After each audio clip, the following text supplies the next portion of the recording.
FM 1021 and AM 1450, Yankton's home team. From ABC News, I'm Michelle Franzen. Election Day just over 6 weeks out. Polls showing a tightening race between Kamala Harris and Donald Trump. Today, Harris calling on Trump for another debate, agreeing to a second invite from CNN in October. Trump is holding a rally in Wilmington, North Carolina, and says it's too late for a debate. ABC's Rachel Scott is there. Former President Donald Trump once said when President Biden was in the race that he would debate him anytime, anywhere, any place. After that first debate that we hosted with Vice President Kamala Harris, we have noticed that the former president's tune around debating her for a second time has changed. He has said whether he does it again or not, he's still sort of up in the air. And then at another point, he said he doesn't think that he needs to debate her again at all. In Nebraska, pressure by Republicans growing on state lawmakers to alter the electoral college process to a winner-take-all instead of dividing the share between candidates who win in different districts. ABC's Brian Clark says the former president joined a phone call this week during Senator Lindsey Graham's visit to the state. Two sources confirmed to ABC News that Trump spoke by phone with a state senator, a Republican in Nebraska. He's trying to persuade the state to stop splitting its electoral votes and award all 5 to whichever candidate wins the popular vote in the state. Israeli forces and Hezbollah trading rocket fire at the Israel-Lebanon border today.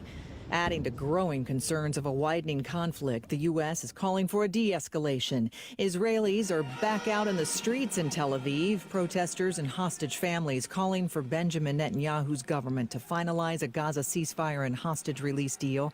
Families representative Zaire Shahir Moore is a nephew of one of the hostages. Netanyahu, you do not have the mandate to abandon them in Hamas death tunnels under the cover of this new war in the north. Israel is now just weeks away, marking 1 year since the October 7th Hamas attacks.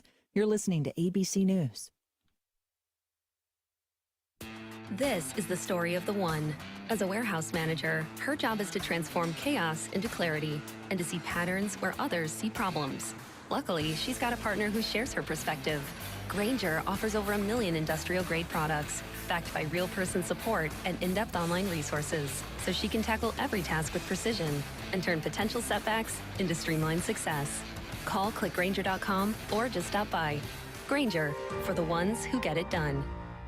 Hi, welcome to Staples. Hi, I hear Staples can print everything for my business. Sure can. And the quality is guaranteed? Absolutely. Plus, you'll beat any price quote. Is that right? For sure. How about this one? We'll beat it. Can you print menus, signs, and flyers? Sure can. How about blueprints? No problem. What about red prints? Not a real thing. What if they were? We'd print them, and they'd look amazing. Now at Staples, print more, save more. Up to $150 off your print purchase. Ends 11/2. Exclusions apply. Visit staples.com/print for offer details and staples.com/price match for in-store price match guarantee.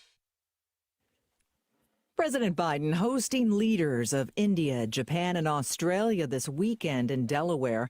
National Security Advisor Jake Sullivan says the president is opening up his home, showing his approach to foreign policy is also about developing personal relationships. The Quad countries expected to focus on security and the announcement on the first joint Coast Guard exercises. It comes as leaders from around the world gathering at the UN General Assembly next week in New York City.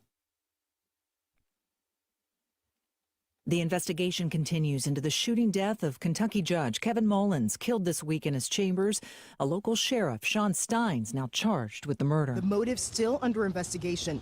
Steins and Mullins are no strangers to each other. The sheriff was a former bailiff in the judge's courtroom. But just 3 days before the shooting, Steins was deposed in a federal lawsuit. A former inmate accusing him of failing to adequately train and supervise a former deputy who sexually abused her in 2021 in the judge's chamber. The former deputy was sentenced in a criminal case earlier this year after he pleaded guilty to the sex crimes. The civil complaint does not allege the judge was aware or did anything wrong. ABC's Faith Abube. In Germany, Oktoberfest officially kicked off today. The mayor of Munich tapping into the first beer keg.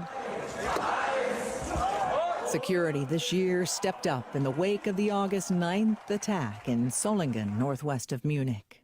I'm Michelle Franzen, ABC News. What's better than one win? 3 wins. With Straight Savings, you keep your own phone, get one line for only $25 a month with real unlimited data, and get rewarded with a $200 phone credit after 12 months. It's a win-win-win. Head to Walmart or visit straighttalk.com today. Switch to Straight Talk. Less dollars, more sense. Straight Savings Plan enrollment requires compatible unlocked device and new line of service. Bonus device credit requires 12 months of active service. Offer ends if eligibility requirements are no longer met. Taxes and fees apply. For network management practices, see Straight Talk's terms and... Throws the ball downfield to Reichen. Caught it! He's at the 10! The 5! Touchdown, Mount Marty! Oh my goodness gracious! The Lancers are on top! You are listening to Lancer Athletics on KYNT, Yankton's home team, and the flagship station for Mount Marty University Athletics.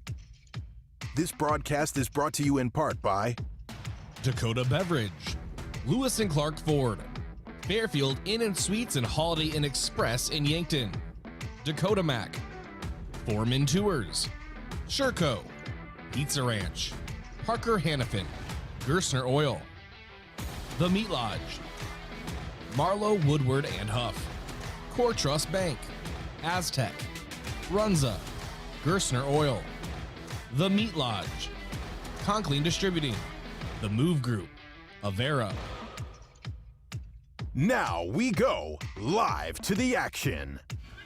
Well, it's Saturday afternoon, and that means college football. We're here for Mount Marty University versus Waldorf University, their first meeting in program history for GPAC foes. I'm Tehl Tanner with Josh Boelter here at Crane-Youngworth Field in Yankton, South Dakota for another GPAC matchup. This is the first home game of the season for the Mount Marty Lancers after 3 straight road contests, but the Lancers Road Warriors come away 2-1 after those 3 contests, a winning record and a chance to add one more, go 3-1 and tie their program record for total wins in a season 4 games in. Josh, we are looking at a massive opportunity for a Lancer program that can tie their all-time record and a Waldorf team that is winless and has a chance to get their first win in GPAC play. Yeah, and you talk about a massive opportunity. It's also Lancer Days, Tehl. Let's go. It's a big day here on campus for Mount Marty. The parade this morning was a lot of fun. Enjoyed that. Now we are here for some football. There's already some exciting action going on. The Lancer volleyball team in set 5 right now, and really looking forward to what should be a fun game here at Crane-Youngworth Field. Yeah, as you said, the Lancer volleyball team in set 5 versus the College of St. Mary, just about a mile from here on the campus of the university itself in the Simple Arena. 4-4 in set 5 between the Flames and the Lancers. We'll keep you updated on that one in a couple of minutes when we have a result of it. But back to football, the Lancers 2-1 on the season versus Waldorf 0-3. Those opponents, Mount Marty defeated Culver Stockton College in non-conference play to start the year over in Canton, Missouri, 42-14. Then the overtime victory versus the Dakota Railroad rival, Dakota Wesleyan University, 24-17 in overtime, a massive win for the Lancers. Then they go to the number 1 team in the conference and the number 2 team in the nation, Northwestern. Northwestern did what Northwestern does, and that's win football games at home, 38-3 final. Lancers come into this one, that 2-1 record. For Waldorf, they fall in 3 straight contests, and they had 2 really tough contests out of the gate at Concordia. Bulldog Stadium, just one of the toughest places to play in this conference, 45-7 loss. Then they host St. Francis out of Illinois, one of the better teams in the country, 70-14. Last week at Doane, falling 26-7. We're going to see different looks from a Waldorf team that's going to play a couple of different quarterbacks today. They're going to be changing up the way they do things. We were able to speak with the head coach of that program earlier this week. We're going to play that a little later on our pregame show as well. This is the pregame show from Dakota Beverage. Whether it's Coors Light or Miller Lite, always drink responsibly. Take a look at our local weather today as we are getting rolling. It's 78 degrees with sunny skies overhead. It was looking like there was going to be a chance of rain, but there's little clouds overhead, but it is windy. The wind will affect this game. Gusts are coming in at about 30 miles an hour, steady at around 20, coming out of the north. It's going to be interesting what happens here. Crane has got some tree coverage, but once you get those punts or those throws high in the air, that's when the wind can take them, Josh. Yeah, and this is a team in Mount Marty. You look at the wind, that really could favor Mount Marty. They want to run the ball. Their second rushing attempts and second rushing yards in the GPAC. They want to run the ball. Malachi Hartz and company, I think that really could play a factor and favor a Mount Marty team looking to get, like you said, their 3rd win of the season. And speaking of Malachi Hartz, we're going to be speaking to him in just a couple of minutes for our Lancer player profile on on this pregame show. I spoke with him on Thursday. We've got a recording of that interview coming up. But first, let's go ahead and take that break and come back with our GPAC Football Saturday report with the commissioner of the Great Plains Athletic Conference himself, Corey Westra. This is KYNT 102.1 FM AM 1450, Mount Marty Lancer football on a Saturday afternoon. Oktoberfest is a brief moment of fall beer drinking beauty, so have Samuel Adams Oktoberfest on hand as the nights get cooler and the days a little shorter. Smooth taste with the roasty sweetness and light hop character that's only available for a short time. Kick off cooler weather with food and friends and don't miss a moment with Samuel Adams Oktoberfest. Grab it while you can at your favorite place to buy beer. Farming is hard work. Between managing crops, livestock, and equipment, there's not much time left to handle financing and loans. At Dakota Mac, we can help you do the heavy lifting when it comes to ag financing. Whether you're a full-time farmer, an investor, or a young and beginning farmer, we're here for you for all your ag lending needs. Let Dakota Mac help you work smarter, not harder. Hi, it's Jeff Wolfgram from Dakota Mac. Call us at 800-682-4578 to learn how Dakota Mac products can work for you. Great football teams have key players in the lineup, and that's also true at Lewis and Clark Ford. The new 2024 Lincoln Navigator is big enough to cart your team around, and right now at Lewis and Clark Ford, get up to $6,500 off and 0% for 60 months. The hard-working 2024 F-150 has up to $13,000 off with Ford Flex Buy. See us for the details. We got a great team and great deals here at Lewis and Clark Ford, 4th and Capitol, Yankton. Traveling to Yankton for business or pleasure? Then book your stay at Yankton's two best hotels, the Fairfield Inn and Suites and Holiday Inn Express. Both are conveniently located to everything in Yankton.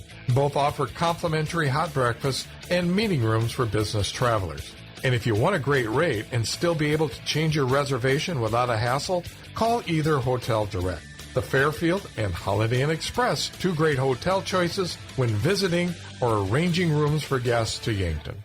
This is the GPAC Football Saturday Report for Saturday, September 21. Brought to you by the Great Plains Athletic Conference and Dakota Mac, a division of First Dakota National Bank. On your GPAC Football Saturday Report this week, we begin with the week number 2 GPAC Football Scoreboard. There were 5 games in the conference last week. Hastings at home defeated Briar Cliff 44-35. Northwestern with a home win against Mount Marty 38-3. Morningside wins on the road at Midland 28-21. Concordia on the road in Mitchell over Dakota Wesleyan 42-7. And Doan at home over Waldorf 26-7 was the final score. That's your week number 2 GPAC Football Scoreboard. Let's go to the Hoffman America Sports Football Players of the Week then for those games played last Saturday. Mark Arp, running back from Concordia, is the Offensive Player of the Week. 210 rushing yards and 3 scores on 32 carries in Concordia's win over Dakota Wesleyan. Trayden Davis-Reed, linebacker from Midland, is the Defensive Player of the Week. Made his mark on defense for the Warriors, led the team with 9 tackles, forced and recovered a fumble, and had an interception in the contest against Morningside. And on special teams, Kellen Meyer, the kicker from Doan, takes the honor.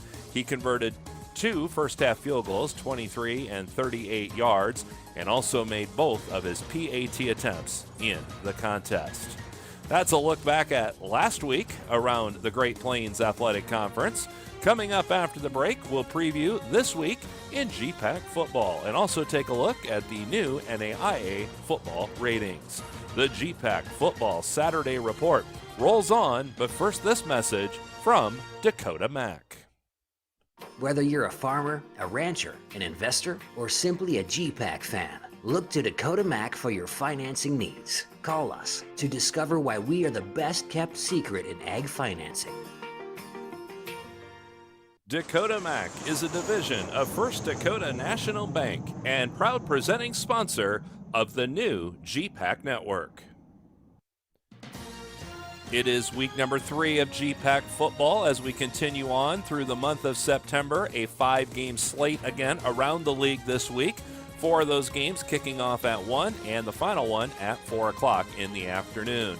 We'll start with the 1 p.m. kicks and we go to Orange City for game number 1, where Northwestern will host Midland and the Warriors. In Sioux City, Briarcliff will have their home opener. The Chargers will welcome in the Bulldogs of Concordia. Morningside across town, also home in Sioux City, where they will take on Doane and the Tigers. And the final 1 o'clock game is the home opener for Dordt in Sioux Center, where the Defenders will take on the Broncos of Hastings College. The final game this week is a late afternoon 4 o'clock kick in Yankton. The Mount Marty Lancers will welcome in the Warriors of Waldorf University. Dakota Wesleyan has the bye for week number 3 of GPAC football.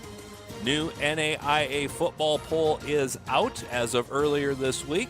Kaiser remains atop the NAIA at 2-0, 15 first-place votes. Northwestern right behind them at 2-0 with the final 2 first-place votes.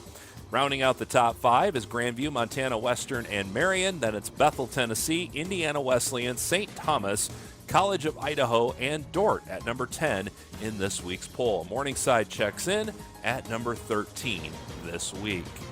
The complete schedule, the updated standings, and more for the Great Plains Athletic Conference on our website at gpacsports.com. And this has been your GPAC Football Saturday Report for September 21.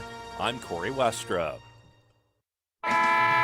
Looking for an easy way to travel? Let Foreman Charters do the driving for your next trip. Upcoming Christmas tours include Branson on November 17th to 22nd, features Christmas shows like the Grand Jubilee Buffet Dinner and Show, Showboat Branson Bell Dinner Cruise, and so much more. On December 6th to 8th, it's a musical Christmas in the Twin Cities area featuring the White Christmas and the Chanhassen Dinner Theater, and shopping at Mall of America. For more on Foreman Charter Tours, go to foremanbus.com. Did you know Sherco offers more than egg tarps? As an industry leader in construction, waste, and flatbed tarping systems, Sherco offers manual and electric tarp systems for not only grain trailers and grain carts, but also side dumps, end dumps, belly dumps, roll-offs, flatbeds, and more. To learn more, give us a call at 1-800-474-8756 or find us at Sherco.com. Demand the best, demand Sherco. Pizza Ranch is all about the cookie. This is Mike from Yankton Pizza Ranch. Get ready for our famous family-sized chocolate chip cookie filled with chewy, gooey, chocolatey goodness. And right now, you can feed your group for just $20. Grab our online pizza deal, 2 single-topping medium pizzas, a small cheesy ranch sticks, and a small cactus bread, all for $20. Simply go to pizzaranch.com to order now. Whoa, that's good. Did you ever hear that cheese is the favorite food of all mice? Well, that's just a myth. Here's the fact. Mice love all food, often eating up to 8 pounds of it in their lifetime. Mice spread disease through urine, droppings, and dander, contaminating food and surfaces like counters and floors, and that's no myth. A pest professional is your best defense against the devastation rodents, termites, roaches, and ants can cause to your home and family. Olson Pest Technicians, 1-800-KIL-BUGS.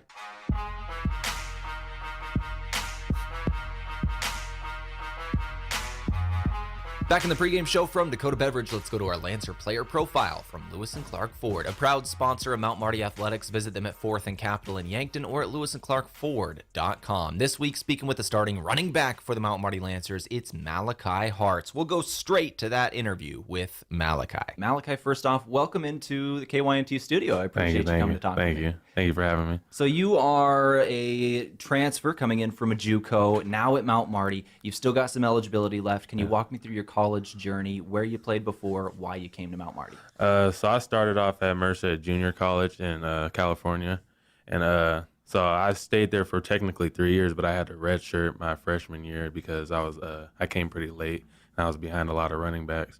And I played freshman, sophomore year, of course, and I had connections with Coach Gempler here at Mount Marty because he played for my offensive coordinator at the JUCO.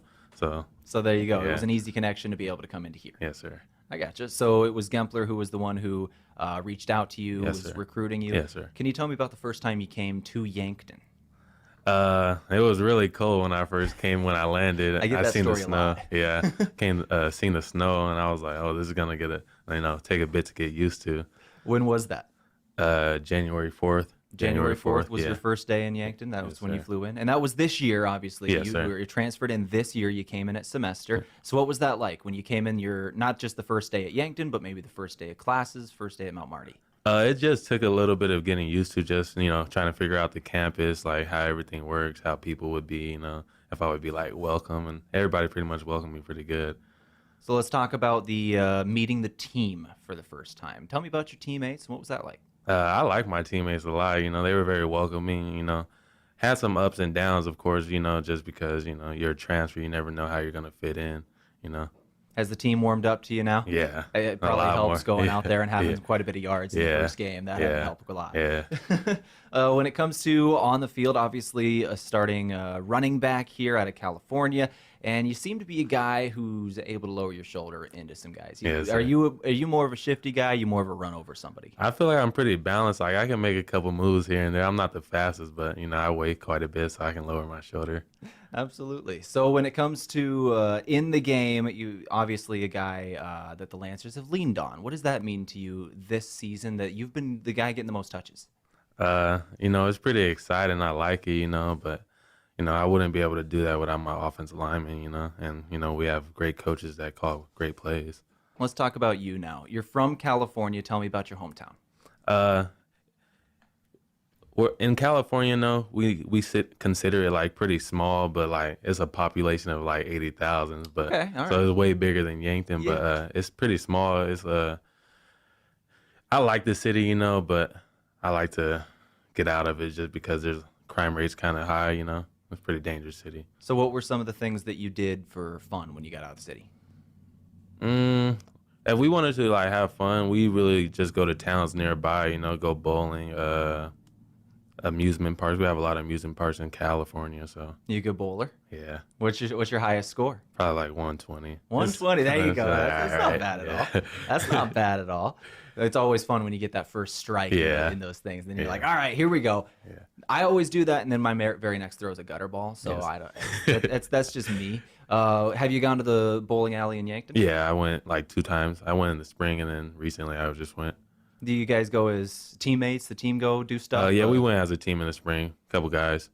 That was Malachi Hartz from earlier this week, and as always, you can find the full version of that interview. It's about twice as long on our KYNT Facebook page. Just look up KYNT on Facebook. It's 102.1 FM. You'll find it there. You'll find the full version of this interview. Let's go ahead and take a break. Keep things rolling on the pregame show in a couple of minutes from Dakota Beverage. Imagine paid vacation, sick leave, holidays, and full medical coverage the moment you start a new job. Plus quarterly profit sharing, 5% 401k match, and a company-paid retirement plan. Your first day on the job. With Parker of Yankton, you don't have to imagine, because all these benefits begin day one. We are hiring assemblers, machine operators, material handlers, and line operation techs for both shifts. Don't mind working nights? Enjoy a pay differential of $235. If you're looking to upgrade your career and have day one benefits, apply today at parker.com. Parker, engineering your success. ¿Está buscando una casa para comprar? Me llamo Deb Speck de Vision Real Estate y puedo ayudarle a encontrar la casa perfecta. Yo sé que la barrera del idioma puede ser difícil, pero puedo facilitar el proceso. Escoja a un agente que se habla español. Envíeme un mensaje de texto 605-661-9398.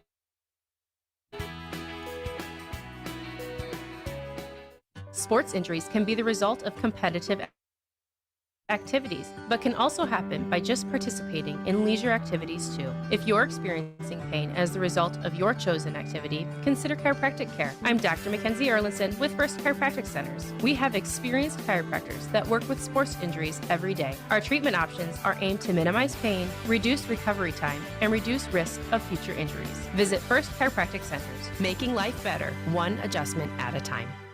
Are you tired of squinting at fine print in order to understand your insurance coverage? Say hello to clarity with Vision Insurance Group. They'll help you see life in the best possible way without hurting your budget. From life, homeowners, auto, and business coverage too, they've got it all. Plus, long-term care plans for residents in South Dakota, Iowa, and Nebraska. Don't squint. Visit VisionInsuranceGRP.com and get your quote today. Vision Insurance Group. Live in the vision.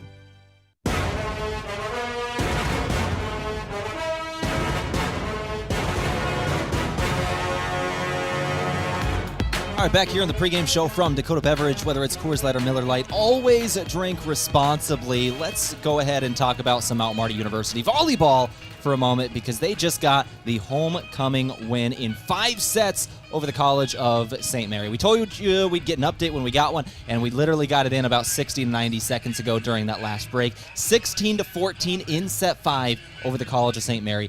Lancers are victorious. The winning kill was from Tevin Erickson from Julia Weber. That is the setter, by the way, who is getting the winning kill. So I love everything about that. This is just from the online stats I'm looking at. But let's go ahead and talk other things having to do with Lancer Athletics, including the Mount Marty Hall of Fame banquet last night. Josh, we had 3 special athletes and a team inducted. Yeah, so let's go ahead and talk about the Lancer Athletic Hall of Fame class of 2024. First up, we got the 1994 baseball team. They went 36-13 in 94, had a 23-game winning streak, and received votes in the NAIA rankings. Looking at Alex Neelan Harris, who was on the women's basketball team in 2015 and 2016. She scored over 1,200 career points at Mount Marty. Next, we got Titus Koski, who was on the Mount Marty track and field and cross country teams. He was a 6-time all GPAC runner, 2-time All-American. And then Chad McGough, who finished top 10 at the time in 3-point percentage, 3-pointers, free throws, and career points during his time at Mount Marty. And don't forget, also on top of the Athletics Hall of Fame, the Fine Arts Hall of Fame is tomorrow as well. That's, I believe, starts at noon tomorrow, so looking forward to that as well. But yeah, an incredible class for the Athletic Hall of Fame here from Mount Marty. And let's talk future Lancers. Hopefully some of them are going to get in there. It's visit day for the Lancers. It's homecoming. They've got a lot going on, and I've got a list of 29 recruits that are here. I was looking at this list figuring there's got to be 20 plus. I just counted. There's 29 of them. We'll give them a shout out here, and once again, there's 29, so it's a long list. Lincoln Schumacher, Derek Beal, Colton Miles, Blaze Showers, Hunter Leffler, Spencer Karstens, Carter Barron, Quincy Nevins, Caton Campa, Braxton Foxoven, Jamison Cotto, Wyatt Tramp, Bodie Thurman, Bryce Crawl, Matthew Sheldon, Easton Nelson, Rylan Berry, Cole McKinney, Colton Wilmot, Maverick Nelson, Danny Karsrud, Drew Schmatter, Ryan Pick, Paxton Scott, Kellen Bolin, Brady Altenberg, Colin Hughes, Moshe Richmond, and Isaiah Sabalia. There is a lot of Lancers, a lot of hopeful future Lancers here visiting, trying to make up their mind of where they are going to spend their college journey. And Lancers, well, this is a pretty good place. Crane-Youngworth Field is usually pretty jumping on homecoming, and the homecoming game this weekend, once again, Waldorf University. Let's talk a little bit about the Warriors, Josh. When it comes to this one, once again, they're 0-3 with a tough schedule to start the year. The schedule maker was not kind to them in their very first year in the GPAC, opening at Concordia, obviously. But then they had that non-conference loss to St. Francis and a loss to Doane as well. Now they're at Mount Marty. Next week, they go to Hastings. What jumps out to you in terms of Waldorf, Josh? Yeah, looking at Waldorf here, for me, it's the 2 quarterbacks. They do like to play both quarterbacks, and both their numbers are very similar, right about 50% or below 50% completion, both very similar attempts-wise, things like that. So I'm keeping an eye on that position. You have a freshman quarterback in Chris Walter, a senior quarterback in Lewis Williams. So it's going to be interesting to see how they split that workload throughout the game. Maybe they'll kind of play that as they see the progress of the game going. Maybe whoever has the hot hand you could see more of. So that's kind of what I'm looking at with Waldorf. And then that it's Rocky Ketchum, 5'8", 185 back. He's their lead guy there. He's got 127 yards on the ground through 3 games. So he's kind of the back to keep an eye on. But it's those things, the split quarterbacks and then that back in Rocky Ketchum. And let's go ahead and learn more about this Waldorf team by speaking to the head coach of the team himself, head coach for Waldorf University, Tyler Chapa. I was able to speak with him on Thursday. Let's take a break here on KYNT. Come back in a couple minutes with our rival report and that pregame interview. Once again, brought to you today by Fairfield Marriott and Holiday Inn Express. Get great rates and flexible reservation changes by calling the Fairfield by Marriott or Holiday Inn Express in Yankton direct. Let's take that break. Come back with Coach Chapa of Waldorf. beef, pork, seafood, poultry, and more. All at the Meat Lodge in Yankton. Get top quality meats at great prices. They have specialty items like lamb, brisket, mahi-mahi, crab legs, and lobster. They even have non-meat options like Dimmick cheese, pickled items, seasonings, and sauces. For your convenience, you can call and order curbside pickup or order online at meatlodge.com. The Meat Lodge in Yankton, on the way to the lake on Highway 52. Small businesses are the backbone of our community. CoreTrust helps your business thrive with checking, online bill pay, small business loans, credit card processing, local approval and support for government grants and loans, investments to grow your hard-earned assets, and insurance to protect them. All from CoreTrust, the community bank that's right down the street and everywhere you want us to be. Visit CoreTrustBank.com today. Member FDIC. Hungry for the best chicken wings in town? Then head to Checkers Sports Bar and Grill. Whether you're craving mild, hot, or something with a kick, they've got the wings that will keep you coming back for more. They'll have every NFL game on so you won't miss a moment of the action. Grab a cold one, cheer on your favorite team, and enjoy the ultimate game day atmosphere. Wings, football, friends, it's all at Checkers. Open daily for all of your wing cravings. Is it the competition that keeps bringing you back? The long-standing rivalries? Or is it seeing friends again and cheering on your favorite team?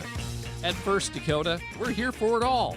We appreciate the fans, the players, the coaches and officials, the concessions crew. The shared community experience is part of what makes life here great, and we're here for it. See you at the game. First Dakota National Bank, member FDIC.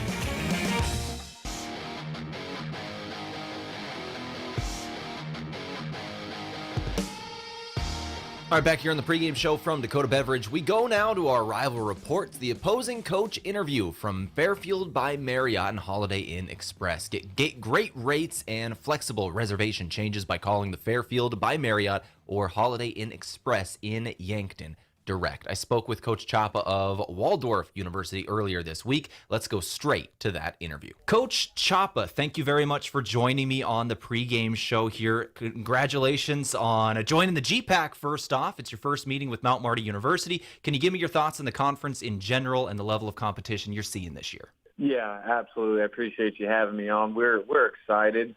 We know that every single week is going to be a dogfight. Doesn't matter how teams finished last year. Coming from the NSAA, there's some games that we could sneak out just because some of our players were better than some of the players we were going against, and that's not the case this year. So, priority number one is kind of reestablishing a strong culture within our team. So when things do go bad, we have that to lean on with each other and our brotherhood and everything like that. So we're excited, and this is a good year to see kind of where we're at with everything in our journey into the GPAC. And you started off with a very tough schedule to start at Concordia, then versus St. Francis, a very good football program themselves. Now you go to Mount Marty here for week 3, I suppose, for your 4th game. Can you tell me about your schedule and a preview of Mount Marty? Yeah, Concordia is a really good team. Coach Dabrikow's done a good job, and then we played St. Francis last year, and Coach Curry's done a good job over there. And then coming into Mount Marty, again, another good program. And as we've looked at everybody, another team that's got a lot of seniors and some grad students and a lot of guys that have played with each other for a little while. So some of these teams have been through the struggle a little bit, kind of what we're going through right now. And the good coaches in this conference have, got their teams rallied together behind them, and that's how you can see what kind of culture that some of these programs have. And Mount Marty's one of these teams. I mean, they look very, very solid on offense and defense. And, I know it's going to be a dogfight going up to Yankton this weekend. Coach, tell me about your offense now. You've got a new quarterback in who's a 21-year-old freshman, I'm being told, who is actually in the grad program there. Can you tell me about him and the rest of your offense? Yeah, Chris has done a great job coming. He comes to us from Ottawa, Arizona, but you guys will see us kind of do a 2-quarterback system with him and Lewis, number 15, our backup quarterback.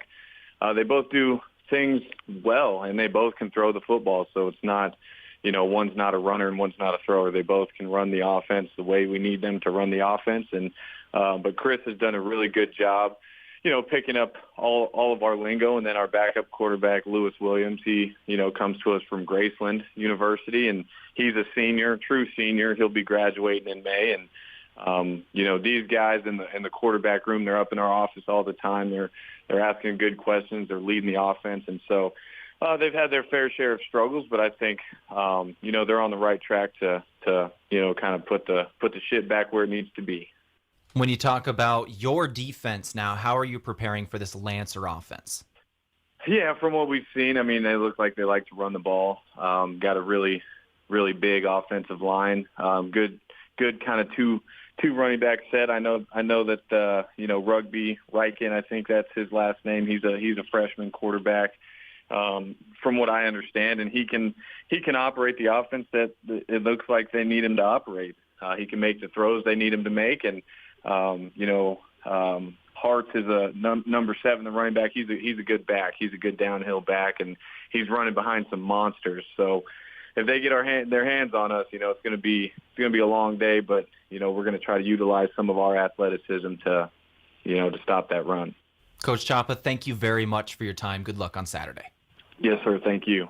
Before the Lancers play, after the game, or maybe even while watching it here. enjoy authentic flavor At RV Grill House and Sports Bar. We're American themed and feature handcrafted dishes and daily specials with an amazing selection of beer and spirits. Enjoy burgers, steaks, wings, and ribs, sandwiches, salads, seafood, and plenty of HD TVs. Authentic flavor, Family driven. and a memorable atmosphere. Join us at RV Grill House and Sports Bar next to River Rocks Event Center on Broadway in Yankton. Go Lancers! There's a new option for families in the Yankton area to memorialize their loved ones. This is Paul Wintz with the Wintz and Ray Funeral Home and Garden Memory Cemetery. This new and unique columbarium consists of both indoor glass front niches, where families can incorporate pictures and other special mementos, as well as outdoor granite niches personalized with a beautiful bronze nameplate.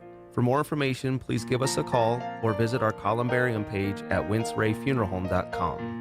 Regular vehicle service keeps your vehicle running efficiently, can prevent costly repairs, and ensures your safety on the road.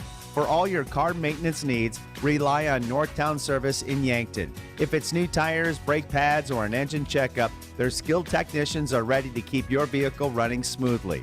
Serving the Yankton area, they handle routine maintenance and unexpected repairs with top-notch customer service. Schedule your appointment today. Northtown Service, North Highway 81 in Yankton. At Triple Time Rudy's, not only do you get top-notch fuel to keep you on the move, but it's a destination for delicious local treats. You'll find quality South Dakota products like Dimmick cheese and premium meats from the Kaler and Renner lockers. It's your community's pit stop for more than just fuel. Triple Time Rudy's supports schools and events and provides fuel discounts to Yankton's largest employers. For all your daily fill-ups and convenience needs, stop by Triple Time Rudy's at 17th and Broadway.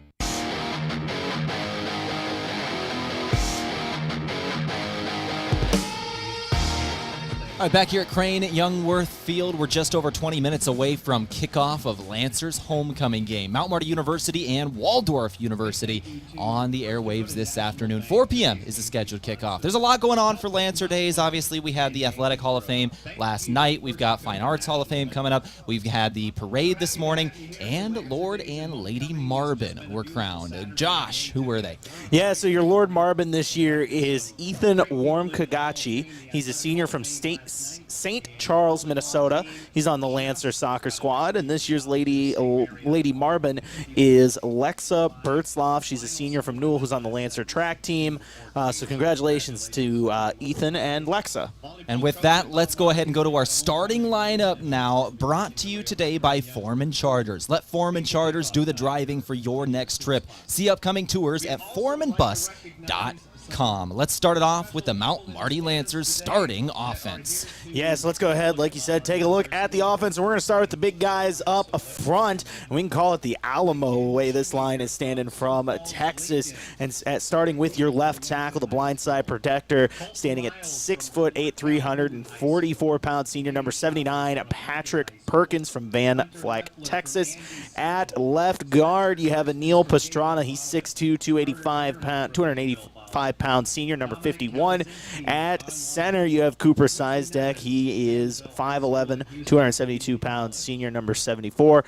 At right guard, you have number 69, Xavier Gable from Montgomery, Texas, a 6'3", 300-pound senior. And at right tackle from West Palm Beach, Florida, you have Lionel Whittingham, who's a 6'3", 333-pound junior. Let's move over to the skill guys, starting at running back, a 5'11", 214-pound junior number 7, Malachi Hartz from Merced, California.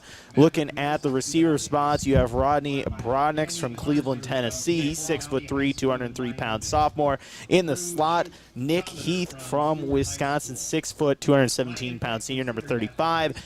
And out wide, you have number 2, Trevor Fitzgerald here from Yankton, 6', 208-pound senior. And then at tight end, of course, Rex Reichen, number 4 in your programs, number 1 in your heart from Yankton, 6'2", 242-pound senior. And that is the Lancer offense. Mount Marty averages 193 rushing yards a game. They average 115.7 pass yards a game and 308 total yards per game. The Lancers score 23 points per game. They're 2-1. Go to the Lancer defense. Yeah, take a look at the Lancer defense here on the front line at left end. You have a 6'3", 267-pound senior, number 15, Dalen Norman from Gainesville, Florida. At nose tackle, you have a 6'2", 272-pound senior, number 95, Tyrell Klein from Lamar's, Iowa. And at right end, you have a 6'4", 230-pound senior, number 39, John Carlstead from Council Bluffs. Taking a look at the linebacker crew, outside linebacker, standing at 6'1", 224-pound senior, number 33, Cameron Middleton out of Montgomery, Texas. At the other outside linebacker spot, hailing from the Windy City, Chicago, it's 6', 220-pound senior, number 10, David Wilson. At the two linebackers spots, you have number 40, Jacob Lambeth from Monterey, California. He's 5'11", 218-pound senior. And 5'10", 191-pound senior, number 1, Josh Pickthorn from Brandon, South Dakota. Moving on to the secondary, on the left side at corner, you got number 4, Amir Conley. He's from the 619 San Diego, California. 6', 181-pound senior is Amir Conley. On the other side, we have Asmaram Mohammed. He's wearing number 0, 5'10", 185-pound junior from Sioux Falls, Roosevelt. And your safeties today, looking at your free safety, standing at 5'11", 211-pound senior, number 2, James Brinsley from Texas. And at strong safety, you have a 5'8", 170-pound senior, number 5, Gabe Baptista, hailing from Hawaii. The Lancer defense averages 99 rushing yards a game. They have 174 yards allowed a game through the air, 273 yards per game. They give up 23 points per contest. Let's go ahead and meet the Culver Stockton offense, Josh. Yeah, well, we're going to go with Waldorf today. Excuse me. Thinking of game one, we mentioned Asmaram Muhammad, and I was sitting here thinking about his pick six in game one, which was just incredible. But let's go to Waldorf starting O. Yeah, take a look at the Warriors offense up front. At left tackle, 6'3", 270-pound senior, number 73, Gavin Johnson from Urbandale, Iowa. At left guard, a 6'1", 270-pound redshirt freshman, number 72, Parker Hayden from Missouri. At center, 5'11", 300-pound junior, number 71, Jacoby Mays from Texas. Out of the Sin City, Las Vegas, your right guard for Waldorf, 6'4", 320-pound freshman, number 77, Adrian Soto. And at right tackle, a 6'3", 290-pound junior, number 74, Jeshua Santiago. out of Utah. Moving on to the skill players at running back. You have a 5'8", 185-pound sophomore, number 28, Rocky Ketchum, out of Texas. Looking at the wideouts, you have Caden Obley, who is a 6'5", 205 redshirt sophomore out of Lake Mills, Iowa. On the other side out wide, you have a 6'1", 210-pound senior, number 10, Justice Johnson from Gainesville, Georgia. And the other receiver for them is a 6', 160-pound junior, number 9, Mark Pierre. At tight end, you have Noah Frauwein, number 85. He's a 6'4", 225-pound senior. Waldorf gets 111 yards per game on the ground, 102 through the air, for a total of 214 yards per game. They're averaging 9.3 points per game. Head coach Tyler Chapa. Let's go to the defense. Yeah, and just like the Lancers, they're going to be running a 3-4 today. Three-man front at left end, a 6'2", 265-pound redshirt junior, number 91, Nico Page, out of Georgia. At nose tackle, 6'2", 285-pound sophomore, number 90, Fletcher Postlewaite, out of Montana. And at right end, you have a 5'10", 260-pound sophomore, number 92, James Jenkins, out of Texas. Moving to the linebacker unit, you got a pair of outside linebackers here. First up, Jeremiah Smith. He's a 5'11", 215-pound redshirt junior, out of Oregon. At the other outside linebacker spot, standing at 5'10", 205, and is a junior, you have number 26, Marcus Arthur out of California. And your middle linebackers today, at 5'10", 230-pound senior, number 48, Luke Byer, out of Vinton, Iowa, and a 5'10", 215-pound junior, number 44, Keegan Handel, out of Texas. Moving to the Waldorf secondary, on the left side at corner, you're going to have Deontay Morgan. He's number 0, 5'11", 185-pound junior, out of Georgia. And on the other side, a hometown boy for the Warriors, you got Jack Thompson out of Forest City, Iowa. He's wearing number 21 today, standing at 5'9", 175 pounds as a freshman. And at safeties today for the Warriors, you have at free safety a 5'8", 160-pound senior, number 3, Jakeem Brock, out of Stockton, California. And Kaysen Handel at strong safety, he wears number 4. He's 5'10", 190 as a senior, out of Texas. Defensively, Waldorf gives up 227 rushing yards on the ground per contest, 295 per contest through the air, 522 yards allowed per game this season. They allow 47 points per game. They have 1 sack and 2 interceptions on the year. That's your starting lineups, brought to you by Foreman Charters. Let Foreman Charters do the driving for your next trip. See upcoming tours at foremanbus.com. Let's take a break, come back in a couple of minutes, and we'll turn to Mount Marty University, our head coach interview with the head coach of the Mount Marty Lancers, John Micheletti. I spoke with him earlier this week about this matchup. That coming up in a couple of minutes. He's Josh Boelter. I'm Tehl Tanner. You're listening to Mount Marty Lancer Football on KYNT TV. The other day, a gal came into the UPS store to drop off a package. On her way out, she noticed the print sample wall and asked if we could print invitations. The answer was, yes, we can. Hi, this is Doug at the UPS store in Yankton and Vermilion. For over 7 years now, the UPS store has been helping hundreds of customers with their printing needs. From basic copies to business cards and invitations to posters, we can print them. Stop out and ask about our current print specials and see how we can help with your printing needs. Want to buy the best bike from the best team? Then shop Ace Bike and Fitness for your Trek bike needs. This is Ken, and every Trek bike we sell is built to give you a quality ride and is backed with a history of performance and durability. We stock the best selection of Trek recreation bikes, fitness bikes, mountain bikes for adults and kids. Shop in store, and one of our bike enthusiasts will match you with a perfect Trek bike. Visit Ace Bike and Fitness in Yankton today. Getting the kids to practice on time. Remembering if it's your day to bring snacks. Making it to the game with a clean jersey. Why are simple things sometimes so complicated? Thankfully, with Auto Owners, insurance doesn't have to be one of them. Auto Owners works with independent agents who answer when you call, so you can worry about more important things, like whether your kid is going to run toward first or third base. That's simple human sense.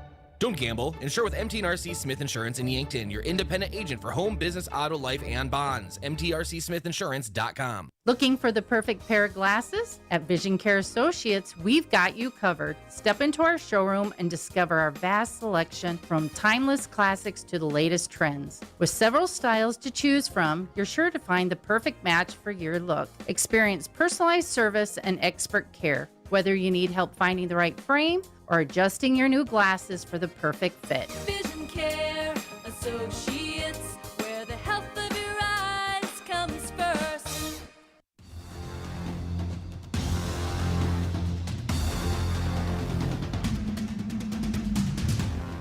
All right, back here in the pregame show from Dakota Beverage, we go to our coach interview now from Sherco. When you need to be sure, make it Sherco. John Micheletti in the booth with me now, the head coach of the Mount Marty Lancers. Coach Micheletti, when it comes to Waldorf today for homecoming, what needs to happen for you to get that win? Go to 3-1. Tell me about this Waldorf program.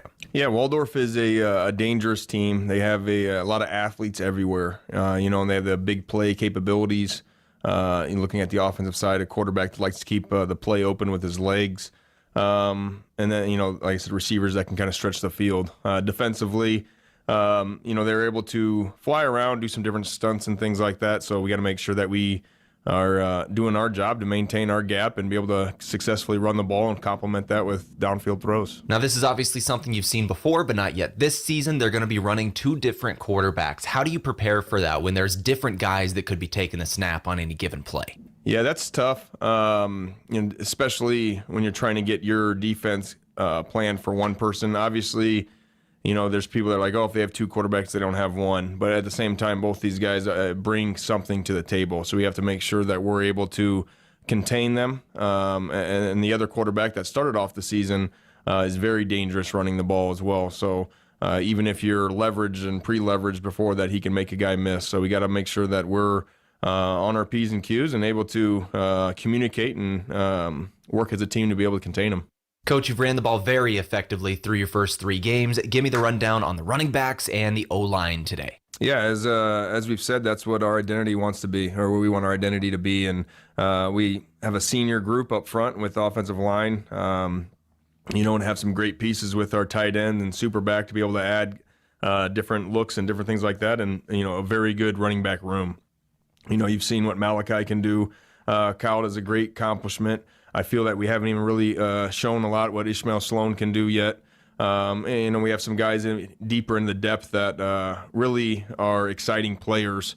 It's just hard to take some of those Malachi and Hirsch off the field at times because they've been doing so well. But once again, I think that starts with the offensive line up front, and they're continuous to take that part on seriously and want to make sure they set the tone. They're the ones calling like, hey, let's just keep running the ball here. And it's hard to say no. So I expect Waldorf to try to stop the run and pack the box a little bit more. So we'll have to be creative in our ways to either get the ball to the edge or be able to stretch the ball downfield a little bit. Let's talk about the offense through the air. Give me your thoughts on the passing game and your young quarterback. Yeah, I think getting Rex Reichen going early will be huge.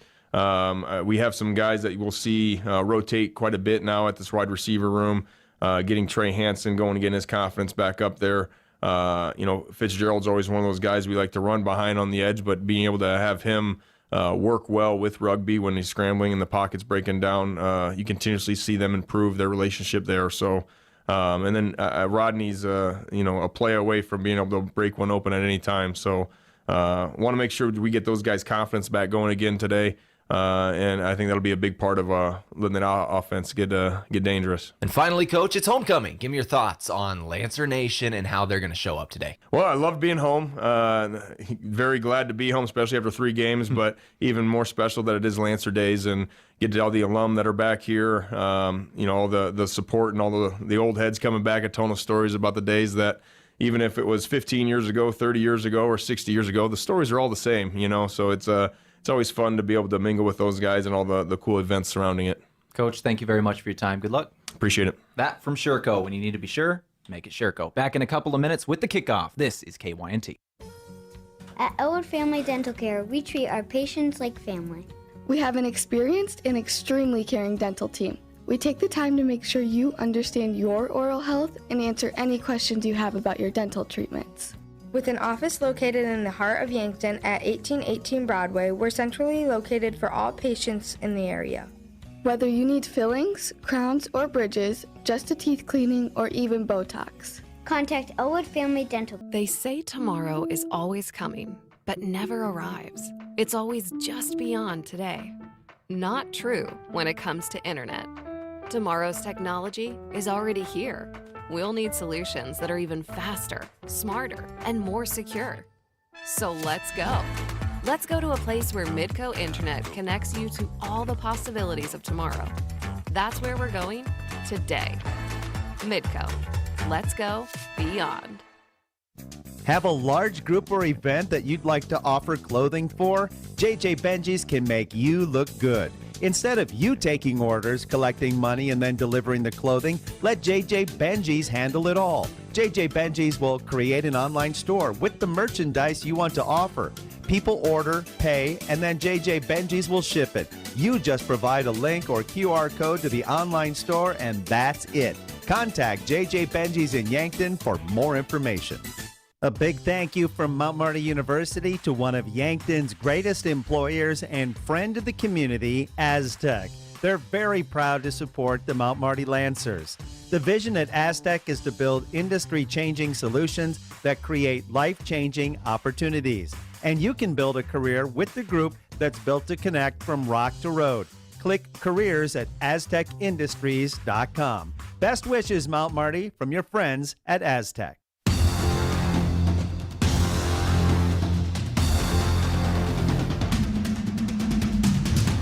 Let's do it. Mount Marty football on a Saturday afternoon. My name is Tehl Tanner. Josh Boelter in the booth with me as well today. Steve Toom, unfortunately not able to be here today. He is doing something pretty cool and pretty special. I know ahead of time, but I can't say it's official yet, so we're going to talk about it a little bit more next week. But Steve's a guy who got his black belt a couple of weeks ago. He's been calling Lancer games for a long time. He works with South Dakota Public Broadcasting. Love working with him. He'll be back next week if you've been wondering why you're not hearing Steve. But no Steve means we get Josh. So hi, Josh. Hi, guys. How's it going? Excited to be here today. Really looking forward to a fun game. Lancers, like we've talked about, they got a chance to go to 3-1 today. Really looking forward to calling this one, especially on Lancer Days, Tehl. I mean, where else would you want to be? It's Lancer Days. You got Lancer football. Going to be a fun one. This is going to be a fun one for sure. Josh, for those of you that recognize his voice and those that don't, calls Yankton High School football on Friday nights. He is the news director of KYNT here in Yankton, and a guy that you and I go back a long way. We were calling games together in college at the University of South Dakota. I want to say way back when, but we're both only a few years removed from that, and now we're here calling GPAC sports. But let's go ahead and get to the task at hand. Mount Marty, Waldorf. Captains are shaking hands at midfield. We are ready to get underway. The official coin toss is coming in. Let's go ahead and see what we see here. In a game like this, wind could be a factor today. Mount Marty's offense has not been the reason they've won. Their defense has been able to hold teams so far this season. Waldorf, they're a team 0-3. I wouldn't be surprised if maybe they want the ball. Yeah, it's going to be interesting to see what they go here with this. I just keep getting distracted down there because I see Benny the Lancer, and I really just want to get a picture. But anyways, we'll see. I'm going to get a picture with Benny today if it's the last thing I do. Benny is out there for the coin toss, by the way. I really hope he gets involved in this thing somehow. It is tails. Waldorf has won the toss. Looks like Waldorf is going to be going right to left on your radio dial. Lancers go left to right. Waldorf has deferred to the second half, it looks like. Yeah, and we're going to see this Lancer offense first, led by Malachi Hartz and Rugby Riken at running back, quarterback, respectively. They're going to be out on the field first here. Let's see what they can dial up and get going here. Yeah, this is going to be an interesting game. When it comes to keys to this game, Josh, what are some of the things that both teams need to do today to pull out a win? And we talked about a lot in the pregame. Wind is a factor today, but strong winds today. So you're going to want to see, I think, Mount Marty looking to run the football here and control time of possession. So with that, you're going to try to run the ball, control the clock. Turnovers are also key with that. You want to limit what you do there. But, yeah, I'm going to say run the football for Mount Marty today is going to be the major key. As we're getting rolling, shout shout out Mount Marty Lancer volleyball as well. Once again, winning their homecoming matchup in 5 sets over the College of St. Mary just about a half hour ago over in the Simple Arena, 16-14 in set 5. Great job from the Lancer volleyball team. Now we go to the football program. They are ready to receive this kick. It is Josiah Gaetani and Trey Hansen back to receive this one for Waldorf. Believe it'll be Connor Parker set to kick this one away. Gaetani and Hansen, both dangerous men with the ball in their hands. Gaetani, a defensive back for this Mount Marty program that is 2 pass breakups and 5 tackles on the season. He's their punt returner as well. Trey Hansen, one of the wide receivers, a shifty guy the Lancers are going to want to get moving today. Yeah, absolutely. And, you know, special teams is so key to the game. And you have a couple guys here, one in Gaetani, who, like you said, also does punt returns. And then Hansen, a guy who they use on offense as well. 2 guys that you trust to really stabilize that kick return room. And here we go. For Waldorf University, it's Connor Parker set to put the foot to the football. And just like that, on a Saturday afternoon in Yankton, we are underway. It's an end-over-end kick going high. Trey Hansen gets underneath it. He'll bring it out, going between the hashes, now goes to the left side of the field. He's got a lead blocker in front of him, gets across the 35, and out of bounds. A good return for the Lancers, and their offense has decent field position as we start. Yeah, good field position to start here. And Hansen saw a gap to the left side and took it. He was running across the field, found a bit of a hole, and like I said, nice kick return to start. Now the Lancers in business at call it their own 34 here to start this drive. 34 is where they're going to mark them, as you said. 1st and 10 for Mount Marty. Here we go. It's Rugby Riken, the redshirt freshman quarterback. Malachi Hart's behind him in the pistol set. 2 receivers to the right. Now Nick Heath goes in motion from right to left. 1 receiver wide to the left as well. They're going to take the snap at his chest. Riken's going to roll to his right, looking to throw. Got a man, got his brother. That's Rex Riken. Riken downfield. Stiff arms a man. Down inside of the 40 of Waldorf. Brother-to-brother combination. That's an All-American tight end catching that one. Yeah, and that's a simple rollout play-action pass there to get started, get Rugby on the run. He finds his brother Rex running across the field for a big gain there. Nice way to start the drive for the Lancers. Nice way to start for sure. 1st and 10 in Waldorf territory already. Riken's dropping back to throw again. Riken's got all the time in the world. Going deep. Has his brother. Can't find him. Over his head. Incomplete. Yeah, had Rex on that one. Just sailed it a little bit. And now looking at 2nd and 10 there after the incompletion. Incomplete pass will bring up 2nd and 10 at the 37-yard line in Waldorf territory. Lancers on the move, open up the day with a great pass to Rex Riken, the tight end for this program. It was a 29-yard catch and run. 2nd and 10, they're going to run the football here. Going left is Kyle Hirsch. Hirsch near the 1st down marker. He'll go down after a gain of 9. 3rd and 1 incoming inside of the 30-yard line of Waldorf. Solid pickup there for Hirsch, a guy who's not far from here, from Gayville, just down the road, picking up a good carry there on 2nd down to make it 3rd and very manageable. Kyle Hirsch, that'll put him over 100 yards on the young season here. 23 rushes for him. He's averaging just over 4.5 yards a carry. This is 3rd down for the Lancers. 3rd and 1, certainly 4-down territory, but who needs 4 downs when you have Kyle Hirsch 1st and 10 for the Mount Marty Lancers? Kyle Hirsch goes across the line to gain, and it's 1st and 10. Yeah, sometimes we can overthink things in football. Mount Marty kept it pretty simple there. 3rd and 1, run the football, pick up the 1st down, move the sticks. 2 to the right, 1 to the left, passing play. Riken rolls to his right again, has time, runs out of time, now throws it downfield.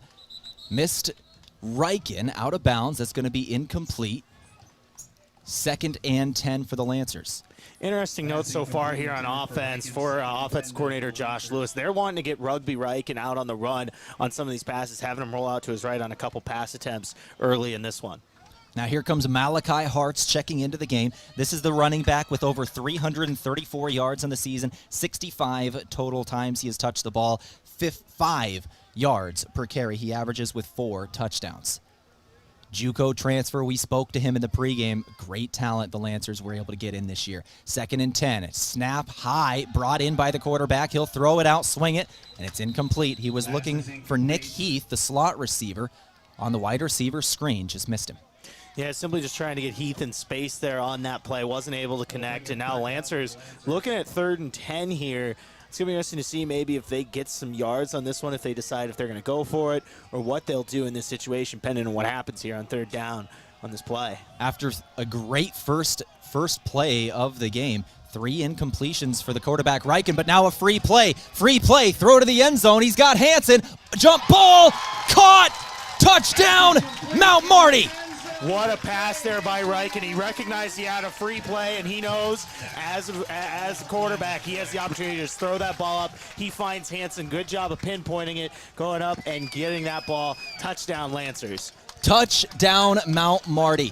Trey Hansen, they were looking to get him involved today. We haven't seen a whole lot of him this year. That's only his 3rd catch, but that was a big one. It's a touchdown for the Lancers. The freshman quarterback recognized he had a free play. The defense jumped, just chuck it into the end zone. Jump ball caught. Jack Finder set to attempt the point after. Lancers lead 6-0. End-over-end kick is good, but there is a flag on the play. But with the kick being good, we'll see if the Lancers just take the points or whether they want to go a yard forward and maybe try this again if it's on the defense. If this is on Mount Marty, they're going to back them up and try again. It is on the offense. False start on the offense. And they actually have to stop the music here in the stadium because everybody was already running off the field, but right, and if you're Waldorf, why not make them retry it? Every point in a game like this matters. But either way, going back to that touchdown, 25 yards out from Reichen to Hansen. Nice job going up and getting that ball. Now as the Lancers are going to reset here and try to make this extra point. So back up another 5 yards, still certainly in Finder's range. Hold is good, kick is away, and same result. Finder puts it through, 7-0. Mount Marty leads this one early in the game, 13-15 on the clock in the first quarter. He's Josh Boelter, I'm Tehl Tanner. You're listening to Mount Marty University Football on Homecoming on KYNT. It's snack o'clock, and Taylor is at Runza. I get that afternoon craving, and bam, Junior Ranch chicken wrap. Bam. And sometimes it's like, boom, Junior Buffalo chicken wrap. Boom. And sometimes it's like, bam, boom, I'm gonna have one of each. Little present to myself, all wrapped up in a tortilla. You've earned it, buddy. Stop in for a ranch or buffalo chicken wrap today. Because from the way we make it to the way it makes you feel, Runza makes it all better. It's game time, and Bud Light Chelada's got your back. With its perfect blend of tangy tomato and lime and the smooth refreshment of Bud Light. It's the drink that goes all 4 quarters, from pregame to the final whistle. Chelada's the perfect playmaker for your football season. Crisp, refreshing, and full of bold flavor. Just like every game day should be. For every fan, for every play, Bud Light Chelada is the game day essential. So grab a Chelada, kick back, and enjoy the game.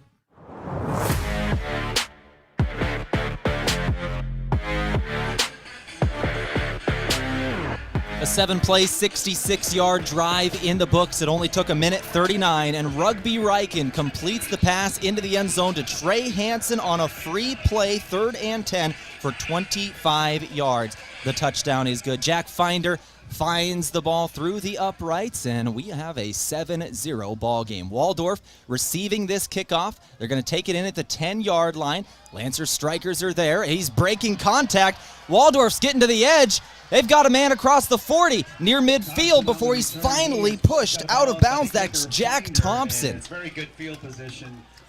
Yeah, nice kick return there for Waldorf. I thought at the beginning that might have been a bit of a disaster. It kind of died and bounced up at the 10. He's able to pick it up and run and find an edge and get a good kick return here. Waldorf going to be starting with the ball for their first possession right at about midfield here, Tal. That's about as good as you can hope for Waldorf in terms of the return game. As you said, that one looked dead in the water right around the 10-yard line. The Lancers on that right edge just over-pursued. They didn't set the edge, allowed him to get to the outside, nearly took it to the house. Out at the 49-yard line in their own territory. Waldorf on offense now. Quarterback will take the snap. This is Lewis Williams, the guy who started game 1. He's going to throw this one away as he was mobbed by a couple of Lancers in the backfield.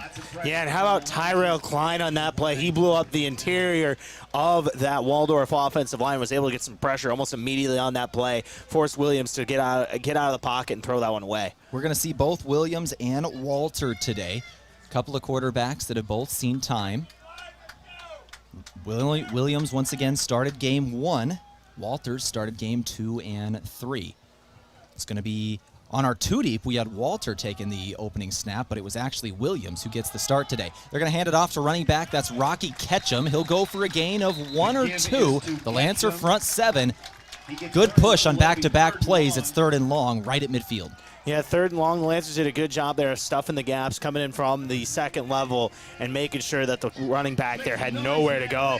Maybe a yard, if that. And now Waldorf looking at 3rd and long here. Lancers trying to get off the field. 3rd and 10, shotgun set. 2 receivers to the right, 1 to the left. Running back, Ketchum in the backfield with Williams.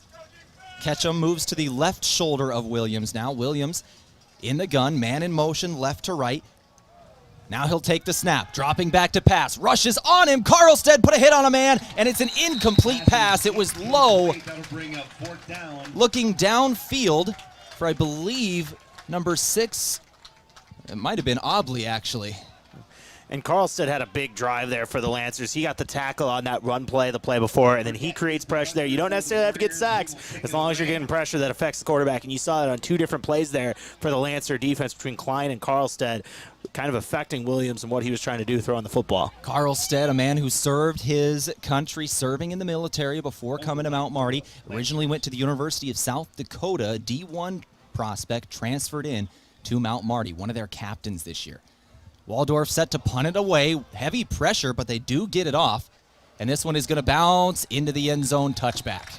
Nice job there. Good awareness on the punt return to let that one bounce back. I thought for a second there Lancers might get home and block that one. Either way, Yankton starting the ball with the ball on their own 20 after a successful first drive. Successful first drive, absolutely. 7 plays, 66-yard drive that took just under 1:40 to open up the ball game for the Lancers. They scored 7 points. It was a 25-yard touchdown pass from Rugby Riken to Trey Hansen on a free play. Good recognition from a young quarterback, realizing he had that free play on that touchdown. Yeah, and opening it up is the right word. Throwing the ball on that drive. 54 yards passing for the freshman quarterback on that first drive. 3 receiver set. They're going to fake the handoff. Riken runs the option here, gets a few positive yards, but he's taken down after a gain of only 2. And that's not bad on that play. The way the snap went, I thought that was maybe going to go over Riken's head. He's able to jump up, grab it, and still turn that into a positive gain. If that actually, they're not really moving the sticks forward really at all. Okay, now they are. Now we're updated, and now it is, like you said, about 2nd and 8 or 9 here. Louis Ramirez on the stop for Waldorf. Lancers, 2nd and 9 after a 1-yard gain from the redshirt freshman Riken. He's a Yankton native. Josh, you've called his games for years. He's an exciting guy, all-state athlete. Yeah, and he's a guy who thrives off of chaos, and you'll see that throughout the day. Well, speaking of chaos, here's Hartz trying to find something positive. Stiff arms a guy, able to get back to the line of scrimmage, but not much more. Malachi Hartz was hit first 3 or 4 yards in the backfield, was able to get back to the line of scrimmage, but that is about all. Yeah, and Mount Marty's a team that likes to attack the perimeter in the run game, especially out of the gun. Not able to find anything on that one. Now 3rd and long here for the Lancers. Maybe look, could this be a brother-to-brother connection? We'll see what happens here on 3rd, but either way, 3rd and 9 coming up. See if we can see some brotherly love here for the Lancers. Riken, the tight end, off the right side of the line. 2 receivers wide to the left, 1 wide to the right. Riken drops back to throw. Pressure's on, rolls out of the pocket, moving left. Downfield, jukes a man, has the first down, out of bounds. Good job from the freshman quarterback, able to create space and get the first down with his legs. Nobody open, scramble, get it yourself. Did I mention he likes to thrive off of chaos? That pressure came in. He spins out to the left and, like I said, gets the first down with his legs and extending this drive for Mount Marty. Riken on the season, 36 of 61 for 337 yards, just over 100 yards a game, 59% completion percentage, 2 touchdowns to 5 interceptions, now 3 touchdowns on the season. Certainly had his growing pains, but is looking very comfortable here today. He's going to run the bootleg, going out to his right.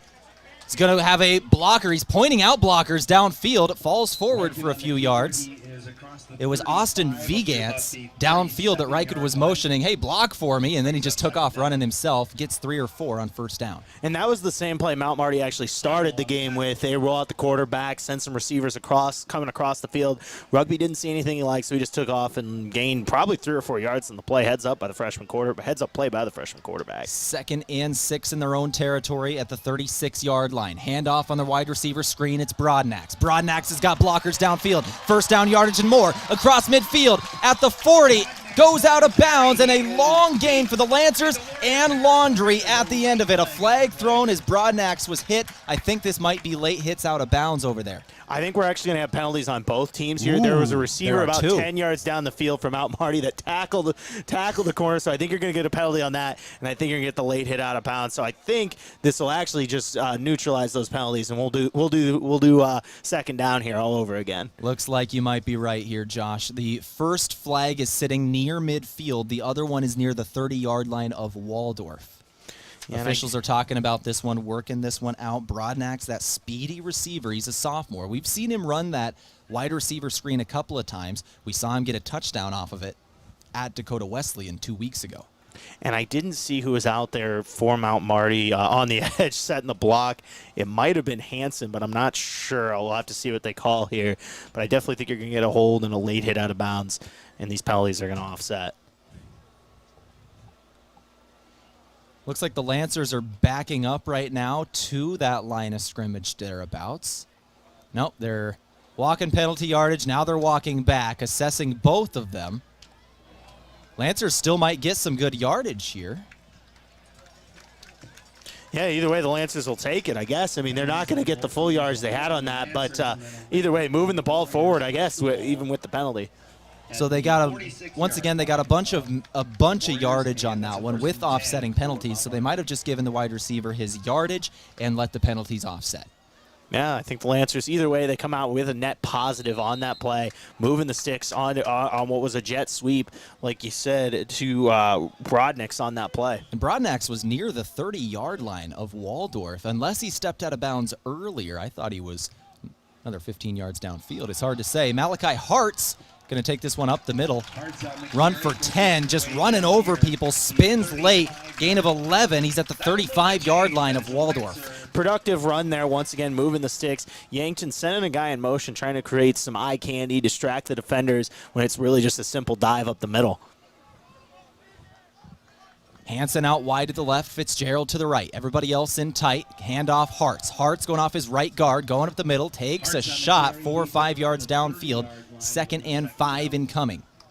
Yeah, and if you keep feeding Hartz here, getting 5 or so yards a carry, that's going to wear down a Warrior defense throughout the day. But either way, Hartz really getting it going on the second drive. 2nd and 5. Reichen in the shotgun, takes the snap at his chest. Rolling right, rushes on him, jukes a man out, throws it away, got his safety valve man. It's Hartz who hurdles the guy, going out of bounds. First down yardage for the Lancers. Get in the air, young man. Now they're just showing off. Hartz with the leap on that. But how about the freshman quarterback? He had pressure in his face almost immediately. He's able to evade the guy, find his check down in Hartz, and get a first down. Lancers in the red zone. Ball is set right at the 20-yard line. 8:11 on the clock, first quarter, 7-0 they lead, knocking on the door for more. Throw the quick pass to the right side. He finds Trey Hansen at the 15 on the quick 5-yard comeback. Yeah, and Tehl, you're seeing a really productive day so far from Rugby Reichen. Before that pass, he had 64 yards, make it right about 70 now after that one. He's having a really good first quarter that included a touchdown pass in the first drive. 2nd and 5 incoming. Hansen and Fitzgerald wide to the left.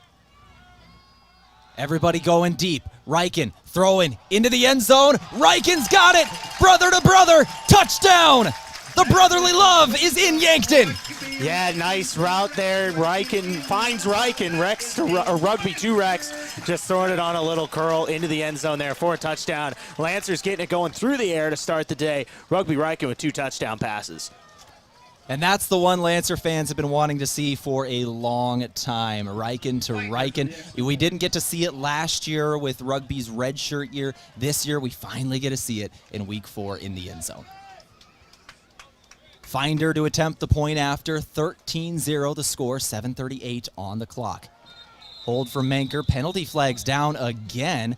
The kick looked like it was good, but I think this is going to go against the Lancers the way they're signaling. That is back-to-back point afters. The Lancers have been backed up.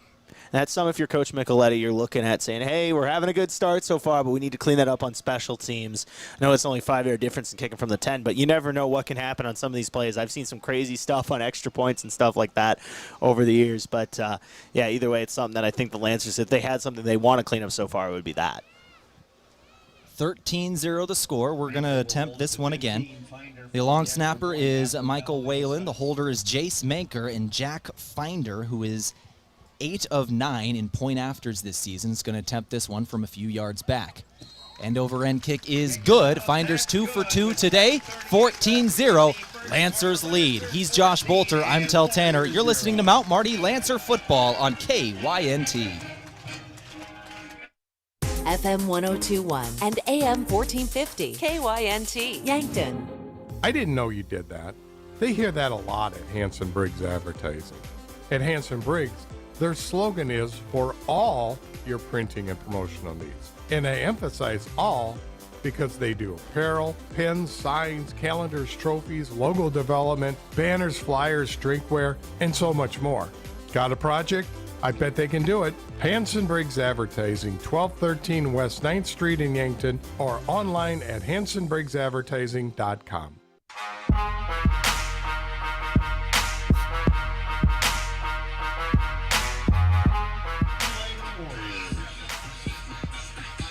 Mount Marty leads this ball game 14-0 over Waldorf. The newcomers to the Great Plains Athletic Conference, they're going to have a similar welcome to what the Lancers had a few years ago. This is a tough conference to play in for anybody coming for the Lancers. Once again, we spoke with the head coach of the program in the pregame show, and he kind of said that this is going to take a moment. It's going to take a moment to get into GPAC play fully. Guys are bigger, faster, stronger. This is the best NAIA conference out there. Yeah, and I think a short return there for Waldorf on that one, maybe to about the 12. I think you're going to get some penalty yardage tacked on here. This, if on Waldorf, will go about half the distance to the goal. Yeah. They're going to be starting inside their own 10. On that return, there are 3 flags on the ground. One at the 40, one at the 38, one at the 32. Yeah, Martin. All on the same thing, I would assume. Everybody was chucking them at the same time. Yeah, I was going to say, I'm counting. Yeah, like you said, 3 flags out there, and I think there was one down on the bottom end, too, at the beginning of that play. Either way, lots of flags on the field, and we'll see what's going on here and what the penalty is and where this ball will be placed to start the drive. The return was only about to the 12-yard line in Waldorf's own territory. Looks like that'll be a hold on the Warriors. That's a hold on the Warriors. Audio trouble with our referees. And they're going to back them up a little bit. Have to watch closely for the signals on any penalties. And Tehl, if you're Waldorf here, I know you're starting on your own 6, but you got to try to find a way to sustain a drive through the first 7.5 minutes of this game. Waldorf's only ran 3 plays. Waldorf's only ran 3 plays. It was an incompletion, a run for 1 yard from the running back Ketchum, and then an incompletion, both from starting quarterback Louis Williams out of Duluth, Georgia. Once again, has a 46% completion percentage on the season, 2 touchdowns to 1 interception. He marches out there here for drive number 2. Waldorf once again starting on their own 6-yard line. Waldorf has 2 receivers to the right, 1 to the left. Running back off the left shoulder of the quarterback, Williams, shotgun. He'll take the snap at his chest, handoff, going up the middle. Decent gain and a heavy hit for the Lancers. Dalen Norman bringing the boom 2 yards downfield. Yeah, Dalen Norman did put quite a hit there on Ketchum at the end of that play.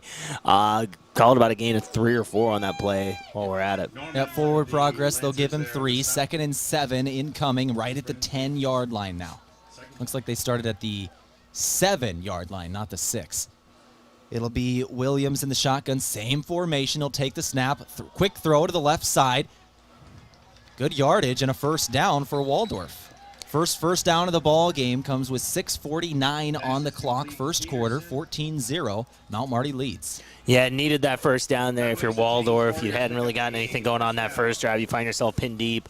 Your defense has been struggling. Need to get a first down here and try to sustain some kind of drive. 1st and 10 for the Warriors. Rocky Ketchum to the left of the quarterback. Williams in that shotgun, same formation. 2 to the right, 1 to the left. Now 1 man in motion from left to right. That's Caden Peterson, the backup tight end. It's going to be a quarterback run, designed run to the left side. Go forward for a few yards. Banged out of bounds by the Lancer defense. 6 yards downfield. Maybe only 5. 2nd and 5 incoming. This game today brought to you by Core Trust Bank, helping you achieve your personal and business goals. Core Trust Bank, raise your expectations. Member FDIC. Nice little run there from Williams. That's just a simple, we'll send the quarterback off the side of the tackle there, and he's able to pick up about 5 or 6 yards on that play. 2nd and 5. 2 receivers out wide to the right. Everybody else in tight. They got a wing back off the left side of the line. Handoff, running back. That's Ketchum. Ketchum. First contact behind the line, and he'll go down. Dalen Norman again. Yeah, nice tackle on that one. Norman broke through at the very point of attack at the beginning of that play. He's able to wrap up Ketchum in the backfield. Caught a loss of 2 on that, and all of a sudden, Waldorf looking at about a 3rd and 6 here. Dalen Norman's been here a long time. He'll get the tackle for loss. 3rd down. Lancer crowd starts to make some noise. It's a great crowd here tonight. 3rd and 6. Waldorf. Quarterback Williams. Hard count. Nobody moves. Get new signals from the far sideline. 2 receivers, 1 to the right, 1 to the left. Double tight end set with a running back off the left shoulder of Williams. He'll take the snap now. 3 go deep. He's going to throw to the left side of the line, and it's knocked incomplete.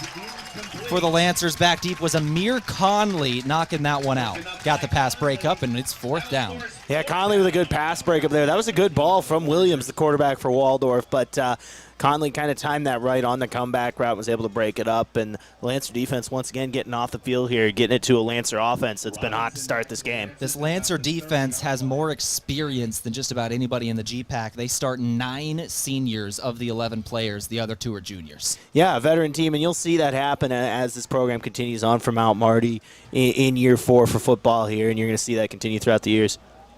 Long, high punt. Fair catch, brought in at the 37-yard line, and more penalty flags are on the field. We've seen a lot of this so far today. Now, if this is on Mount Marty, they could potentially give Waldorf a fresh set of downs here. Yeah, it depends on the extent of the penalty. I don't think if it's possibly an offsides or something, it would still be 4th and about 1 or so, but we'll see what happens on the flag call. Here's the officials are kind of talking. They are signaling.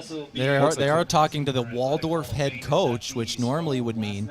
Well, they are talking to Micheletti as well on the near sideline. Both coaches are getting explanations. Well, they did signal their arms were rolling, so that's either usually means obviously a false start or an illegal formation of some kind. Since they didn't blow the play dead, you got to think illegal motion or formation or something like that. On that call, is I think it looks like the Waldorf punt team is running back onto the field here, so I think they're going to do this one all over again. That looks like we're going to be doing the punt once again, and it is kind of the chess match between head coaches here. What are the options of what the penalty is? What do you want? Do you want to take the fair catch? Do you want to make them re-kick a few yards back? Or it looks like this one might be on Mount Marty. 4th and 1. So the Waldorf team came on the field, lined up, and now they're running to the sideline. Now the yardage is only a yard. And I would not be surprised if down 14 and winless on the season. I know you're in your own territory, but they might try something here. If they're trying something, it's going to be a fake punt because they are bringing the special teams out here. I think this is the right call if you punt this ball. If you don't get this in a 4th and 1 on your own 30, down 14 already in the first, you put yourself in a real bad spot. Yeah, you do. I would certainly punt here, but you never know in the GPAC. Some of these coaches really like to go. This one is punted away. It'll bounce first at the 35. And keep going inside of the 20 for the Lancers, down right at the 19 for Mount Marty. Back deep for the Lancers there was Ezekiel Robinson, a senior wide receiver. Yeah, Lancers getting their third possession to go here, and they're coming off a pair of Rugby Riken touchdown passes here in the first quarter. First one was a 25-yard touchdown pass to Trey Hansen. Then he finds his brother Rex for a touchdown the second drive from about 15 yards out. He's really got it going, 5 for 8, 84 yards and 2 touchdowns here in the first quarter. This game today brought to you by Dakota Beverage. Whether it's Coors Light or Miller Lite, always remember, drink responsibly. Lancers are going to start things off here with a tight formation. Strong eye, 3 men, and they're going to give it to the long tailback. It's going to be Hartz, who will go up the middle for 3. 2nd and 7 incoming. Yeah, not a bad game there, about 3 yards. It's one of those when, like, it's a play where when you see that tight formation, you know what's happening, and I think the whole defense kind of saw it coming. But either way, not a bad game there for the Lancers at all. And it's that same tight formation, 3 men lined up behind the quarterback. They're going to run the sweep this time. It's going to be Hartz cutting up field. He'll go down near the sticks, a yard short. 3rd and manageable here for the Lancers. About a yard to go. Hartz did a good job of improvising on that play. That was supposed to go out on a pitch. He didn't see anything. He cuts back in and gains, like you said, about 5 or 6 on the play. Now Lancers coming up with a 3rd and short here. Kind of running that stretch play to the outside where Hartz had a chance to either turn the corner or cut up field whenever he felt like it. He cut up field, and it's 3rd and 1 after a long gain. Lancers get it. 2 receivers to the left. Hartz behind the quarterback, Riken in the pistol. Riken motioning to his receivers. Takes the snap, and this one's blown dead by the officials. Lots of penalties so far on both teams. And there was some movement on the left side of that line. I think they're signaling false start here on the Lancers, and they're going to move back. Wouldn't be surprised if that was on the left tackle there, Patrick Perkins. That is already the 4th penalty on Mount Marty today. We're in the first quarter. Waldorf has 2 of their own. 3:36 on the clock here in the first quarter. 14-0 is your score, but if there's anything for the Lancers to clean up, it's got to be the penalties. Yeah, they had a couple on special teams like we talked about, and 3 on special teams so far here today, and then 1 here on that false start. Got to clean it up. 3rd and 6 now after being backed up 5 yards on the false start. 2 receivers to the left, 1 to the right. It's Riken, the lone man, to the right. Rex Riken throws for his brother. It's caught. Riken holds on to the football. That's first down yardage. No, they say incomplete. Waldorf knocked it down, and the Lancers can't believe it. Rex Riken is arguing he caught it. Micheletti looks furious. And Mount Marty's offense is refusing to leave the field right now. They're saying he caught it, and now the punt team is walking on. The pass is ruled incomplete. Lancers do not like the call, but it'll be 4th and 6. Kind of surprising on that one. Rex is sure-handed, and it looked like he had brought it in on a little out route there that was right at the sticks. Good ball from his brother, Rugby. Yeah, that's an All-American tight end. He makes those catches. Yeah, just not able to on that one, and now the Lancers back for their first punt of the day. Punt gets off, not going to go very far. It's an end-over-end kick that bounces in Lancer territory at the 36 and out of bounds. Waldorf is going to have prime field position. So an incomplete ruled pass leads to a very short punt for the Lancers, and Waldorf's going to get the ball right around the Lancer 35. What a series of events in 2 plays. Yeah, like you said, what a series there. Not the best punt in the world, obviously. I think it might be back at the line of scrimmage from that last one, if maybe gained a few yards on the punt. But now Waldorf, like you said, down 14. They got a chance to try to cut into this Lancer lead. 1st and 10, Waldorf right at the 35-yard line in Lancer territory. And once again, penalty flags are going to blow this one dead. False start on the offense. Waldorf's going to get backed up a few yards here. And not the start you want on the drive here. Penalty now sitting at 1st and 15 for an offense that's still looking to get going here in this contest. Waldorf to this point has only 1 first down. They got it on the ground. After that, it's been couple of punts here for the road team. Waldorf wanted to start off strong here. Lancers had 2 scoring drives in the first quarter, 3:04 on the clock. Now this is Waldorf's best position of the day, but they started off with a penalty before they're even able to snap the ball in their first play. Not the way you want to start, but they can certainly bounce back. They're at the 40-yard line of Mount Marty. They need the 25 for a first down. 1st and 15. Quarterback's going to go down for a long sack. Dalen Norman again. buried in the backfield. Yeah, Norman got the original pressure on that play, or the initial pressure. I think Devon Williams helped clean that one up as well. Nice job. Lancers getting some good pressure early in this one. They finally finish it with a sack on that play. 2nd and 20 incoming now for Waldorf. Going backwards on a penalty and a sack. It's Lewis Williams commanding the huddle. He'll send a man in motion. No, just recalling the play here. Audibles here from Waldorf. Quarterback drops back. Williams has got plenty of time. Now he's going to try and scramble here out of the clean pocket, and he's going to go down. Not a great decision there. He'll go down after a yard gain. It's going to be 3rd and 19. Yeah, good job by the Lancer defense. Williams saw that there was some pressure inside, and he cut out. They were able to do a good job getting from the second level and cutting that running lane off, and now you're looking at 3rd and very long here for Waldorf. 3rd and 19. They need the 25 of Mount Marty. Waldorf's offense went backwards on a penalty, backwards on a sack, 1 yard on 2nd down. Now it's 3rd, and here are all the marbles. 3rd and 19. Quarterback in the shotgun. 4 receivers set, trips right, 1 to the left. Snap at his chest, throwing left, single coverage. Incomplete. Amir Conley was the guy in coverage for the Lancers. And I am not sure that was catchable. It might have just been over everybody's head. I think it was Caden Obley, the intended receiver. Yeah, nice job there by the Lancer defense. They sent, looked like it was Crownover on a blitz on the start of that play and really caused some pressure and forced Williams to throw it up.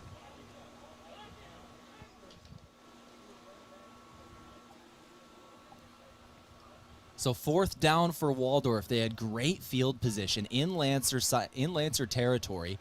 Starting at the 35, and they go backwards. Now they're going to run a fake here, and the punter can't get rid of it. Ball's on the ground. Lancers get it back across midfield. He tried to punt it, but when he dropped it, he just missed his foot, it looked like. Heavy pressure. Somebody might have touched it, but either way, the Lancers get it, and they've just completely flipped field position on an incredible special teams play. Yeah, crazy special teams play there for sure. I'm not sure if that was a fake or maybe a rugby-style punt or what that Waldorf was going for, but nothing was there. Tried to punt that one out and just drop the ball, and now the Lancers start with good field position on this one. That was number 23 for the Lancers, and unfortunately with special teams, I'm not sure which one it was. It was either Emmanuel Schmass or Dalton Goebel, either a DB or a running back in there.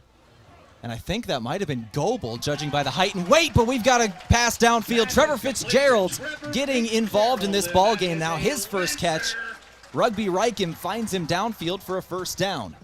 Yeah, once again, sending Reichen out to the right, scrambling. He finds Fitzgerald sitting on a route and gets him for a nice gain. 1:06 left in the 1st quarter. Lancers trying to put points on the board. They'll throw downfield. It's Hansen.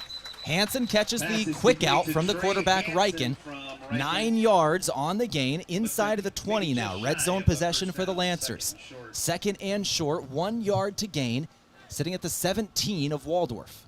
Repeat everything I said about the play before that to Fitzgerald, this time to Hansen. Roll Reichen out to the right and find an easy completion for some good yardage.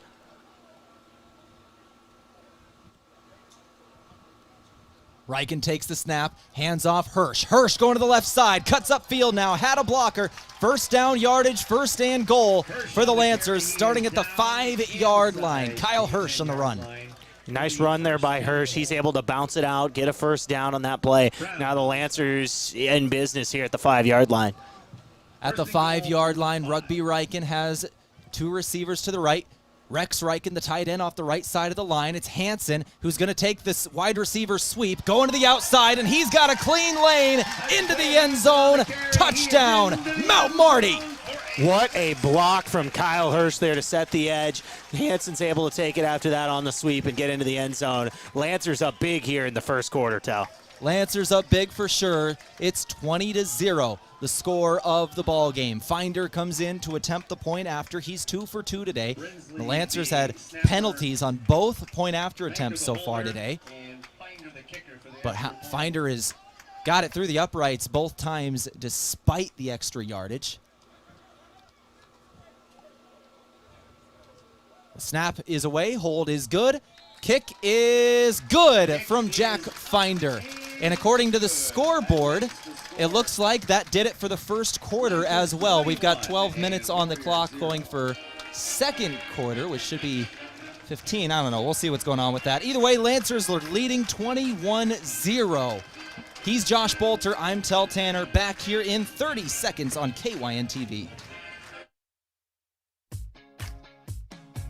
At H&R Block of Yankton, we want you to focus on your business while we handle your books. From payroll and bookkeeping to expert tax preparation and advice, we're ready to put our expertise to work for your small business. For the year-round services and the one-on-one attention you deserve, partner with H&R Block of Yankton. Stop by our office at 21st and Broadway or call us at 605-665-3366.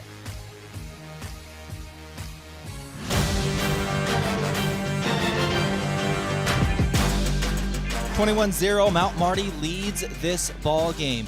Another good drive, and this one, it was Trey Hansen on a 5-yard wide receiver jet sweep to the outside, ran it in from 5 yards out to cap off a 4-play, 43-yard drive that took a minute 30, and that ended the first quarter. We go to the second quarter of play now, 15 minutes on the clock, 21-0 is the score of this ball game. Can't ask for a better start for the Lancers. 4 drives, 3 touchdowns there in that first quarter. 2 touchdown passes from Rugby Riken and that jet sweep, really to get things continuing here. 21-0 as we do have both teams running off the field. I'm not sure, maybe, I know the scoreboard's a little off here at Crane-Youngworth. It says 14-0. It is 21-0. But I don't know if that's what they're talking about or what they're trying to do here. But either way, 21-0 Lancers in this one at the start of the second. Yep, got to get the scoreboard updated. 21-0, Mount Marty leads this one. Let's go over the scoring drives of this ball game. Lancers started off with a 7-play, 66-yard drive in their opening possession. Rugby Riken pass complete to Trey Hansen for 25 yards. Rugby Riken after that pass complete to his brother Rex Riken for 15 yards. For the touchdown, capping off a 9-play, 83-yard drive. After that, Lancers did have to punt once. They get the ball back. They drove down the field. A 4-play, 43-yard drive. Took a minute 30, ends with a Trey Hansen 5-yard rushing touchdown. Hansen's been in the end zone twice, one running the ball, one catching it. Yeah, and he's having a big day. Like you said, 2 touchdowns, 1 rushing, 1 receiving. That freshman quarterback, Rugby Riken, having a great day, too. He's got 2 touchdowns. I think that's just kind of his thing, scoring touchdowns at Crane-Youngworth Field. He's been doing it for a long time now, continuing that here at Mount Marty with his first official start here at Crane-Youngworth Field as a Lancer. Finder approaches, puts the ball in the air. It's a short rolling kick, and it's brought in at the 20-yard line by a Waldorf player. And up back takes it, and he's going to be flipped over the shoulder of a Lancer. At about the 33-yard line is where Waldorf's going to start this drive. Yeah, violent tackle. It looked to me like it was number 13, Caden Phillips, who got in on that one. But either way, the returner had flipped over on that. But now, 1st and 10 here for Waldorf, and they're just trying to get something going, find themselves down big here very early into the second quarter. Mount Marty Lancer football, a product of Aztec. Build your career with the group that's built to connect from rock to road. 1st and 10, Waldorf. Lewis Williams is the starting quarterback for the Waldorf University Warriors. He's got a running back off his right shoulder in the shotgun. He'll hand it off. Going up the middle there is, looked like number 29 for Waldorf. We haven't seen him yet today. That is Avian Piscina.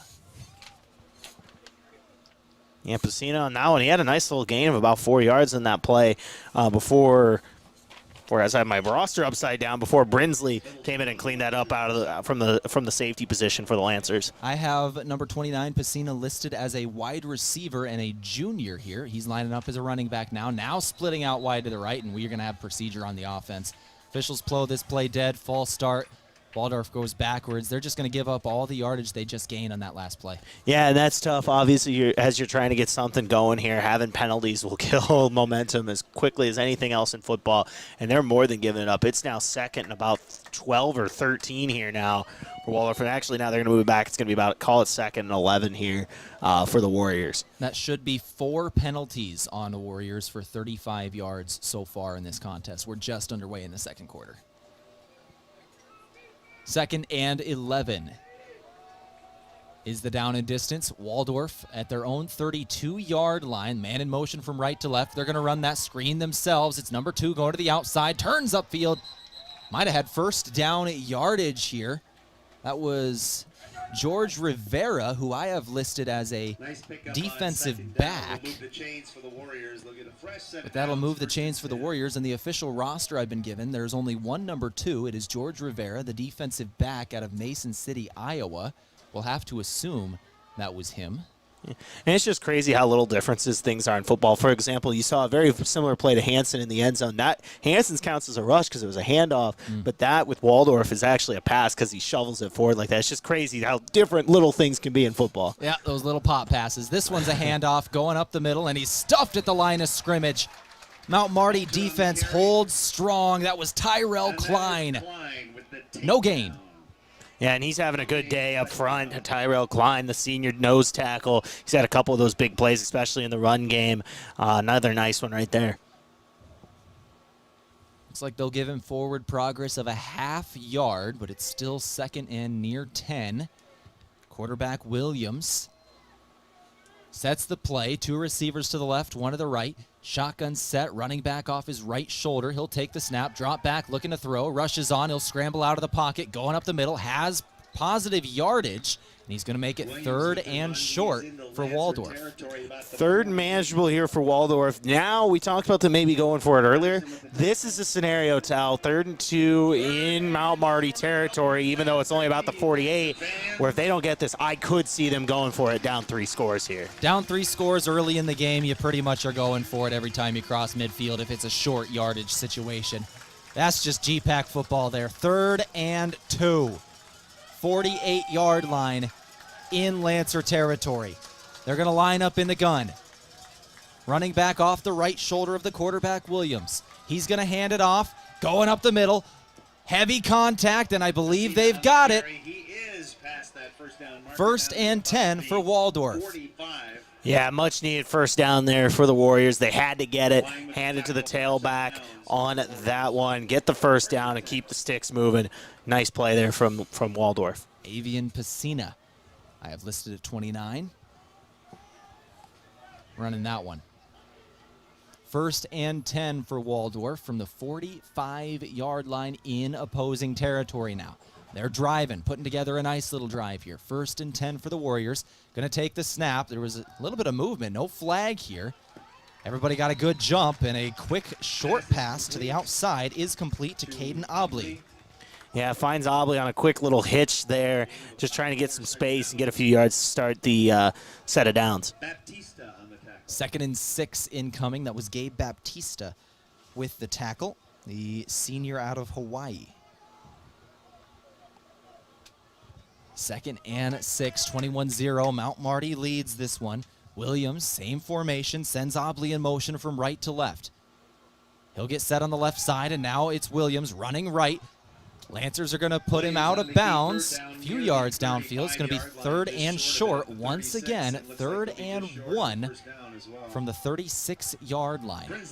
And Waldorf's run that quarterback run off the tackle a couple times here. They both times get a couple nice gains out of it.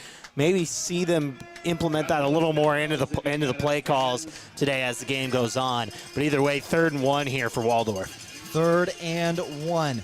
Williams, the quarterback, that same exact formation, 2 to the left, 1 to the right. Obley, the lone receiver, to the right. 1 back in the backfield with the quarterback. He's going to hand it off, running the option, didn't get it. Lancers are going to force 4th down here. Nice job by John Carlstead and company. Looks like it's going to be about 4th and 2. They might have lost a yard, if not a little more. And now Waldorf, you got to assume, is going for it here on their own 37-yard line, 4th and 2. Big moment in this game. It was Rocky Ketchum, the starting running back for Waldorf, who got stuffed by the front line of the Lancers. 4th and 2 after a yard loss, and the offense is out there. We've got 3 receivers lined up to the left. Ketchum off the right shoulder of the quarterback, Williams in the shotgun. Now they're going to split Obley out to the right.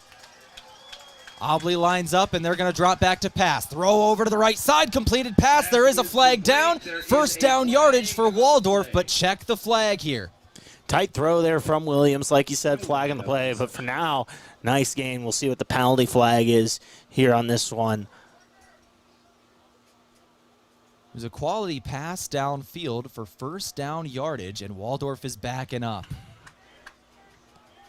Yeah, and with that, they are bringing the punt team onto the field. So now it looks like then another penalty here on the Warriors, and now completely changing what they're going to do here on 4th down. More penalties ending drives here for Waldorf. It's now 4th and 7.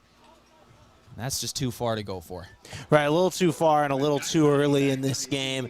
They're going to punt the ball back to a Lancer offense that's been on fire. 3 touchdowns in 4 drives so far. 4th and 7, set to punt this one away is Isaac Burgett. He's going to get the punt off, and it's going to be brought in by Gaetani. Gaetani's got blockers ahead, and he's going to have a nice little return here. Gaetani across midfield. Gaetani into open space. Mount Marty's going to take this one all the way. Josiah Gaetani for 6. No flags. What a play there. Deep return. I believe that was over 90 yards on that one. And Mount Marty capitalized on a couple special teams things here today. Drop punt earlier, then you take that one to the house. Lancers up 4 scores in this second quarter. Mount Marty leads by 4 scores here. Josiah Gaetani takes it all the way. Caught that one inside of the 15, takes it all the way for 6.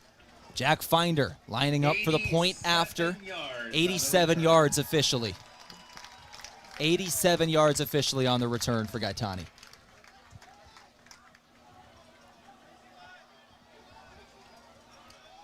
(27-0) is your score.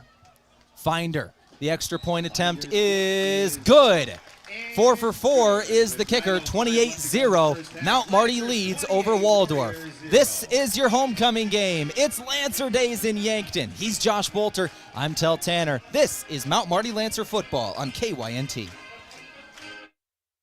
If it's time to review the look of the signage at your business, let Mayor Signs help. They offer all types of signs, including lit, non-lit, digital, and much more. They also do logo creation and vehicle wraps. Their technicians arrive on site fully equipped to get the installation done with quality workmanship.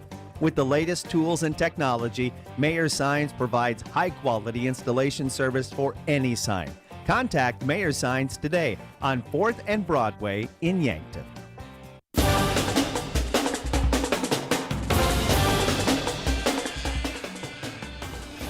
28-0 the score of the ball game. 9:05 on the clock here, second quarter. Mount Marty leads this one by 4 possessions now. It was Josiah Gaetani with the 87-yard punt return touchdown for the Lancers. Yeah, big punt return there. Lancers getting off the field quick, obviously, getting it back, getting their defense back on the field. Gaetani, he found the hole, and as soon as he did, turned on the Jets and took it to the house. Big lead here for the Lancers, 28-0 with 9:05 to play in the second quarter. Finder kicks it back to Waldorf. It's a high end-over-end kick that's going to bounce into the end zone. Touchback. This game today brought to you by Dakota Mac. At Dakota Mac, they can help you do the heavy lifting when it comes to ag financing. Whether you're a farmer, investor, or beginning farmer, they work hard to find lending solutions to fit your needs. Learn more at dakotamac.com. Lancer defense trots out onto the field. Waldorf with an extended huddle getting ready for this one. Coach trying to get some life into his players. Tyler Chapa down 28-0 on the road here. Yeah, and obviously not the start you want, but still plenty of time to get back into this one, but you got to get something going, and it starts right here for Waldorf. They got to get something going on offense. 1st and 10. Pistol, they're going to hand it off, going to that right side of the line, down a yard, downfield. Carlstead on the stop. Very little gain on that run. I think that was number 22 here, the Caden Unruh, the tight end. Yeah, and there... Zyron Belcher, excuse me. Belcher is going to be the one who ran that. And Waldorf was just trying to get to the perimeter on that play, beat the Lancers to the outside, but Carlstead was having none of that. Nice tackle and very short gain here for Waldorf. 2nd and 9 here for Waldorf. That power pistol formation. Going to go to the left is the quarterback, Williams, on the rollout. Throws across his body downfield, overthrew his intended receiver. The receiver wanted a flag, doesn't get it. Downfield, that was Justice Johnson, the senior wide receiver out of Gainesville, Georgia. Yeah, an underrated component of that play was Brock Lubbers, the sophomore linebacker from Sioux Falls. He comes down from the second level, looks like he's going to blitz. He ends up dropping back in coverage, and as soon as Williams, the quarterback, rolled out to the left, he goes out of coverage and goes after the quarterback, preventing him from running the football and forcing Williams to throw that one up. Now 3rd and 9 here for Waldorf. 3rd and 9, Waldorf lining up, 3 receivers to the left, none to the right, running back in the backfield. He's going to take the snap, drop back to throw. It's Norman flushing him out of the pocket. Quarterback's going to run for it. Near the first down marker, he might have the yardage. Yeah, Williams took a shot on that play, but like you said, I think had enough for the first down. Heck of a job being able to improvise and get that out right, as it looks like there is a Lancer down at about the 37-yard line here. I can't see a number on that as it stands, but either way, a tough play. I thought I saw number 0 there. I believe that's Asmaran Muhammad, the starting cornerback for the Lancers, who had a pick 6 in game 1 this year against Clover Stockton. It will be 1st and 10 for Waldorf after a good scramble from the quarterback Williams. Got first down yardage. They're going to be set up at the 37-yard line in their own territory after the first. But once again, a injured player right on the near sideline getting up, and it looks like that is Muhammad, and he is trying to walk it off, returning to the huddle, and now he's told to turn around. You got to go to the sideline after that. Yeah, got to take a couple plays there at least. Get your bearings back together. This defense is playing fine as it stands. I think they're going to tell him, hey, take a couple plays, chill out, and get it about you before you go back out there.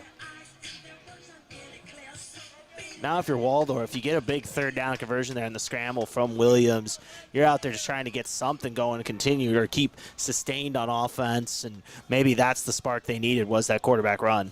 7:52 on the clock, 28-0 is the score of the ball game. Waldorf trips left, Ketchum off the right shoulder of the quarterback Williams. Shotgun, it's Obley, motion left to right. He'll set up wide to the right now. Quarterback checks, pointing at Carlstead. Now will take the snap at his chest. Fakes to the right. Pump throw. He's going to run out of the pocket. Throws downfield, and it's incomplete on the near sideline. Knocked out of the hands of the intended receiver, James Brinsley, with the hit. He was looking for Nolan Frowine. Yeah, good pass break up there from Brinsley, like you said. And either way, though, Williams had to wait until that defender from Mount Marty decided to go up and run after him, and then he dumps it off. But good pass break up there from the Lancer secondary. 2nd and 10 from the 37-yard line in their own territory after the incompletion. Quarterback motioning to the sideline. Hand signals from the play caller.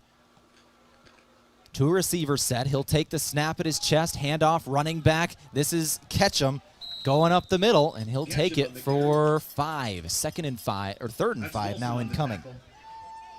Good dive play there for Waldorf. They cut it the sticks in half there. Now sitting about 3rd and 5, like you said. 3rd and manageable, though, compared to sitting in 3rd and long. 3rd and 5 here for Waldorf.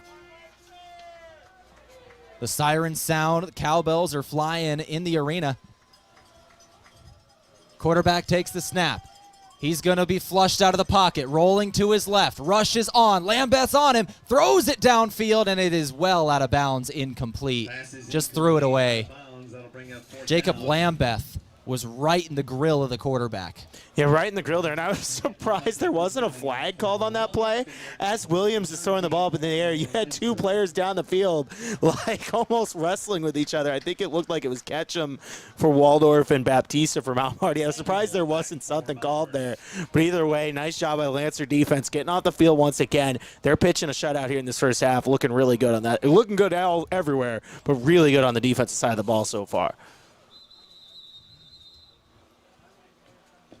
Waldorf going to blow this one dead. I think we've got a timeout on the field with 6:48 on the clock. Timeout taken, Waldorf. Let's go ahead and, nope, Mount Marty, excuse me. Mount Marty takes the timeout. We'll take it with them. Timeout's brought to you by Pizza Ranch. For legendary chicken and the best pizza, it's Yankton Pizza Ranch on Broadway, or call 665-1222. Back in 30 seconds on KYNT. FM 1021 and AM 1450. KYNT, Yankton. Move with Mason Schramm with the Move Group. The home buying process can be complex and overwhelming, and you may feel intimidated by the amount of information you need to learn. But you don't have to go it alone. Trust our professional real estate team to guide you through the process. From negotiating the best price to navigating the paperwork, you can expect help every step of the way. So call me, Mason Schramm, with the Move Group, and make the move with Mason. Move with Mason.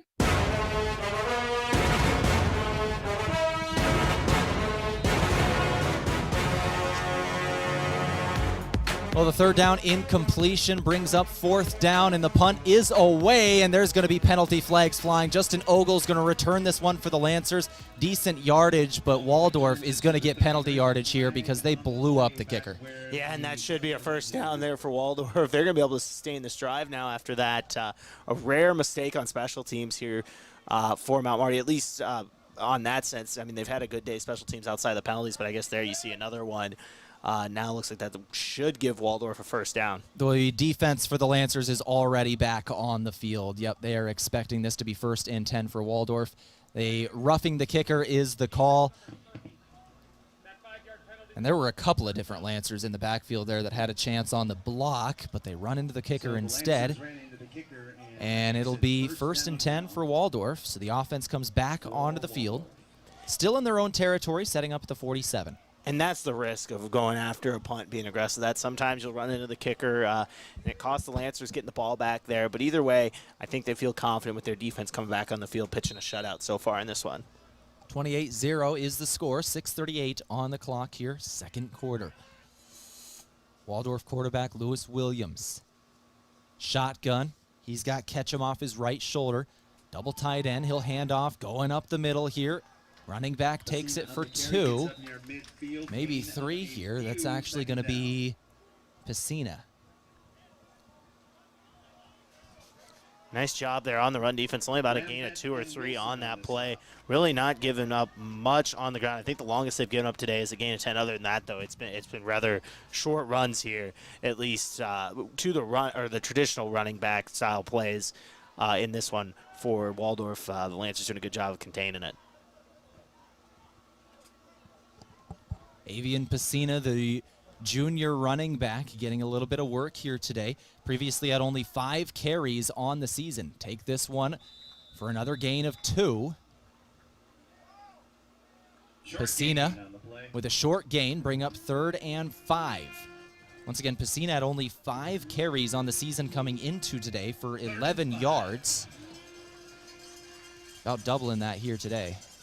Piscina, so far from what I can see, that was his 5th attempt for 11 total yards now in the ball game, or for 12 total yards in the ball game. You can tell the Lancers here got to keep an eye on Williams, the quarterback. He's been able to scramble on some plays so far, and he's doing a good job on that, but keep an eye on it here on 3rd. 3rd and 5, quarterback drops back to throw, rushes on him, he's flushed out of the pocket, throws downfield, and it's over the head of the intended receiver. Incomplete, 4th down. He was looking downfield for looked like number 6, Bryce Jones. Yeah, and Brock Lubers did a good job of getting over there, roaming over, and getting in front of the receiver on that play. And now we're right back where we were 3 plays ago. Lancers forcing a punt here on 3rd down, or on 4th down. Lancers ran into the kicker last time we were here just 3 plays ago.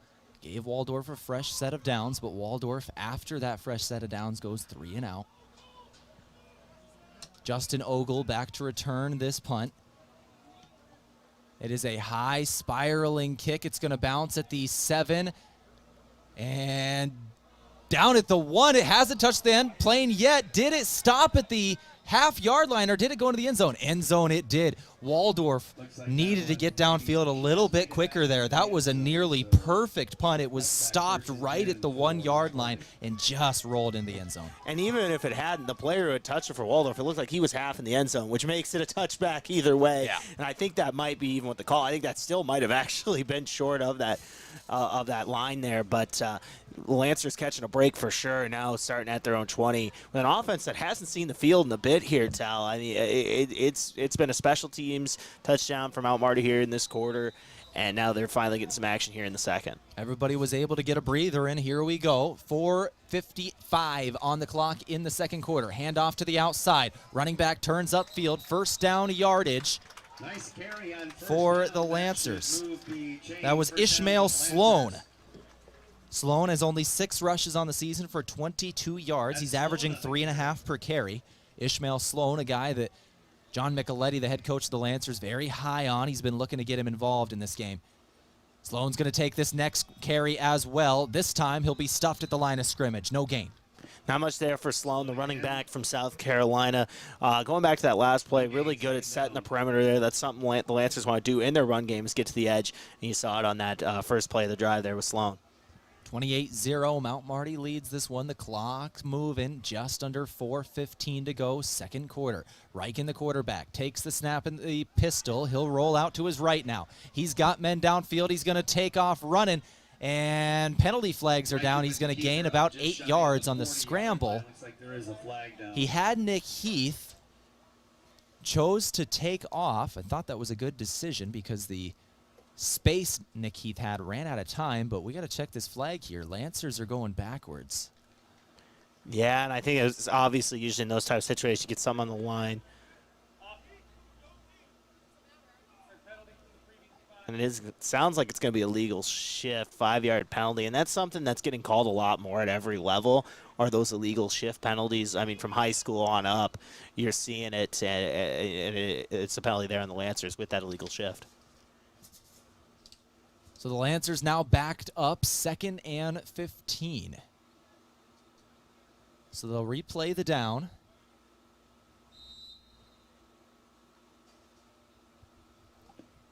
For replaying the down, I'm not sure why they let the play go as long as it did, perhaps. But yeah, for some reason, and I've never understood that. Maybe someone explained to me when they get false starts, single shifts, why they stop one dead and the other they don't. But throwing downfield for Rex. Reichen somehow brings that one in. No, he did not. Rex bopped it up in the air. Was able, it looked like from my vantage point, to bring it in, but it was the other side of his body is where it hit the ground. Both Rex and the official agreed he didn't bring it in. And I thought for a second he did there too. Good job of bobbling up in there. That takes a lot of focus when you pop it up in the air to be able to still come down with it. And Rex is good as anybody, but that's a tough play to make. And now the Lancers looking at 3rd and long here, called about 3rd and 14 or maybe 15 on the play. Yeah, 3rd and 15. They're going to split 4 receivers out, 2 to the left, 2 to the right. And Mount Marty is going to call timeout here. Mount Marty's only their first. Both teams have 2 left with 3:37 on the clock. Let's take it with them. Back here in 30 seconds on KYNT TV. Hello. Here's to welcoming moments, big and small. Embracing the unexpected. Savoring life. At Avera, our nationally recognized health system will be right here with you, ready for anything. We listen to your goals and help you achieve them with care and coverage. We'll move you forward through sickness and health, and every milestone in between. Avera, moving health forward. Learn more at avera.org/forward.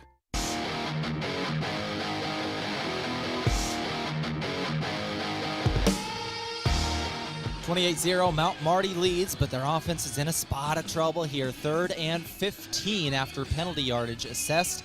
They're in their own side of the field.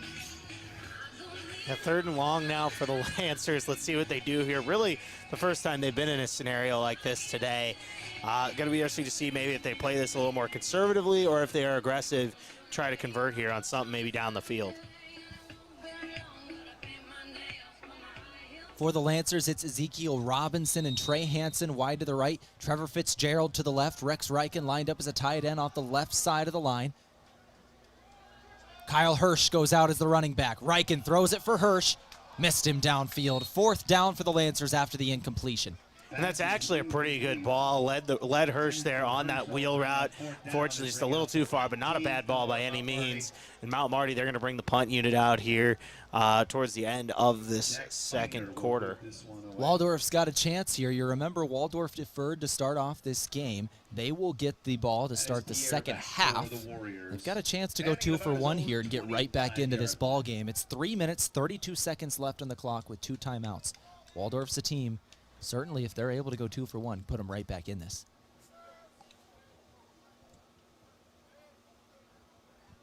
Jack Finder, the punter, going to put this one up in the air. High spiraling kick brought in at the 35-yard line. No fair catch. And gained a yard or 2 here, did the return man for Waldorf. That was number 9, Mark Pierre, I believe. Yeah, not a bad little return there. Good field position here. And like you said, plenty of time. 3:20 left on the clock. Got a couple timeouts here. And you do get the ball first, start the next half. So plenty of time, like I said. And let's see what Waldorf's able to do with this possession. Looks like Taryn Booker is now into the ball game.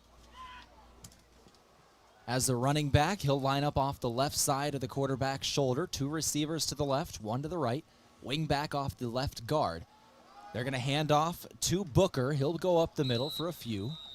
Short gain on 1st and 10. Second and medium incoming. And we talked about it, plenty of time here. Get a few yards on 1st down, see if you can get the drive started with something positive on the ground. Now let's see if Waldorf continues to be a little more conservative, run the ball. Maybe they try to get something going in the passing game. They're only 3 for 11 passing in this game. Let's see maybe if they try to serve up an easy completion for Williams. Taryn Booker had 5 runs for 17 yards on the season coming into today. That was his first carry in this ball game. Waldorf's got 2 receivers to the left, 1 to the right. They're going to hand off Booker again. Booker going up straight forward, and he runs into a host of Lancers. Another short gain of 2 to 3 yards. Williams wraps him up. 3rd down. But 3rd and very manageable here for Waldorf. Called about a 3rd and 4, maybe 3rd and 3 here. 3rd and short either way. Let's see if Waldorf decides to stick with that run game here or if they're going to try airing it out on 3rd. 3rd and 3. Williams, the quarterback, senior out of Duluth, Georgia, has Booker off his right shoulder. 2 receivers to the left, 1 to the right. Tight end off the right side of the line. That's Frowein. Quarterback sends a man in motion. That's Booker going left, and now the officials will blow this dead as we have the 2-minute timeout. That's new to college football this year. 2-minute timeout, 28-0 is your score. Back here in 60 seconds on KYNT. Oktoberfest is a brief moment of fall beer drinking beauty, so have Samuel Adams Oktoberfest on hand as the nights get cooler and the days a little shorter. Smooth taste with the roasty sweetness and light hop character that's only available for a short time. Kick off cooler weather with food and friends and don't miss a moment with Samuel Adams Oktoberfest. Grab it while you can at your favorite place to buy beer. Hey, son, can you hand me that vice grip? As any farmer or rancher knows, having the right tools in the toolbox is important. That goes for your ag lending as well. If you're considering expansion, restructuring debt, or purchasing equipment, call Dakota Mac. We have a toolbox full of lending solutions to help you with your ag financing needs. Hi, it's Jeff Wolfgram from Dakota Mac. Call us at 800-682-4578 to learn how Dakota Mac products can work for you.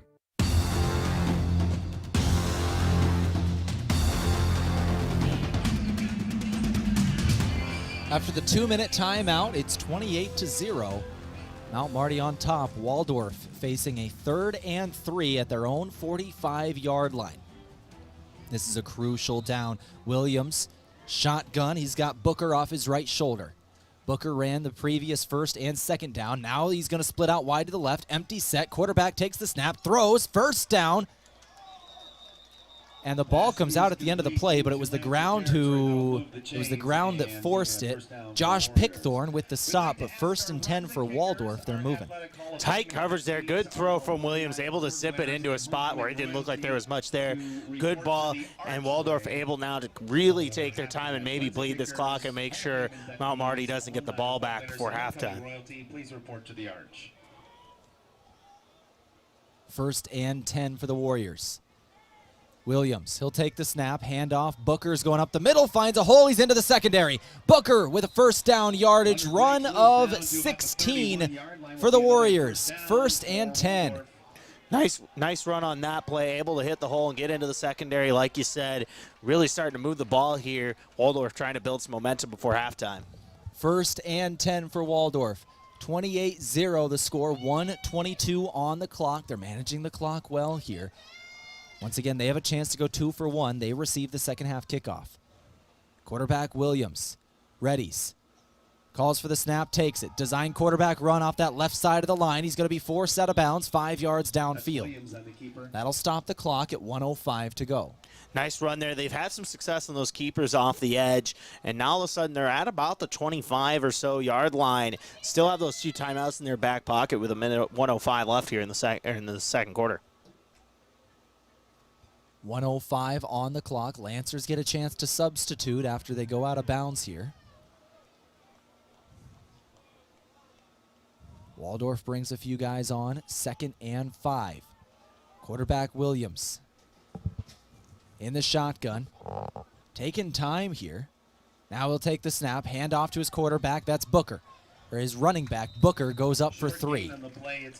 Taryn Booker has had this drive all to himself, and he's getting about 3 yards a carry. 3rd and short here, Tehl, like you said, 3rd and 2 maybe. And if I'm Waldorf, I'm thinking about using one of those timeouts here. Talk about this one. Make sure you got something you really like on this play and keep the drive moving. But there, it looks like they're going to elect to not and let this clock run a little bit as they're getting ready to snap it. Yeah, he's still got 2 left. Booker's going to get stuffed short. Now they're going to have to use one. It's going to be 4th and a few more after the tackle for loss by the Lancer defense. They maybe should have took a timeout, and now they should take one on 4th down. And I don't think they're gonna. I think they're content with letting this clock run in here. They might even. They had 40 seconds left. They might take this to halftime. They don't want the Lancers to get it back, I guess, but I would have thought they would have wanted to try and go 2 for 1. Yeah, and it looks like they're content with taking this to halftime. Kind of a surprising decision here for Waldorf, but either way, as they now take a timeout with 2 seconds left, maybe they're going to try a field goal or something like that. Maybe a long field goal here. They're at the 25-yard line. Timeout comes in from Pizza Ranch. Pizza Ranch for legendary chicken and the best pizza. It's Yankton Pizza Ranch on Broadway, or call 665-1222. So from here at the 25-yard line, as we're going to keep this one right here during this timeout, be about a 42-yard kick. That is pretty good distance here for the NAIA. We've seen kickers be able to make this. The Waldorf's kicker on the season, I can tell you, is 4 of 4 in extra points, but is 0 of 1 in field goals, according to Presto Sports stat keeping. And we're going to test his range here to end the half. It's kind of surprised that they're electing to take a field goal and run the clock here. But either way, they now find themselves in this situation. They obviously have a lot of confidence in their kicker to give this a shot, but let's see if Waldorf can get some points on the board to end the first half. Connor Parker comes out. Isaac Burgett will be the holder, and Geraldo Calder Hernandez will be the long snapper. Looks to be about 41 the right foot of Parker. Snap is blocked. Kick is blocked. Lancers have it. It's in the hands. They're going to return this one, but Laundry is on the field. There are flags. Lancers take it into the end zone. I think that was Josh Pickthorn who ran it all the way back, but there are multiple Lancers not only down, there are flags down. There is going to be a lot to sort out here. Yeah, a lot to sort out. Couple Lancers down on this one. We'll see what happens. Looks like Amir Conley's one of those 2 players down for Yankton. As was, I believe, Justin Ogle. Or maybe David Wilson. David Wilson and Amir Conley might have been the 2 that collided there. And it looks like based on the sign I see from the training staff there, it looks like maybe two players collided heads or something like that. And I think this penalty, Tehl, might actually be on Waldorf as they put the... Yeah, the officials, both Lancer players are now up and are jogging off the field, which is good to see. And it was David Wilson and Amir Conley, a couple of good defenders for this Lancer program, but they're both up and walking off the field. And where the officials are spotting this one is on the Waldorf side of the field, right at the goal line. We might be setting up for a point after. Yes, they're going to say that touchdown stands. I think so. The touchdown, I think, stands 34-0 on the blocked kick return touchdown, and Jack Finder comes out to return this one. There was a lot to sort out there, but the penalty was on Waldorf. Lancers decline it, and they'll go up 34-0. And that ended the half, by the way. This is an untimed play here, obviously with a point after, but either way, the clock ran out on the first half. Yep, there should be 0 seconds on the game clock. It shows 15 because the clock keeper was getting ready for the third quarter. 0 seconds on the game clock. 34-0 is your score. Either way, we will go to the halftime locker room after this extra point attempt from Jack Finder. The clock keeper is trying to get it fixed here. Honestly, we could probably just snap it with 15. It doesn't really matter, but it is what it is. Yeah, absolutely. Rules are rules. Absolutely. Rules are rules, and what a job there by the Lancer special teams. They got a punt return for a touchdown, not a block kick for a touchdown here in this one. Never mind, rules aren't rules. They're just going to snap it. Yeah, they're just going for 15 on the clock still. It's fine. Rules are rules as long as it's convenient to follow the rules, Tehl. All right, here's Finder's point after. Good hold, good snap, and the kick is through. Finder remains perfect on the day. 35-0. Mount Marty leads in the best half of football this year. 35-0 going into the halftime locker room. What a half. Lancer days. A great crowd here. A lot of recruits here. This is what you want to see for homecoming. Absolutely. 2 special teams touchdowns. They got a freshman quarterback playing well with a couple touchdowns too. And really just couldn't ask for a better half if you're Mount Marty. Here starting really well up 35-0 in this one. Thank a few of our sponsors and Parker Hannafin. It's day one of your new career. Parker of Yankton has immediate openings for all production positions, offering newly increased wages, 13 paid holidays, and some of the most competitive benefits in the area. All beginning day one. Learn more at parker.com. As well as Conkling Distributing. Wellness should feel good and taste good. That's why Alani New Energy Drinks offer a range of delicious energy drinks to support your goals while bringing bright, bold flavors to your daily routine. With just 10 calories and no sugar or gluten, Alani New Energy drinks are a healthy way to fuel your fun. We're going to go straight into our halftime interview here. Our halftime interview today, as Josh and I are going to take a little bit of a breather, is brought to you by Marlowe, Woodward, and Huff, attorneys at law, as we go to our halftime show from Parker Hannafin. We'll take that break. We'll come back in 2 minutes with Molly Hansey, a grad assistant in the sports information program, talking all about the Mount Marty Lancer Athletic Hall of Fame ceremony from last night. We'll go in depth on the 3 inductees, personal inductees, and the team that was inducted in well. That coming up in a couple of minutes right here on KYNT. 35-0 at half. Great football teams have key players in the lineup, and that's also true at Lewis & Clark Ford. The new 2024 Lincoln Navigator is big enough to cart your team around, and right now at Lewis & Clark Ford, get up to $6,500 off and 0% for 60 months. The hard-working 2024 F-150 has up to $13,000 off with Ford Flex Buy. See us for the details. We got a great team and great deals here at Lewis & Clark Ford, 4th and Capitol, Yankton.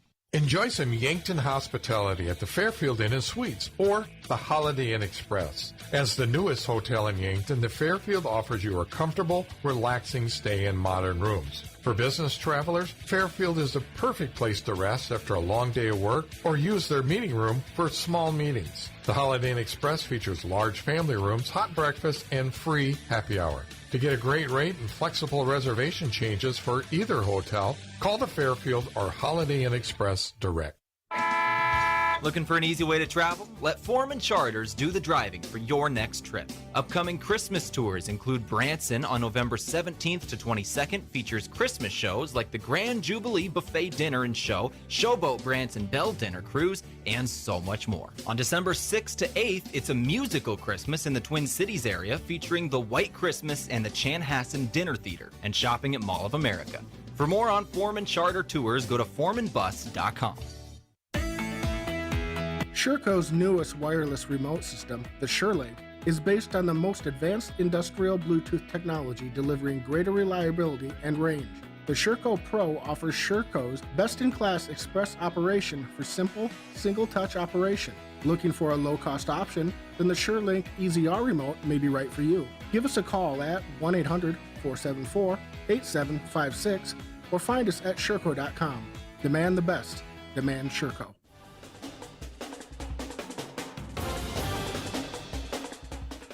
All right, we're back on the halftime show here on KYNT TV from Parker Hannafin. We now go to our MMU halftime interview from Marlowe, Woodward, and Huff, attorneys at law. Molly Hansey, one of the GAs for Mount Marty University, now talking with me. We needed to talk about the Hall of Fame. Molly, thank you very much for joining me. Thanks for having me.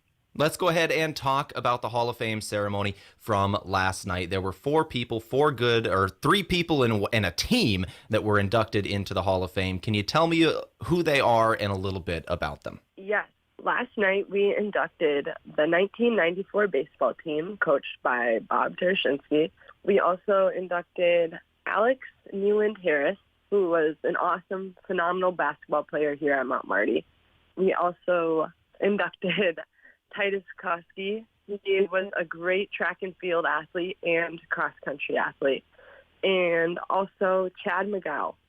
Sadly, he couldn't be there last night, but luckily he had his mom and his sister and other great people in his life representing him. So, thank you for that intro into Molly. Now, could you tell me a little bit more about each one of them? Go into the specifics of who they are and why they're in the Lancer Hall of Fame. Yeah, so obviously the 1994 baseball team, it's always fun to induct an entire team into this because you get so many faces. It's like a big reunion for them. So that was super awesome. They had a 36-13 record. That is the best record in school history. And that 36 win mark still held the record until 2010. But they also have a 23-game winning streak, which still hasn't been broken. Alex Newland-Harris, she was an all-around, just a great shooter. She holds still a bunch of records for the school. She has 8 three-pointers in one game and 123 three-pointers in a season. She's just such an awesome athlete. And then Titus, great runner. Obviously, a lot of his records were set in the 800-meter. He placed nationally on 2010 and 2011 in that. And the thing that was the craziest to me was at the time of Titus's graduation, he held 6 indoor records in the 600, 800, 1,000 meter, mile, and 4x4 relay, and the 4x8 relay. So, and 2 outdoor records in the 800 and 1,500 meter. So that was pretty crazy. And on top of that, he's a really smart guy because he got academic all-conference 5 times and AIA Scholar Athlete 4 times. So that was pretty awesome. And Chad McGow, he played for the men's basketball and baseball teams. So it's pretty cool that we have a dual sport athlete going into the Hall of Fame. He was great at both of them. Basketball, he was 5th in the NAIA in three-point percentage with a 37.7% and 7 in three-pointers made with 124. For the baseball side of that, McGow carried a career record of 10-3 as a pitcher, and including a 5-1 record in 1997. So, yeah, that's pretty cool. So a very good class is what you're telling me. Well, thank you very much for joining me today, Molly. Once again, that class of 2024 for the Lancer Athletic Hall of Fame, the 1994 baseball team, Alex Newland-Harris, Titus Koski, and Chad McGow. Those are the 3 people and team inducted into the 2024 Mount Marty University Athletics Hall of Fame. That interview brought to you by Marlowe, Woodward, and Huff, attorneys at law. This is the halftime show of Mount Marty University football. Let's take a break, come back, keep things rolling. Second half around the corner. Pizza Ranch is all about the cookie. This is Mike from Yankton Pizza Ranch. Get ready for our famous family-sized chocolate chip cookie filled with chewy, gooey, chocolatey goodness. And right now, you can feed your group for just $20. Grab our online pizza deal, 2 single-topping medium pizzas, a small cheesy ranch sticks, and a small cactus bread, all for $20. Simply go to pizzaranch.com to order now. Whoa, that's good. Quit hitting the snooze button on your new career. Wake up to recently increased wages, day one benefits, and an employer who puts you first. Grind through the workday in your own specialty. Assembler, machine operator, material handler, or line operation tech. Don't mind working nights? Enjoy a pay differential of $2.35. Choose your shift and enjoy day one benefits. This isn't just a job, it's your future. Join us today. Find more information and apply now at parker.com. Parker, engineering your success. Beef, pork, seafood, poultry, and more. All at the Meat Lodge in Yankton. Get top quality meats at great prices. They have specialty items like lamb, brisket, mahi-mahi, crab legs, and lobster. They even have non-meat options like Dimmick cheese, pickled items, seasonings, and sauces. For your convenience, you can call and order curbside pickup or order online at meatlodge.com. The Meat Lodge in Yankton, on the way to the lake on Highway 52. As a proud community bank, Core Trust delivers more than just checking and savings accounts. We invest in the cities and towns where we live and work by volunteering to coach youth sports teams, supporting local charities and the arts with our time and resources. Whether we live in a rural town in South Dakota or a suburban city in Minnesota, it's a place we call home. Core Trust Bank. Raise your expectations. Member FDIC.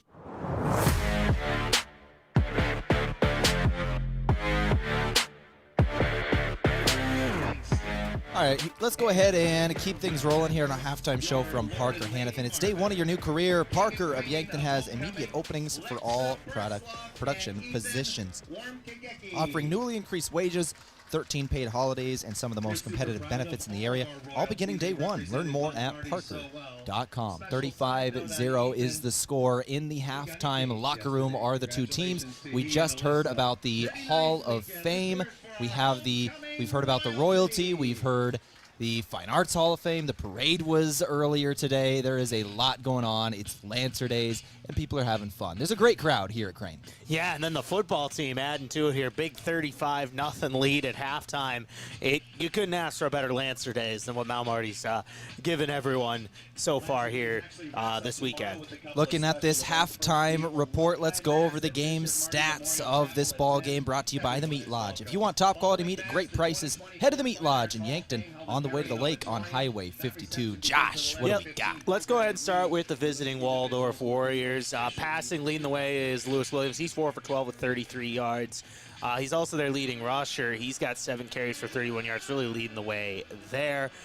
Taking a look at it for Mount Marty, as a team, they got 14 carries for 81 yards. Leading rusher on the day, you got 2 of them, Kyle Hirsch with 3 for 24, Malachi Hartz with 5 for 24. Trey Hansen with a rushing touchdown, a 5-yard run. He's also got a big 25-yard catch for a touchdown his day, 3 catches for 39 yards. Rex Reichen also has 2 catches for 44 yards and a touchdown. Rugby Reichen today throwing the ball, 7 for 13, 110 yards, 2 touchdowns on the day. It's been a good day for the Lancer offense. Rugby Reichen has needed a game like today. As we know, it takes a little bit of time to adjust to college football a lot of the time. And Rugby Reichen had some growing pains, and today is looking just so sharp. He's making correct decisions. He's making quick decisions. He's getting the ball out. He's running when he needs to, and he's got 137 all-purpose yards with 2 touchdowns. Yeah, he's been great today. He's been sharp and really looking good. Found his brother for a touchdown and a real heads-up play on another touchdown where there is an offsides penalty on Waldorf. He knows well enough that he needs to throw that ball up, and he does to Hansen, who's able to come down and get it. Really a good first half football from the freshman quarterback, and really just a good half football around, up 35-0. When it comes to some of the team statistics in this one, what are we looking at, Josh? Third down conversions, anything like that? Yeah, looking at it, Lancers converting at 60% clip. They're doing really well there. Penalty-wise, it's actually been very even, the amount of penalties. Waldorf with 5, Mount Marty with 6. Looking at the Lancers with almost 200 yards of total offense. Waldorf right at about 100. So overall, the Lancers really just controlling the game and been a lot more efficient in that sense. Really running the football and throwing it well as well. The big one that jumps out for Waldorf to me is 3 of 10 on third down today. 30% on the money downs, just not going to do it. 0 of 2 on fourth down. Yeah, absolutely, and that's key. And then there was also a couple penalties that eliminated some fourth downs as well, where they did convert, and really just a tough break for Waldorf on that front. Really made a difference in the score. Special teams was big. Mount Marty had a special teams, had a punt return for a touchdown. They also had a block kick for a touchdown there to end that half, and really a big difference in this game, like I said, was that special teams here in the first half. Those game stats brought to you today by The Meat Lodge. If you want top quality meat at great prices, head to The Meat Lodge in Yankton on the way to the lake on Highway 52. Let's go ahead and take another break here on the halftime show from Parker Hannafin. We'll come back and we'll go over our out-of-town scoreboard. We'll check major college football, other GPAC scores, and Missouri Valley scores. Coming up in a couple of minutes on KYNT. Hungry for the best chicken wings in town? Then head to Checkers Sports Bar and Grill. Whether you're craving mild, hot, or something with a kick, they've got the wings that will keep you coming back for more. They'll have every NFL game on so you won't miss a moment of the action. Grab a cold one, cheer on your favorite team, and enjoy the ultimate game day atmosphere. Wings, football, friends, it's all at Checkers. Open daily for all of your wing cravings. At Triple Time Rudy's, not only do you get top-notch fuel to keep you on the move, but it's a destination for delicious local treats. You'll find quality South Dakota products like Dimmick cheese and premium meats from the Kaler and Renner lockers. It's your community's pit stop for more than just fuel. Triple Time Rudy's supports schools and events and provides fuel discounts to Yankton's largest employers. For all your daily fill-ups and convenience needs, stop by Triple Time Rudy's at 17th and Broadway. A big thank you from Mount Marty University to one of Yankton's greatest employers and friend of the community, Aztec. They're very proud to support the Mount Marty Lancers. The vision at Aztec is to build industry-changing solutions that create life-changing opportunities. And you can build a career with the group that's built to connect from rock to road. Click careers at aztecindustries.com. Best wishes, Mount Marty, from your friends at Aztec. James and I are having a beef. About which Runza burger is best. It's the savory Swiss mushroom. Hands down. No, it's the double cheeseburger. 2 burgers, better than 1, 'cause math. The spicy Jack burger is also good. True. Wait, why are we fighting? I forget. Come get your favorite Runza burger today, because Runza makes it all better. Want the best fast food burger around? Try Runza on Broadway by Bernard's in Yankton.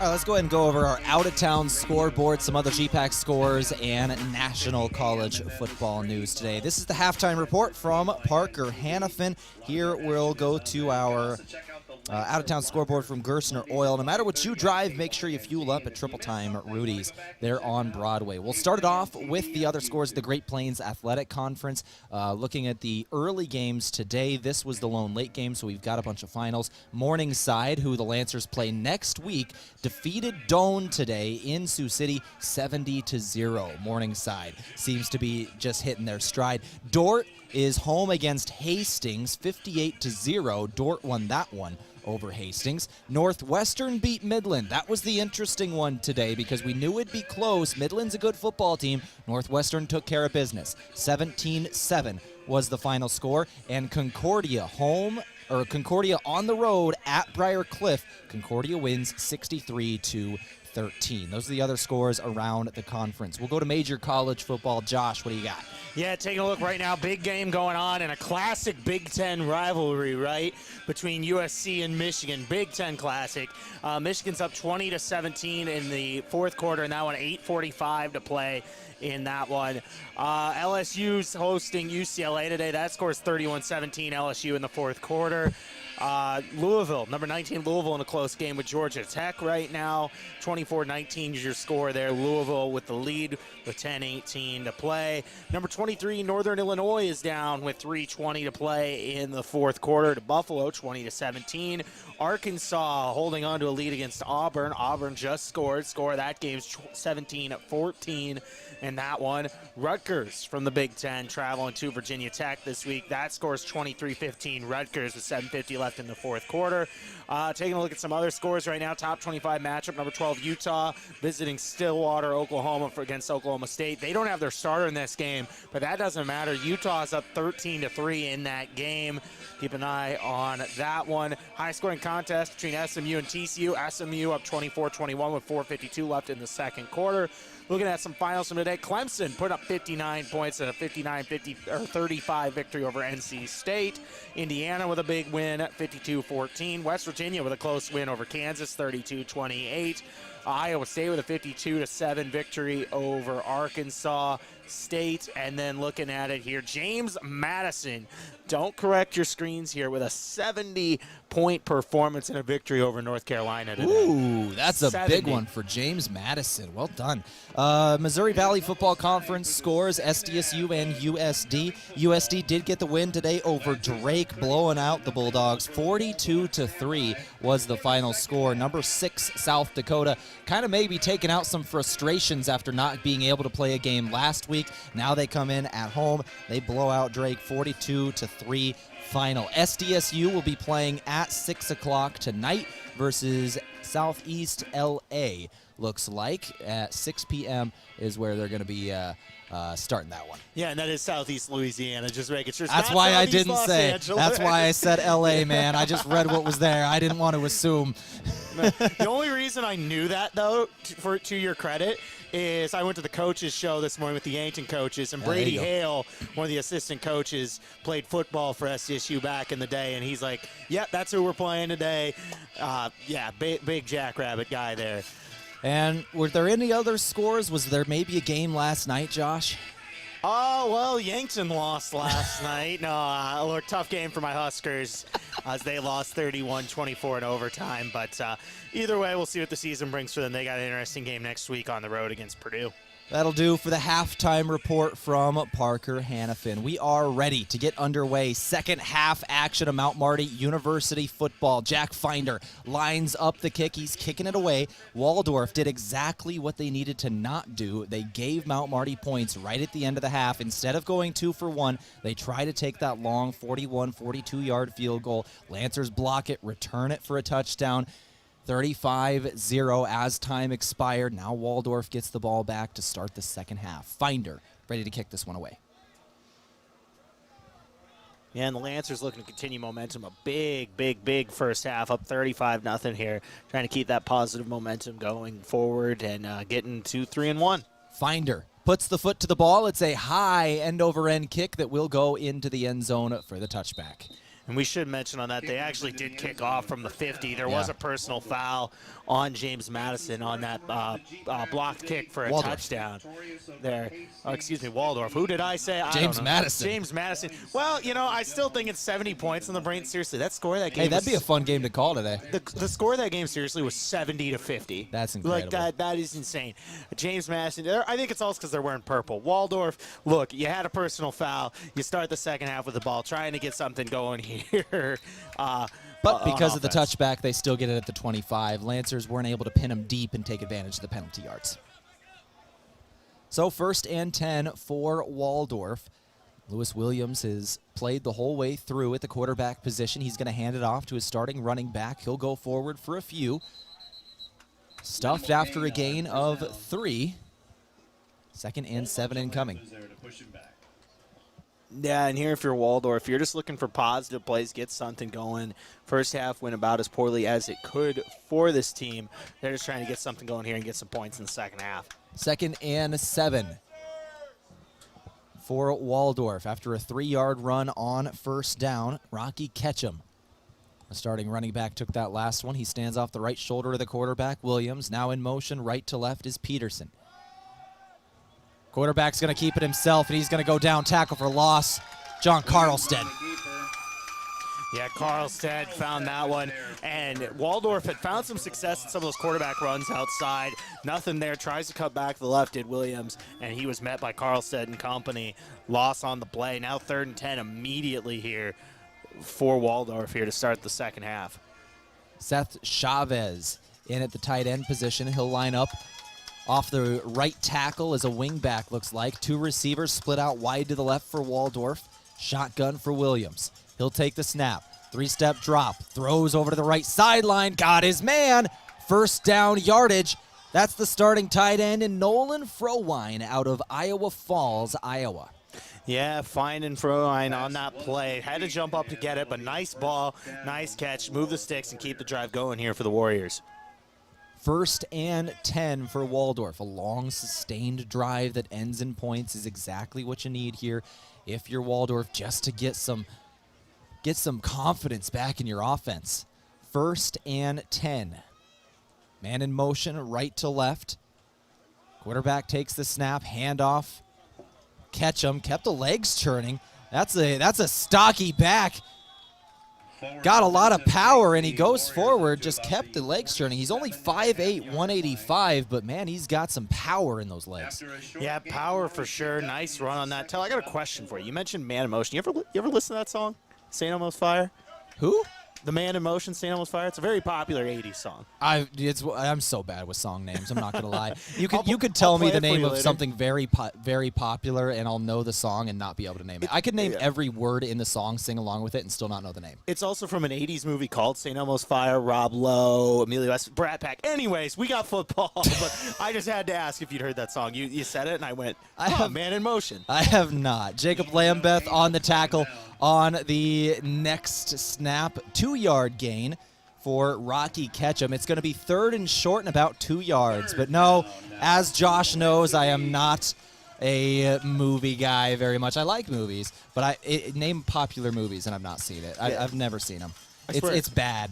He told me he's never seen the Titanic before. I just made that up. I haven't. That's true. I've never seen Titanic. I've seen bits and pieces. I've never seen it all the way through either. That's fair. It's not my movie. What can I say? 3rd and 2 for Waldorf. Shotgun. Williams has got Ketchum off his left shoulder. Ketchum takes the snap. He's going to run. Got the first down yardage off a spin move. 3 yards, needed 2. 1st and 10 for Waldorf. They're in Lancer territory. And much better start here for the Warriors in the second Absolutely. half. So they get a big play on a 3rd and long. Then they run 3 straight plays, get a first down on that. And you talk about long, sustained drives. They've already ran about 3.5 minutes off this clock here in the second half. Right at the moment, they're trying to just install confidence back in their offense. You know, it's one of those down 35-0 at half. You said it yourself a couple minutes ago. That first half went about as bad as it could have, and they've just got to get some confidence back in their offense right now. So I like the play calling here. They're able to get downfield. They're able to get a couple of good first downs. It's 1st and 10 Waldorf, and they'll have a decent gain again here on 1st and 10. A rush of 4 yards for Rocky Ketchum. I love 2nd and 6 anytime you can get it. Yeah, and I think that might have been Boelter there, the backup back, in on that carry. But either way, he was met at the line of scrimmage and still was able to fight forward for some yards there, Tehl. Really showing some hard-earned effort there to get those yards. Ketchum just ran off the field. Boelter in the game, as is Pesina. Pesina off the left side of the quarterback. Boelter off the right. That power pistol. Man in motion to the right side. No, I have not seen the movie, Josh. Throw over to the left sideline, over the head of the intended receiver. 3rd down. To be clear, average movie, great song. Great song that came out of it, but average movie at best. It's not the best effort from the Brat Pack, you know, the Breakfast Club, 16 Candles, stuff like that. I have seen that movie. Okay, yes. I've only watched it within the last calendar year, but it counts. It counts. Yeah, but similar cast. I think even the same director, John Hughes. I'd have to look on that and make sure on that part, but, you know, now that we've spent half of the second half already talking about John Hughes movies. 35-0 is the score. Lancers lead. 3rd and 6 for Waldorf in the 3rd quarter. Waldorf, quarterback's going to escape a sack, but will go down before he gets the first down yardage. Does get something positive out of it after getting hit in the backfield. Somehow stayed on his feet. Good scramble for the quarterback, Williams. It's going to bring up 4th and 3. Yeah, and Bartels on that defensive line for Mount Marty had put a hit on Williams initially on that play. I thought he was going to get the sack on that, and Williams was able to break it and run forward for a couple of yards, and it looks like they're going to go for it here. Might as well. You've had a long drive, gotten a couple first downs. You're in plus territory here. Might as well take a chance. Peyton Gassman out there for the Lancers. Jacob Lambeth, their senior captain, middle linebacker, had to come off the field here for this play. 4th down for Waldorf. Waldorf, quarterback takes the snap. He's going to run it himself. Design run to the right side. He's going to be right at the sticks. I don't know if he got it. This is right at the line to gain. Well, it'll depend on the spot and forward momentum here, and looks like they're marking him about a yard short. Yeah, he's a yard short on that. What a play by the Lancer defense. Waldorf Tehl, they've gone to that play, that quarterback power off the tackle more times than not, and Mount Marty's able to adjust to it, make a stop, and get off the field, and that's a heartbreaker there for Waldorf. A long 5.5-minute drive where they don't come up with any points, but a great stop from this Lancer defense. 9:31 on the clock here, third quarter, 35-0.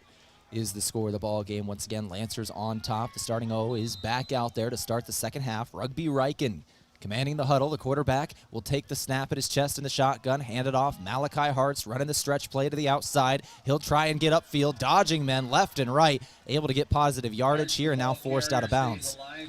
Gets 2 yards on that one, but a very impressive 2 yards for Malachi Hartz. I was just saying, my goodness, Malachi Hartz on that play. Makes a couple men miss and then dragged a couple defenders. A hard-earned 2 yards. Hard-earned 2 yards, but what should have been probably a tackle for loss ends up in positive yardage for the Lancers here. Yeah, and there was an injured player, but he already ran off the field, so the clock has stopped here. But you got to assume they're going to get ready and get this rolling, and they do. Yeah, there the clock starts moving again.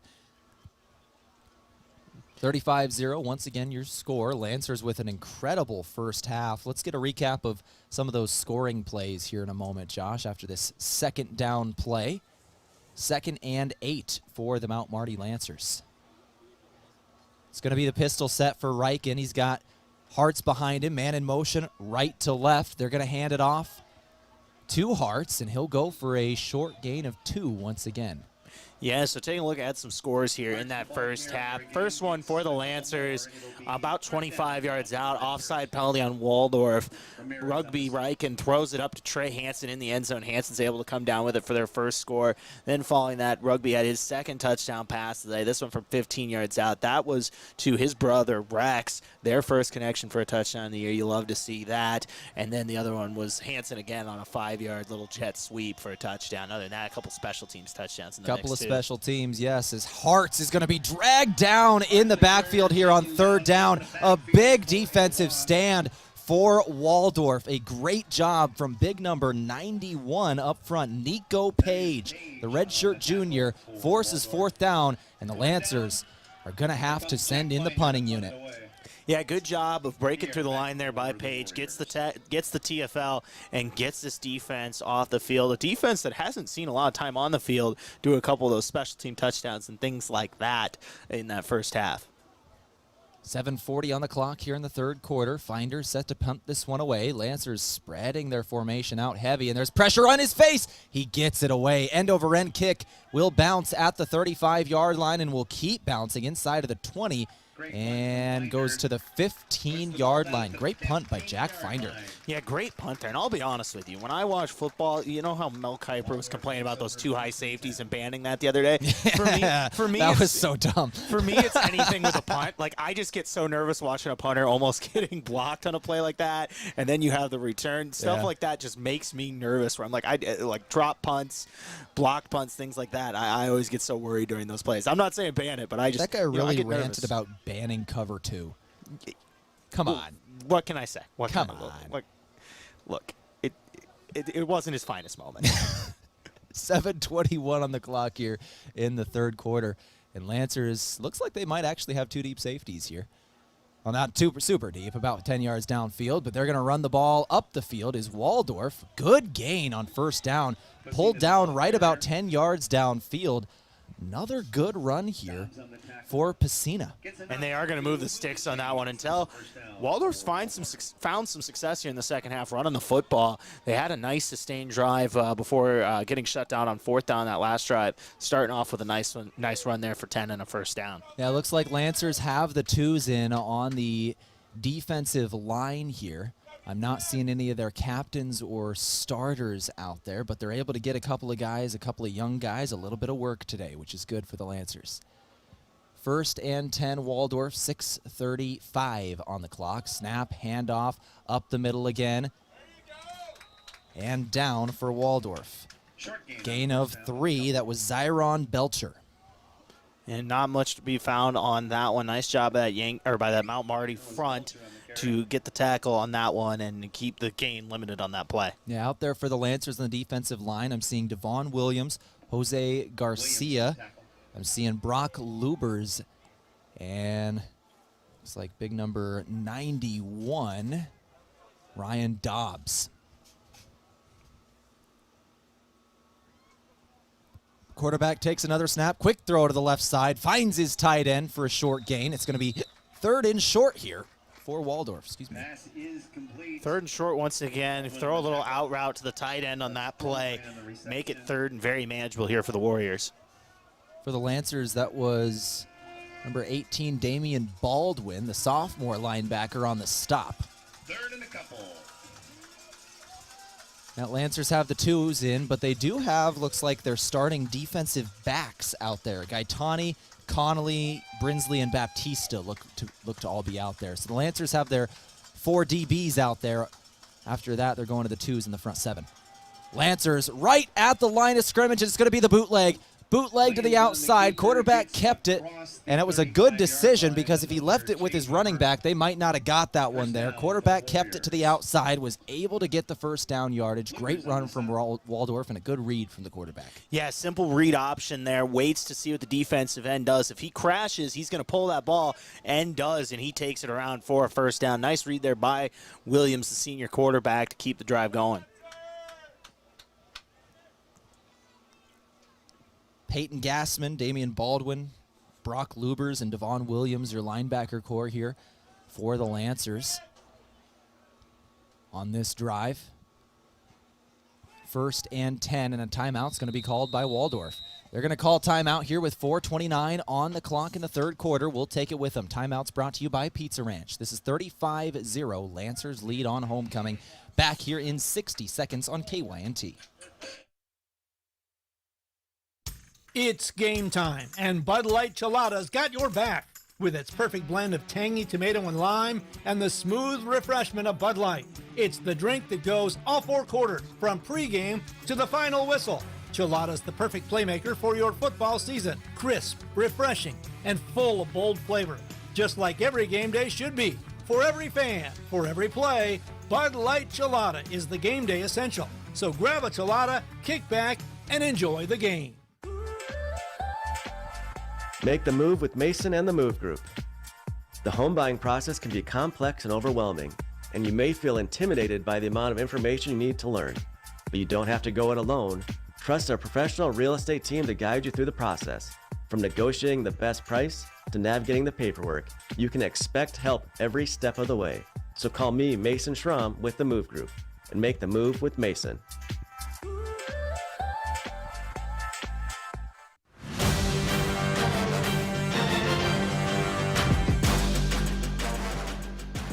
All right, first and 10 here for Waldorf. After the timeout, it's going to be a quarterback keeper. He's going to have to throw this one away. Got it out of bounds. Still inside the pocket. Carlstead came back in for that one. Devon Williams also in the backfield.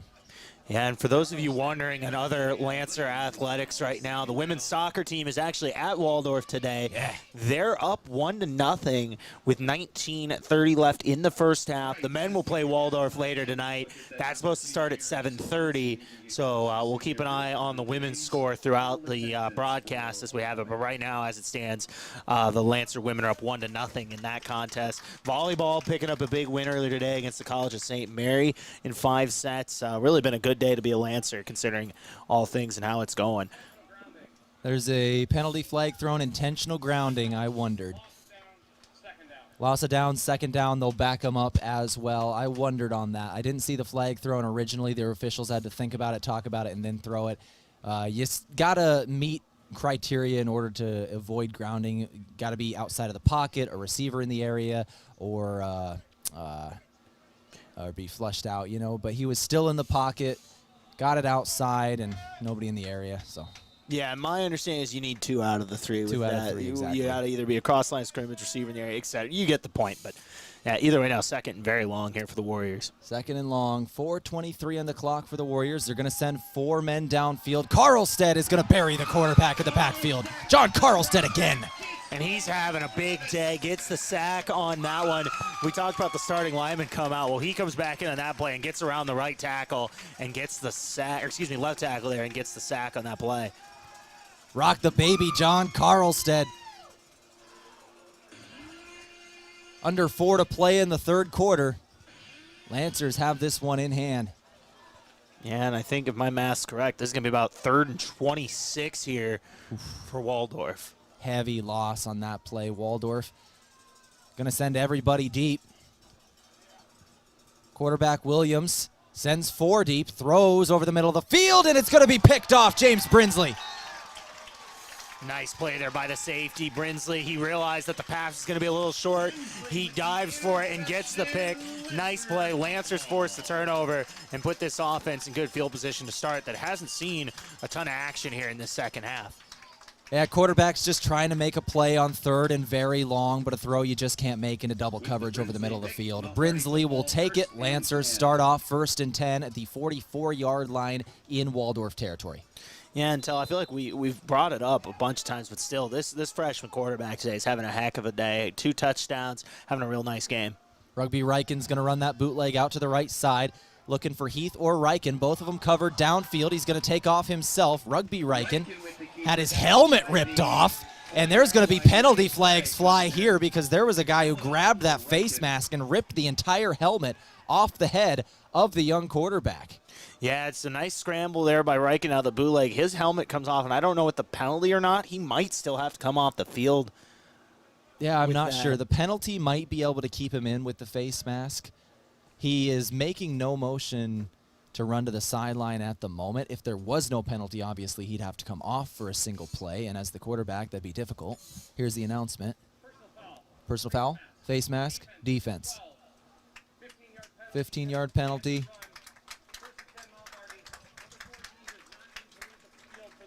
First and 10,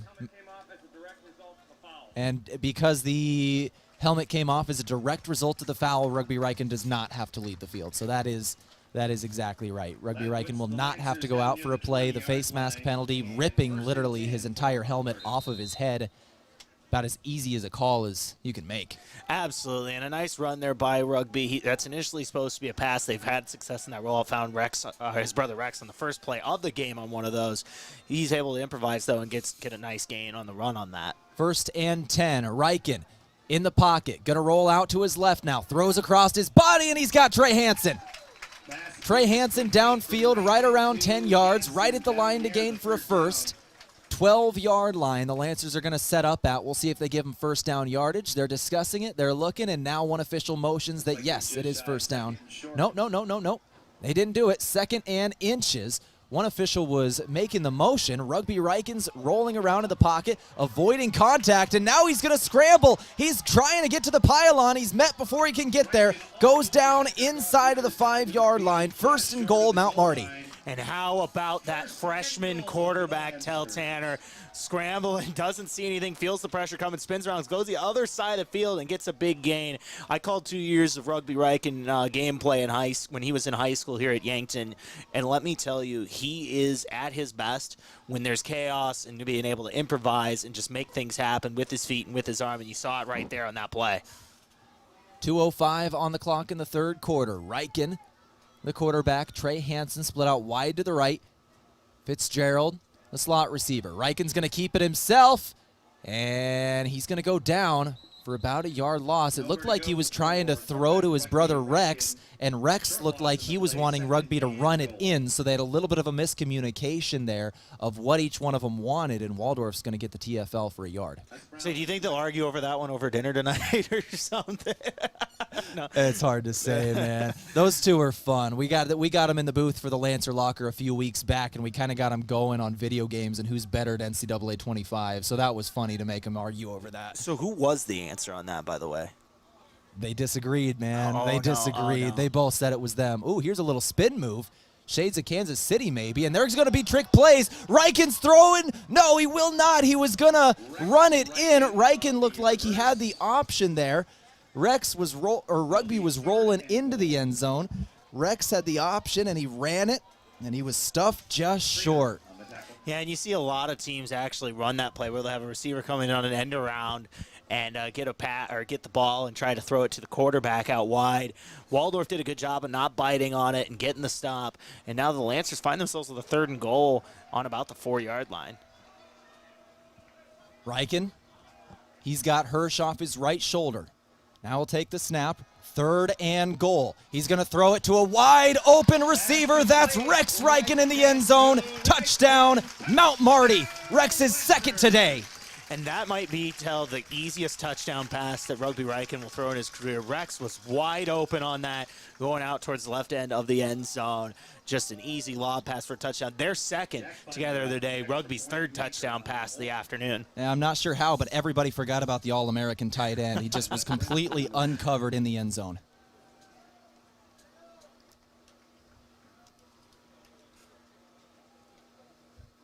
Once again, the brotherly love in Yankton connecting in the end zone. 41-0 is your score. Mount Marty on top. Here's Finder for the point after. Manker the holder. Whalen the long snapper, and it is good. Finder once again perfect. 30 seconds left in the 3rd quarter. 42-0 Mount Marty on top. It's homecoming, Lancer days. He's Josh Boelter. I'm Tehl Tanner. Back in 30 seconds on KYNT.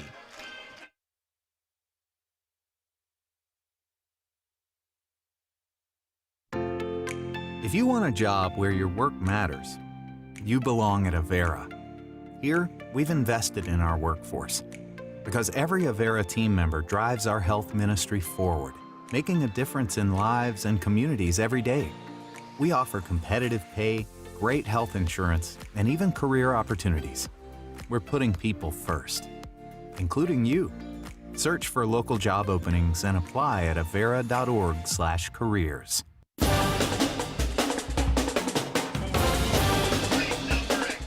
Well, we just got the official attendance here for Lancer fans up on the big board. 2,871 people here for Mount Marty. You remember in Mount Marty's inaugural season, they had the #1 attendance in the Great Plains Athletic Conference in a season where they went 0-10. Now they're approaching, if this score stands, 42-0 obviously, they're approaching a 3-1 start to the season. This is a Lancer program that is in year 4 of its existence. There was no Lancer football 5 years ago. They're making great strides. Here's the kickoff after the touchdown from the Ryken brothers, and there's going to be a Waldorf player trying to get to the outside. If he's got wheels, he might be gone here. He's going to turn upfield, get across the 50 and out of bounds.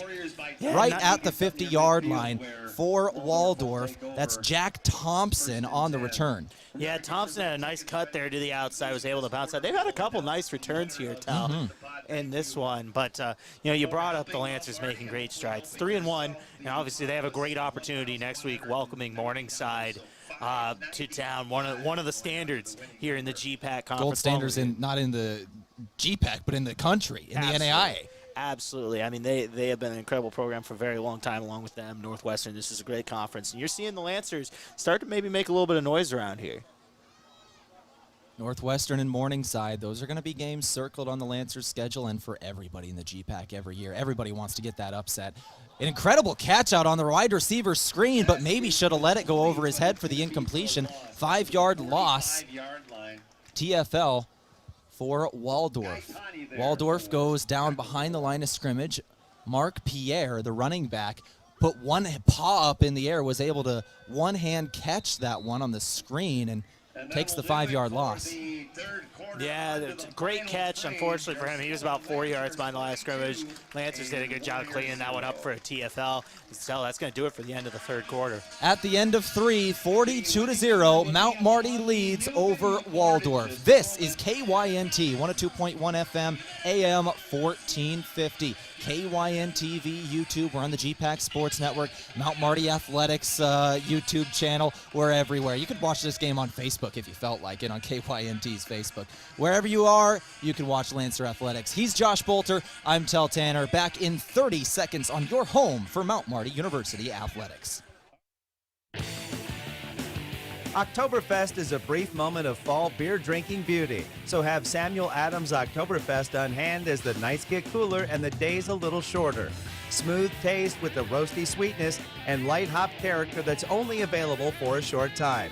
Kick off cooler weather with food and friends, and don't miss a moment with Samuel Adams Oktoberfest. Grab it while you can at your favorite place to buy beer. FM 1021 and AM 1450. KYNT. Yankton.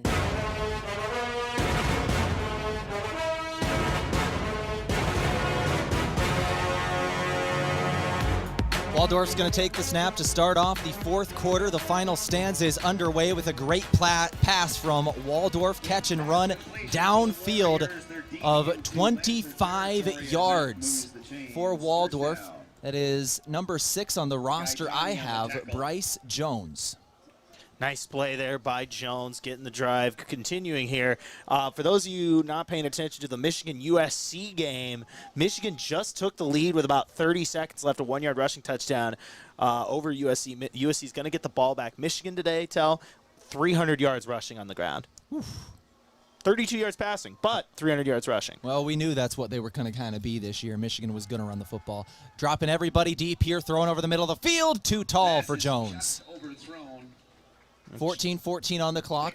42-0 once again is your score as we're underway in the fourth quarter. Incompletion will stop the clock.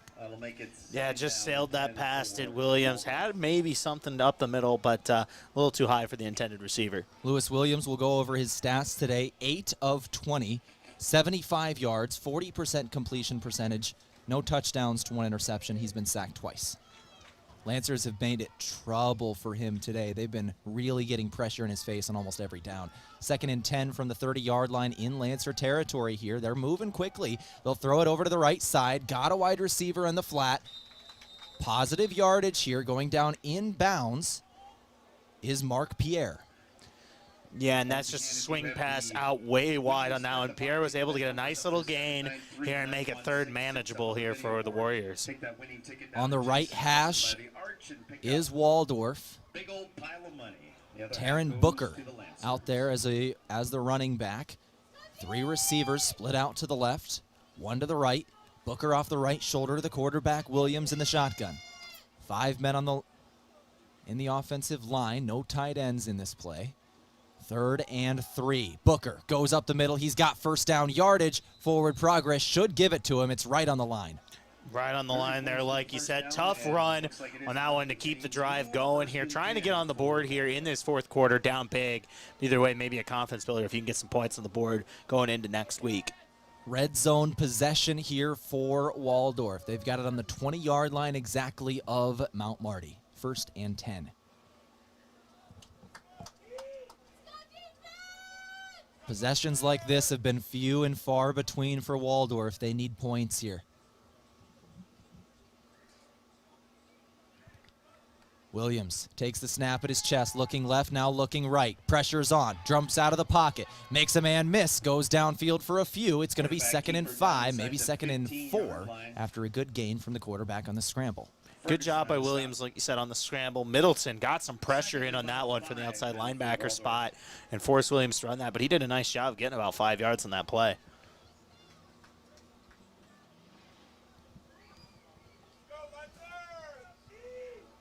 Second and 4 here for Waldorf. 4 receivers set, 2 on either side. Running back's going to go in motion to their left side. That's Booker. Quarterback Williams is going to run up the middle, and he's going to fall forward for the first down inside of the 10-yard line. This is 1st and goal for Waldorf. First time we've said that today. Waldorf with a great drive. And I think that's just a testament to this Lancer defense. They've had a really good day, keeping low completion percentage and things like that, and really haven't allowed a ton of long drives outside of maybe a couple here in the second half. But either way, none of those drives resulting in points, and the Lancers have done a great job defensively today. Lancers have a mix of 1s and 2s out there. Mostly having the backups in the game, but a few of their DBs still out on the floor. Quarterback's going to take this one, and he's going to go down for a sack. The Lancer front 7 was there. I believe the first one there might have been Jose Garcia, as well as Lane Ferguson. Both men in the backfield. And Brock Lubers, those 3. Yeah, and I don't know if that was a broken play or what there for Waldorf, but a bunch of different Lancers got in on that one. Williams didn't really stand a chance from that play, starting from the beginning of it. Bryson Williams also had a chance there on that right edge of the defensive line. Damian Baldwin, outside linebacker on the left side. And they're going to give it. Nope, he's going to keep it. Quarterback keeps this one, and he's going to take it for a few positive yards. It's going to be 3rd and goal from the 6. And Tehl Williams has been really busy on this drive. A lot of quarterback keepers and scrambles and things like that on this drive. And it's crazy to think on the first play of this drive, they had a big pass and really taken a lot of time off the clock since that, trying to get in the end zone here. 3rd and goal from the 6. Quarterback, as you said, has been running it himself on the options through a large part of this drive. His running back in the game is Taryn Booker. Stands off his right shoulder. Booker, a redshirt sophomore. 3 receivers to the left, 1 to the right. That's Obley. Quarterback's going to throw to Obley, 1-on-1 in the end zone. Touchdown, Waldorf. Nice play there. That's a simple fade jump ball. Go up and get it. Goes up, fights through the defensive player there, and gets the touchdown. Nice score there for Waldorf, finally getting on the board in this one. Waldorf's on the board. No shutout today. It was Caden Obley with his 2nd touchdown reception of the season. He's a redshirt sophomore, a good receiver for this Waldorf program, a big body receiver. He's 6'5", 205. That's the guy you can throw jump balls to. Yeah, that usually will do it. 6'5", 205 is a pretty good, impressive number there for a wide receiver. Place kicker Connor Parker in to attempt the point after. The hold is there. Kick is up and good. 42-7 is the score. This ball game. Waldorf on the board at 9:56 on the clock, 4th quarter. He's Josh Boelter. I'm Tehl Tanner. You're listening to KYNT in Yankton. Imagine paid vacation, sick.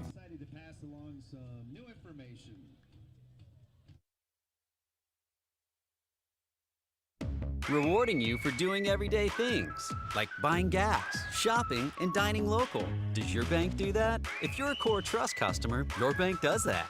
When you open a premium or preferred checking account and meet requirements, you get access to Core Trust perks powered by Bazing, an exclusive network offering 300,000 plus deals and discounts on dining, shopping, travel, fuel, and more. Visit us online, in person, or by phone. Terms and conditions apply. Member FDIC.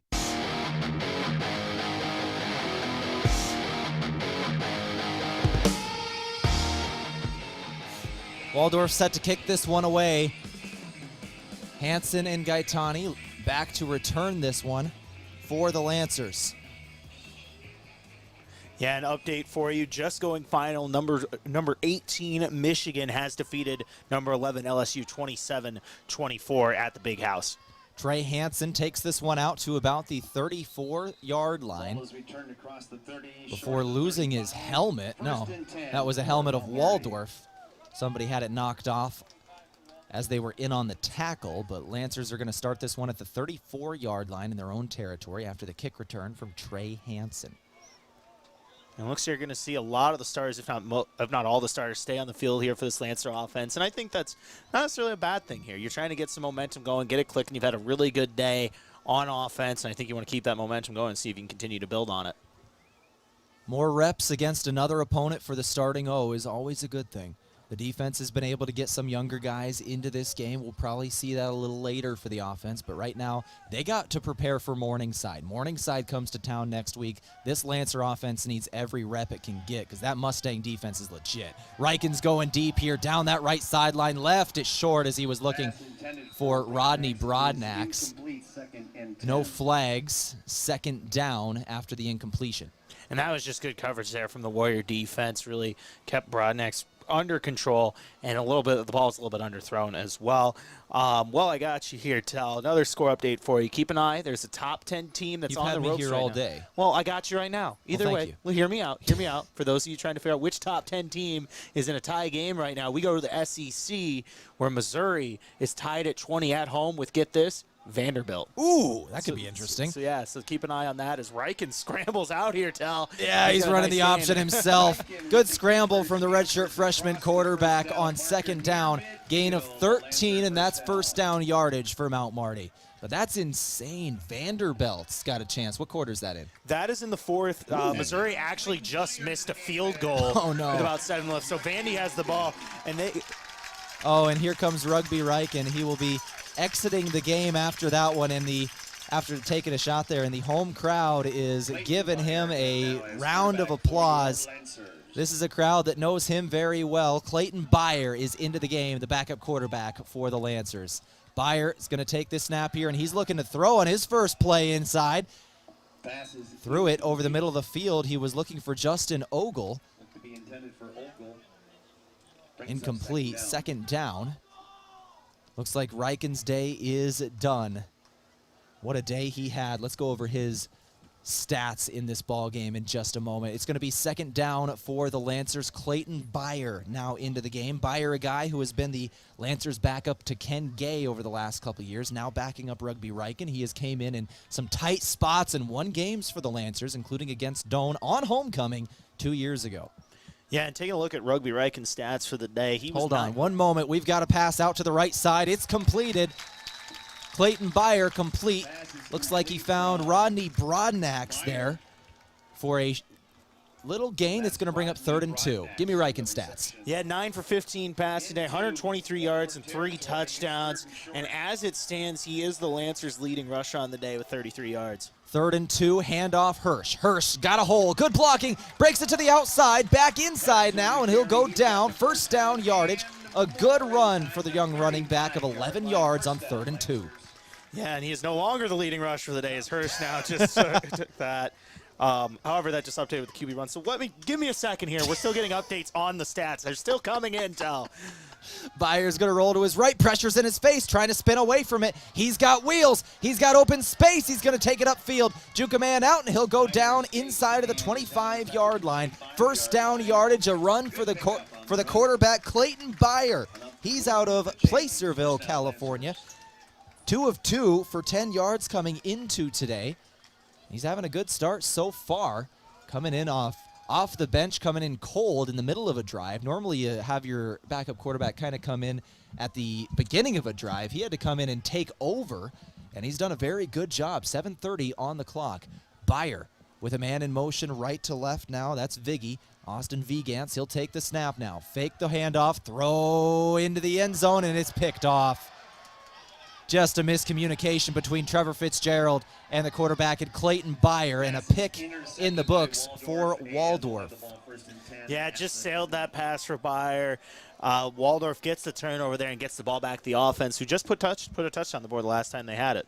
Isaiah Brown with the interception. Isaiah Brown, his first one of the year. He had 19 tackles and half a tackle for loss coming into today. He's the backup safety.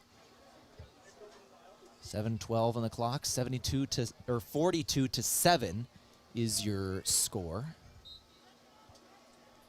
Waldorf will take over on offense after the interception by Clayton Byer.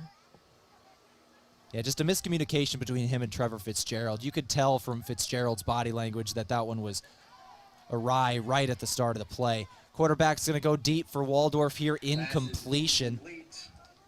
Couldn't find his man. He was looking for Mark Pierre. And that's a tough throw to make there for Williams. He had to scramble out, throw it across his body to Pierre. Came up just short on that throw. 2nd and 10 here for Waldorf. This is the final GPAC game of the day. Everybody else finished up earlier. We'll give you final scores again here in a bit post-game. 2nd and 10 for Waldorf as Mount Marty has controlled this ball game on Lancer days. 42-7 your score. Williams going to take the snap here. They'll send 4 downfield. He's got a man. First down yardage for Waldorf. For Pierre. Yeah, that's a simple hitch route in the middle. Sit in the middle of the defense there for Pierre. Able to move the sticks and keep this drive going. 6:45 on the clock in the fourth quarter. The clock is ticking away on Lancer days. What a fun homecoming this has been, Josh. All the way around. Volleyball getting a win earlier today in 5 sets over the College of St. Mary. Lancer football playing well here as we've got a run up the middle. Decent yardage here from the starting running back, Rocky Ketchum. Run of 9 yards on 1st and 10, 2nd and 1 incoming. Lancer women's soccer, as you mentioned earlier, was up 1-0 over Waldorf in Forest City. Could we get an update on that one here in a moment as well, Josh, after this 2nd down play from Waldorf? Men's soccer will be playing a little later tonight, and we're going to be speaking with the men's soccer team. Oliver Tehlman, the head coach, is going to be in the booth on Monday speaking with me for the Lancer Locker. We'll air that conversation at 5:30 p.m. Monday night, talking with men's soccer. We're going to talk to women's soccer a little later in the fall as well. I'm excited for that one. They're having a great year. Quarterback's going to scramble out of the pocket here, throw downfield. Good coverage from the defensive back for the Lancers. That one's incomplete. Caden Phillips, the senior defensive back out of Sturgis, makes the play. Yeah, good PBU or pass breakup there for this Lancer defense. Update on that women's soccer score. Mount Marty's still up 1-0. That's at the 38-47 mark of the first half. 3rd and 1 here on the 44-yard line in their own territory. Waldorf has the football. Rocky Ketchum, the starting running back in the game. He stands off the left shoulder of the quarterback, Williams. 4 receiver set, 3 to the right, 1 to the left. It's going to be a design run for the quarterback, and he slips. It was number 47 for the Lancers who got a great jump. That's Deontay Morgan, the senior defensive lineman. Got a great jump in, destroyed the running lane. The quarterback was trying to go to his left, had Morgan in his grill, tried to turn back, and just slipped, goes down for the sack. And there's sometimes on that turf when you're trying to turn on a moment's notice and you just slip and fall, and that's what happened there for Williams. And now it looks like Waldorf's going to have to punt this away with a 4th and 7 deep in their own territory. So they're going to punt this one away to the Lancers. Clock is ticking under 5:10 to go. Justin Ogle back deep to receive this one. Isaac Burgett going to punt this one away and cannot get it off. Another block punt for the Lancers, and we have another scoop and score. Mount Marty touchdown. Not 1, not 2, but 3 special teams touchdowns for the Lancers today. You had a punt return, a blocked kick for a touchdown at the end of the first half, and a blocked punt for a touchdown right there. Great day if you're the Lancers special teams. Got to be excited with this one. And if you are Heath Zuck, the special teams coordinator here for Mount Marty, you got to be smiling ear to ear. And that is Dalton Goebel, the defensive back for the Lancers. Goebel out of Crofton. Very, very non-traditional. That's a 32-year-old freshman, Josh. Very non-traditional. Yeah, 32-year-old It's a very freshman. special moment for him. Yeah, absolutely. And a nice touchdown there. And what a way to get it off a block punt. Finder slipped as he kicked that one, but he's still able to get it in. Remains perfect on the day. 49-7 is your score. 4:59 on the clock. Lancers with another special teams touchdown. This is KYNT. I'm Tehl Tanner. He's Josh Boelter. Back in 30 seconds in your home for Mount Marty Athletics. Imagine paid vacation, sick leave, holidays, and full medical coverage the moment you start a new job. Plus quarterly profit sharing, 5% 401k match, and a company-paid retirement plan. Your first day on the job. With Parker of Yankton, you don't have to imagine, because all these benefits begin day 1. We are hiring assemblers, machine operators, material handlers, and line operation techs for both shifts. Don't mind working nights? Enjoy a pay differential of $235. If you're looking to upgrade your career and have day 1 benefits, apply today at parker.com. Parker, engineering your success.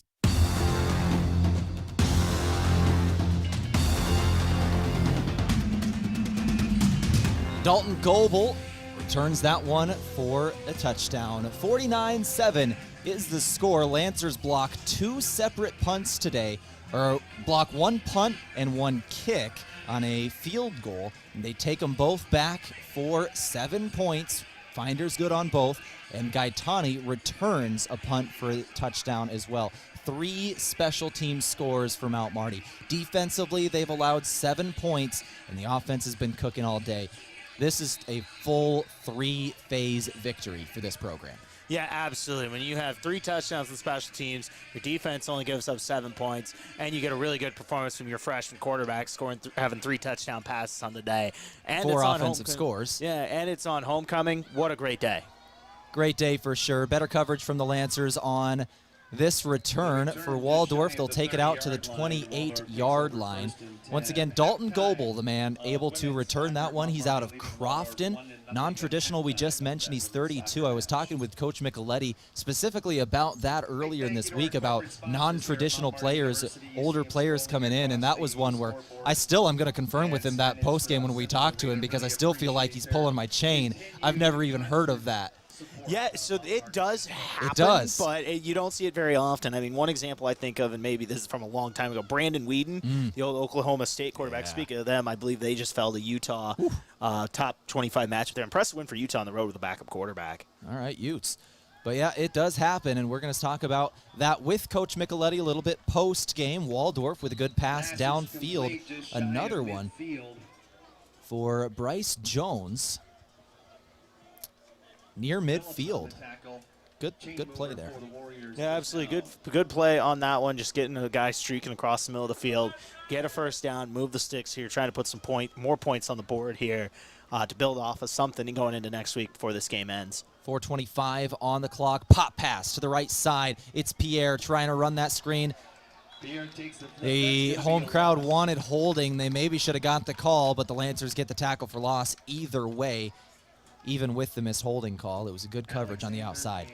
Yeah, good coverage on the outside, and that's one where you look at it and you go, with minutes winding down this game and the game kind of out of reach in this one, I think the refs are going to be a little more lenient unless it's something that's egregious. Absolutely. So. Lancers still got the tackle for loss on that one. 2nd and 11 from the 47-yard line in own territory is Waldorf.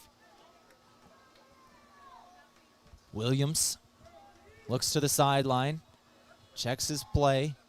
Lancers showing blitz, and they're going to send a DB off the right side. He's flushed out of the pocket. Williams going to let it fly downfield. Has a man. Incomplete. Yeah, good ball there from Williams. Scrambles out and finds a guy, but I think the hit there, once that ball got in the hands, I think that's what knocked it out on that play. Anyway, nice job by the Lancer defense to get an incomplete pass. Rivera, the intended receiver. 3:33 on the clock. Clock stops with the incompletion. 3rd and 11 here in Yankton. Waldorf drive threatening to stall. Lancers sent the DB on the blitz, flushed the quarterback out of the pocket on the last play. We'll see what they do here. Lancers showing blitz again. The middle linebacker was faking as if he was going to go straight for the quarterback. We'll see if they change things. Lancers send 4, drop back one of the defensive linemen, and he's flushed out of the pocket. Williams trying to get rid of it. He's just going to have to throw this one away. There was a receiver in the area as it goes out of bounds, and that'll bring up 4th down for Waldorf. Yeah. And we've talked about this throughout the game. You don't have to get sacks to disrupt a play. Pressures do the same thing at the end of the day as long as you get the incomplete pass, and you see it right there. And I think Waldorf might just punt this one away here instead of maybe opting to go for it in this situation. Yeah, 4th and 11 in your own territory with 3.5 to go. Score 49-7. Just punt this one away. Lancers are going to run the ball. And they're going to have a homecoming victory in 3.5 minutes. Back deep is Justin Ogle. The punt is away. End-over-end kick. Ogle's going to muff it. It is not caught, but one of the upbacks is able to bring it in for the Lancers. Number 30 going to the outside and cuts back upfield across midfield. Goes down. That is Gavin Swanson. That's the Yankton kid. Gavin Swanson, the sophomore running back, with the play on special teams there. A great play for the young man. Heads-up play by the Yankton native. And for a second there, Tehl, did you think, what if they score another special teams touchdown? I wondered for a split second if Swanee was going to break that one. Gavin Swanson, a Yankton High School kid, as we mentioned, played running back for years, a very good running back. And he's been a special teams guy for the Lancers this year. The Lancers have a deep running back room. I'm hoping he's going to get some touches at some point. I like that kid. And he is on the field right now, so something to keep an eye on as this drive gets started here. He's lining up out wide in that trip set. He's a step behind Goebel, and now he is in motion left to right. He'll line up as a wingback. Quarterback Byers going to take the snap, fake, throw to the outside over the head of his receiver on the wide receiver screen. He was looking for Ezekiel Robinson. Yeah, pass just sailed there on the bubble, went a little high for Byer on that one. That second straight pass went a little high on that. Let's keep an eye on that. But either way, some valuable reps here, or some great reps here for Byer to be able to get some looks. Ishmael Sloan is the running back in the game for the Lancers. Swanson once again lining up as a wingback on the left side. No, he'll line up as a tight end now. Double tight end set for the Lancers. Two receivers, one to the right, one to the left. They'll hand off Sloan. Sloan going up the middle, breaks into the secondary. He's got first down yardage, stays on his feet near the 30-yard line. He'll go down. Good run from Ishmael Sloan of about 18 yards here for Mount Marty. Big run for Sloan right up the middle of that defense, able to hit that second level for a first down. 2:45 to go. Clayton Byer, command in the huddle, gets the signal, same formation. Double tight end. Sloan in the pistol behind the quarterback Byer. And now the Lancers are slowing things up a little bit, letting the play clock run a little bit. This is not the Lancers' style. They're a team that likes to run and gun. They do the hurry up all the time. Here's Sloan running it off the right tackle. He's going to bounce it to the outside, and he's going to go out of bounds with 2:17 on the clock. First down yardage again for Ishmael Sloan. Clock continues to run here, and that should do it. The Lancers do not have to snap it before the 2-minute timeout. And it does not look like they will. So the 2-minute timeout is coming. Lancers lead 49-7. 2 minutes left in this ball game. We'll take a timeout, come back and join you in 60 seconds on KYNT. A big thank you from Mount Marty University to one of Yankton's greatest employers and friend of the community, Aztec. They're very proud to support the Mount Marty Lancers. The vision at Aztec is to build industry-changing solutions that create life-changing opportunities. And you can build a career with the group that's built to connect from rock to road. Click careers at aztecindustries.com. Best wishes, Mount Marty, from your friends at Aztec. Oktoberfest is a brief moment of fall beer drinking beauty. So have Samuel Adams Oktoberfest on hand as the nights get cooler and the days a little shorter. Smooth taste with the roasty sweetness and light hop character that's only available for a short time. Kick off cooler weather with food and friends, and don't miss a moment with Samuel Adams Oktoberfest. Grab it while you can at your favorite place to buy beer.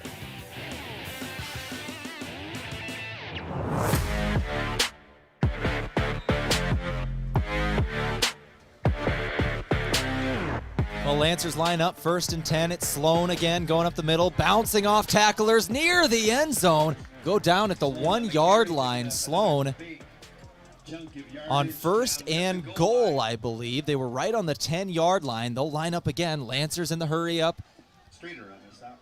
Want to get Ishmael Sloan a touchdown. He deserves it. That man's putting in the work, and he's going to go up the middle. Sloan is... no signal yet. He's down, and he is in for the end zone. Touchdown, Ishmael Sloan for the Lancers.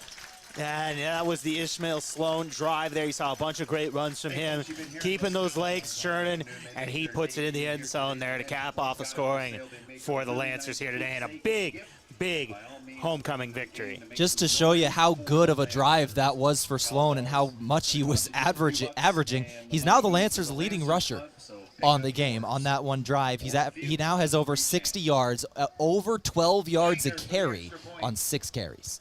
Yeah, he was great on that drive. And a touchdown. And you talked about it. Coach Micheletti wanted to get Sloan some possessions here in the second half, and you've seen it in a nice drive for the back. Finder once again remains perfect in the day, and the Lancers lead 56-7. 1:33 on the clock. Let's go ahead and take a break. Come back in 30 seconds for the kickoff. This is KYNT. Farming is hard work. Between managing crops, livestock, and equipment, there's not much time left to handle financing and loans. At Dakota Mac, we can help you do the heavy lifting when it comes to ag financing. Whether you're a full-time farmer, an investor, or a young and beginning farmer, we're here for you for all your ag lending needs. Let Dakota Mac help you work smarter, not harder. Hi, it's Jeff Wolfgram from Dakota Mac. Call us at 800-682-4578 to learn how Dakota Mac products can work for you.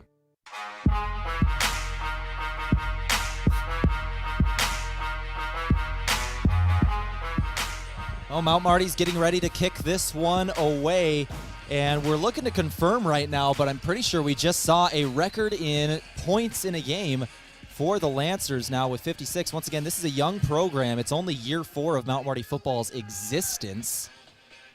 And I'm looking at their past schedules, and I believe this is it, 56-7. Lancers are going to kick this one in the end zone on the next kickoff. Waldorf will get the touchback, but I believe this will be a points record for Mount Marty University. Most points in a game. I believe the previous was 45 in the double overtime loss to Dakota Wesleyan last year. So points in a game record for Mount Marty. And what a day to do it on Lancer Days, too. An impressive performance from this football team. Now moving to 3-1 on the season with a big test next week, but we'll get to that later. Like I said, 3-1. That's a really great mark for this football team. Once again, in year 4 of existence is this Mount Marty University program, and a 3-1 September record. That is something to be proud of. For Waldorf, it is their first year in the Great Plains Athletic Conference, and one of the good news things for Waldorf is take a look at this Lancer program. This is a Lancer program that went 0-10 its first year here. Now they're 3-1 to start off their year 4 of being in the GPAC. It takes time in the Great Plains Athletic Conference. It takes time to become a winning team. It takes time. I believe Dort, a team that is a perennial playoff contender every year, it took them 8 years to get more than 2 wins in conference play before they started becoming a powerhouse. Like, it takes time in the GPAC. So Waldorf fans, don't worry. Your time is still coming. It just is going to be around the corner. Yeah, and a great performance here for the Lancers once again. And Tehl, I got to ask you, as Waldorf breaks a run here for a first down, we had a movie reference earlier. I got to ask you a question. I got to congratulate you, or celebrate with you. Okay. Happy Earth, Wind, and Fire Day today. Happy Earth, Wind, and Fire Day. Oh, my gosh, it's the 21st day of September. Yeah. Do you remember, Tehl? Apparently I didn't. We didn't remember until 6:38 p.m. So that's a failure by us, honestly. Just clicked. But either way. It's 6:38 p.m. How did that not click earlier? I don't know, but look, I didn't check the date today, not going to lie. Waldorf's going to run one more play, and then that should do it for this ball game. Here's 1st and 10 for the Warriors. They're going to throw it deep here. This is a high-playing ball, and it is complete. 4 seconds on the clock. There was contact downfield, and that, unless Waldorf wants to use a timeout here, Down inside Lancer territory. should potentially do it. They had 2 seconds on the clock. Big shot play there. Looks like they're going to be able to get this lineup. I don't know if they call a timeout or not. But now the clock moves, and now it hits 0. They went down and lined up, but they didn't call the timeout, so that will do it. Lancers get the win on homecoming, 56-7. The most points in one single game in Mount Marty Lancer history. 56, the new all-time mark. John Micheletti's program has got to be proud. They're 3-1. 3-1, coming off a big victory here. Like you said, a team record in points for this program. Just an impressive game all around in all 3 phases of the game. You score 5 touchdowns on offense. You get 3 special teams touchdowns and only give up 7 points on defense.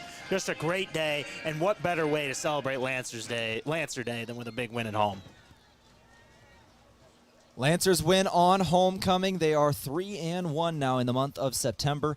Morningside on the schedule up next. A hot team. They're coming into Crane-Youngworth Field, a fortress. Lancers play well here. This is going to be a fun matchup next week. But Morningside, once again, taking a look at what they did earlier today, 70-0 at home against Doane. Morningside coming off an impressive victory. They have been pretty good so far this season. Obviously, they started out the gate a little slow with the loss, but once GPAC play has started, man, they've been on one. Yeah, and they always are, right? They always figure it out and always are in the mix at the end of the year. And they're an incredible program. And look, the Lancers have an incredible opportunity next week, so we'll see how it goes. But for today, celebrate this win, a big win at that. Let's go ahead and take a break. We'll come back and start our post-game show, go over all the stats of this one, check the out-of-town scoreboard, and we'll be speaking with the head coach of the Lancers, John Micheletti, here in a couple minutes. He's Josh Boelter. I'm Tehl Tanner. 56-7, your final score. This is Mount Marty Lancer football on KYNT. Great football teams have key players in the lineup, and that's also true at Lewis and Clark Ford. The new 2024 Lincoln Navigator is big enough to cart your team around, and right now at Lewis and Clark Ford, get up to $6,500 off and 0% for 60 months. The hard-working 2024 F-150 has up to $13,000 off with Ford Flex Buy. See us for the details. We got a great team and great deals here at Lewis and Clark Ford, 4th and Capitol, Yankton. Traveling to Yankton for business or pleasure? Then book your stay at Yankton's two best hotels, the Fairfield Inn and Suites and Holiday Inn Express. Both are conveniently located to everything in Yankton. Both offer complimentary hot breakfasts and meeting rooms for business travelers. And if you want a great rate and still be able to change your reservation without a hassle, call either hotel direct. The Fairfield and Holiday Inn Express, two great hotel choices when visiting or arranging rooms for guests to Yankton.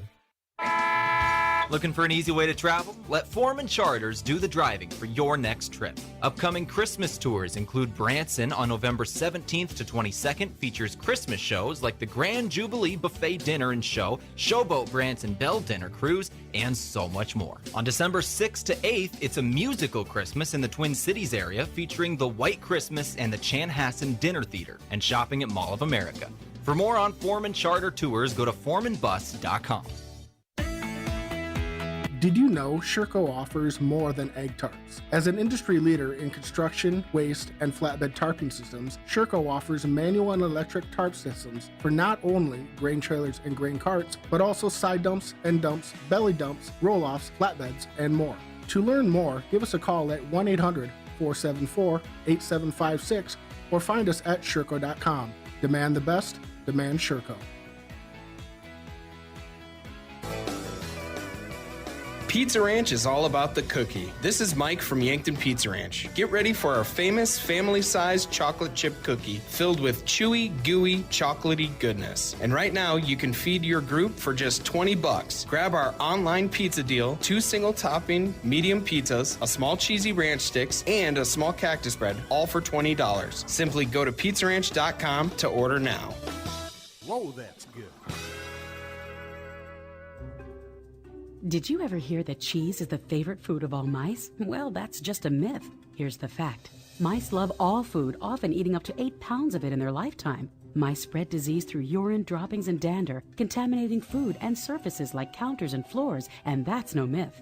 A pest professional is your best defense against the devastation rodents, termites, roaches, and ants can cause to your home and family. Olson Pest Technicians, 1-800-KIL-BUGS.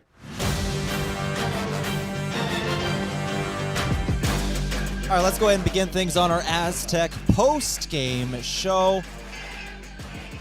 Aztec, make sure you build your career with the group that's built to connect from rock to road. Let's start it off with the game stats. Turn it over to you, Josh. Give me a recap of this ball game. Yeah, let's go ahead and break it down team first, and we'll go into some individual stats. Starting with Waldorf, they had 155 yards passing, 110 yards on the ground. Good day for them there.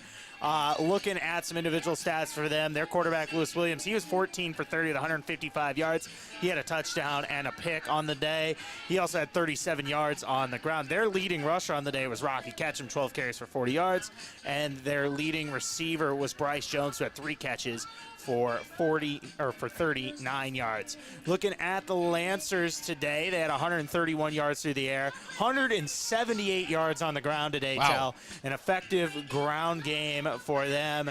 They were efficient on the on third down as well, 5 for 8 there. But taking a look at the stats overall, Rugby Riken 9 for 16, 123 yards. Passing and 3 touchdowns there. He also added, looking at it, 45 rushing yards. Leading rusher for the Lancers today was Ishmael Sloan. He had 5 carries, 59 yards, and a touchdown. Receiving-wise, how about Trey Hansen? He had 48 yards receiving and a touchdown. He also had a rushing touchdown as well. And then Rex Riken, 3 catches, 48 yards. 2 touchdowns on the day, Tehl. An impressive effort from this Lancer offense and this football team, adding 3 special teams touchdowns as well in the mix for that. Some of the percentages of this one, once again, third down efficiency for the Lancers, 5 of 8, 62% as a team. Didn't even have to attempt a 4th down today. Waldorf went 8 of 19 for 42%, 0 of 4 on 4th down. Lancers really, the defense really stepped up when it counted today. They were able to get off the field. Right, and they got a couple sacks, had some pressures, had a pick at one point in this game as well. Really just a clean performance from the defense. You give them a touchdown, but hey, that happens. And you look at it, just a great performance from this defense today and all around from this team. It really was a very, very good performance, not only for the defense, but once again, that offense, the offense that has struggled to start the season. You know, we were used to this flying offense last year that had a quarterback that was ranked top 5 in the country in touchdown passes at this point in the year.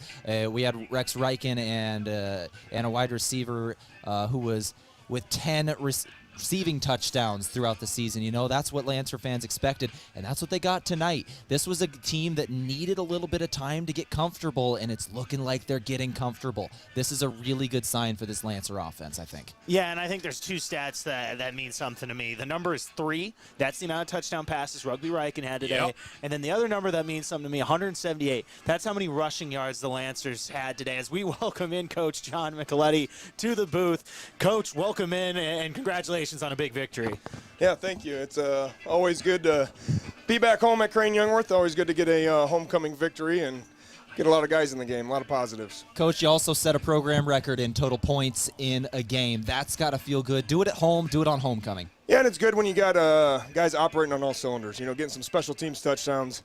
I know the one was technically a special teams touchdown, but having the defense out there being able to do that with that long punt return, we had our safe punt return, and he's supposed to fair catch that, but sometimes the guys know better than coach, right? So it turned out well, and actually on that play I was talking to the ref. I was like, hey, his knee's not down. And he's like, it wasn't down. He goes, are you sure his knee was down? I'm like, no, you're right. I'm wrong. So well, there you go. I wanted to ask you another one of those special teams touchdowns. Dalton Goebel returns that one into the end zone. You and I were talking about him a little earlier this week, a 32-year-old freshman. That's special. Love the guy, man. And he constantly just outworks everybody. Obviously, the hard hat mentality, but he's an older head, you know, so he's leading all the young bucks around and all that stuff. So him getting a little bit of positivity out there, scoop and score, the whole team got a lot of love for that. 3 special teams touchdowns today. Tell me about your special teams coordinator and the work they've been putting in. Yeah, Coach Zook, special teams coordinator. He did a little bit of special teams work when he played. But this is his first year taking on that role and is doing an outstanding job. You know, there's a few of those kickoffs we got to clean up.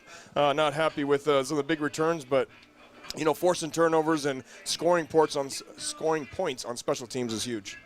Yeah, and Coach, I wanted to read a number to you. 178. That's the amount of rushing yards you guys had today. Let's talk about your ground game and how that worked today. Yeah, excellent room of backs, but can't do anything without that O-line.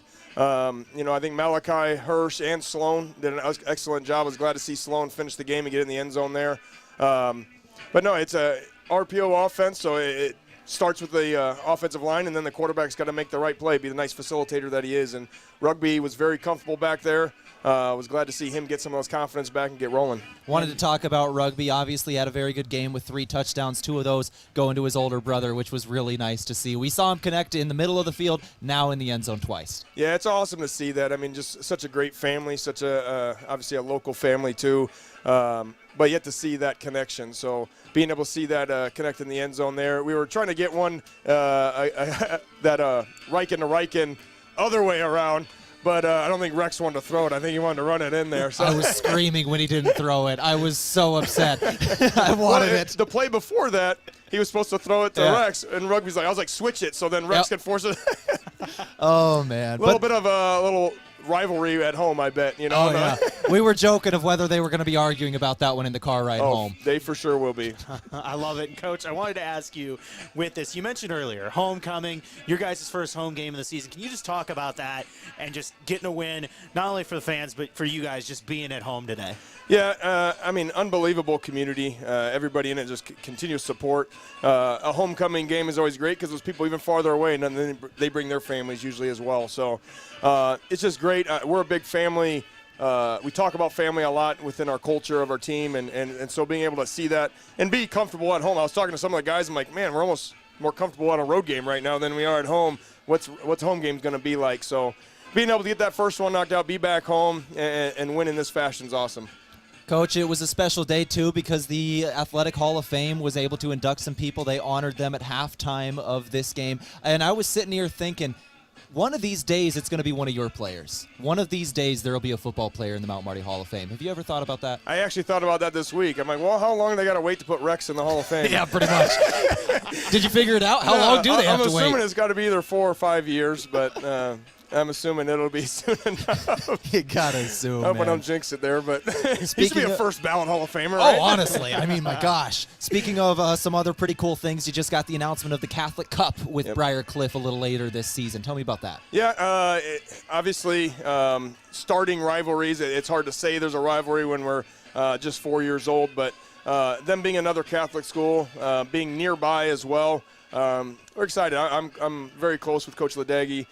He's a very good friend of mine, but it's good to have another thing to bring home after a victory. So it's something to play for. That day is going to be super special between Mount Marty and Briarcliff. Everybody's playing everybody. It'll be a fun day. And that trophy, I wanted to ask, because the Catholic Cup for Lancer fans, obviously a very familiar term. You had that with presentation, only had that 1 year. You brought it home. Is it a different trophy, or they're... Yeah, it's a different trophy. It's a great name, so I was fine with them naming it the same thing. It's a great name. It is. It rolls off the tongue a little bit easier than Dakota Railroad Rivalry, right? That's still a good one, though, especially because it's in your locker room It right is, now. and that trophy's touched every morning. So is that the way you start the day? You walk in and polish the trophy? Yep. I still got to get our name engraved on it. I got to start putting that off, but. Coach, let's talk about next week. You got Morningside coming to town. That's a team that earlier today played against Doane 70-0 at home. They're obviously rolling. They reloaded. Tell me about Morningside. Yeah, they got a little bit different of a quarterback, so he's very good at throwing the RPOs. When we're starting to break down a little bit on Fridays, we're looking at their tape, and it's a lot of called run plays, but they're throwing the ball quite a bit. He's going to throw a lot of those glances and speed outs, things like that, and he's got an arm to do it. So we got to make sure that our linebackers are sitting in those windows, not showing them or rolling into our coverage or anything too early, so we can disguise our coverage a little bit there. But their offense is operating on all cylinders right now, and their defense has been very strong over the last few years. So it'll definitely be a good ball game. I'm glad that they're coming here, but we got to make sure that we turn the page here quickly after this homecoming victory and ready for a powerhouse in Morningside. Yeah, and Coach, you guys today tied your program record for wins in a season. Only 4 games in a season, so now you guys have a chance to make Lancer history here the rest of the way. Can you just talk about what that means to this program and the strides that it's been making over the 4 years? Yeah, no, it's each and every year looking to knock off new first. So. This year was our big focus with our leadership group, is not really looking at the whole picture of everything and like, oh, we have to win 4 games this year. It's like, no, just each and every week, just looking at going 1-0, controlling that day of practice, making sure that's a great step for us to be able to go 1-0 that week. So, looking at Morningside, it'll be a great week for us to, once again, polish some things up. Even though the scoreboard was kind of slanted one way, there were still quite a bit of mistakes that we need to get cleaned up and focused on a few things as well. Coach Micheletti, thank you for your time. This was certainly fun to watch up here. I know you enjoyed it. Go enjoy this one with you guys. Appreciate it, guys. That brought to you today by Conkling Distributing. Wellness should feel good and taste good. That's why Alani Nu offers a range of delicious energy drinks to support your goals while bringing bright, bold flavors to your daily routine. Which is 10 calories and no sugar or gluten, Alani Nu energy drinks are a healthy way to fuel your fun. Let's go ahead and take one final break here on our Aztec postgame show. We'll come back with our out-of-town scoreboard and a look at our player of the game. This is KYNT. Imagine paid vacation, sick leave, holidays, and full medical coverage the moment you start a new job. Plus, quarterly profit sharing, 5% 401k match, and a company-paid retirement plan your first day on the job. With Parker of Yankton, you don't have to imagine, because all these benefits begin day one. We are hiring assemblers, machine operators, material handlers, and line operation techs for both shifts. Don't mind working nights? Enjoy a pay differential of $235. If you're looking to upgrade your career and have day one benefits, apply today at parker.com. Parker, engineering your success. ¿Está buscando una casa para comprar? Me llamo Deb Speck de Vision Real Estate y puedo ayudarle a encontrar la casa perfecta. Yo sé que la barrera del idioma puede ser difícil, pero puedo facilitar el proceso. Escoja a un agente que se habla español. Envíeme un mensaje de texto 605-661-9398. Sports injuries can be the result of competitive activities, but can also happen by just participating in leisure activities too. If you're experiencing pain as the result of your chosen activity, consider chiropractic care. I'm Dr. Mackenzie Erlinson with First Chiropractic Centers. We have experienced chiropractors that work with sports injuries every day. Our treatment options are aimed to minimize pain, reduce recovery time, and reduce risk of future injuries. Visit First Chiropractic Centers, making life better, one adjustment at a time. Are you tired of squinting at fine print in order to understand your insurance coverage? Say hello to Clarity with Vision Insurance Group. They'll help you see life in the best possible way without hurting your budget. From life, homeowners, auto, and business coverage too, they've got it all. Plus, long-term care plans for residents in South Dakota, Iowa, and Nebraska. Don't squint. Visit VisionInsuranceGRP.com and get your quote today. Vision Insurance Group. Live in the vision. All right, let's go ahead and wrap things up in our Aztec post-game show. Make sure you build your career with the group that's built to connect from rock to road. As we talk about this ball game, we got to go over our final rundown in this ball game. We'll go over our scoring plays here in the drive summary today. For the Lancers, it started with three offensive touchdowns started off. It was Rugby Riken into the end zone for Trey Hansen on a free play for 25-yard touchdown. Finder good on the extra point. 7-0 Lancers lead. Riken completed the next one to Riken, Rugby to Rex for 15 yards into the end zone. 9-play, 83-yard drive that took 4.5 minutes. Lancers lead 14-0. After that, Lancers get the ball back again. It was Trey Hansen on the end around wide receiver jet sweep. Runs it in from 5 yards out. Touchdown Mount Marty. They lead 21-0. Then it was Isaac Burgett, a punt from 29 yards. Josiah Gaetani returned it 87 yards. 87-yard return touchdown. Mount Marty leads 4 possessions at that point. After that, it was a field goal attempt from Connor Parker, blocked. Josh Pickthorne ends up spotting it, and he is able to return it for the 65-yard touchdown. Next up, it was Rugby Riken. Pass complete to Rex Riken for 4 yards and his second touchdown of the day, 35-0. At that point. Then it was Lewis Williams, a pass complete to Caden Obley for the Waldorf lone score of the day from 6 yards in the end zone, 35-6 at that point. Lancers get 2 more to go. It was Dalton Goebel who returns a scoop and score off a rush for loss of 16 yards, and it was a punt blocked. Dalton Goebel returns at 22 yards for the score, the 32-year-old with the scoop and score touchdown. Very fun. And then Ishmael Sloan, the final touchdown of the day, ends up running it in from 1 yard out to make it 56-7. Yeah, heck of a game today for the Lancers. Just all 3 phases.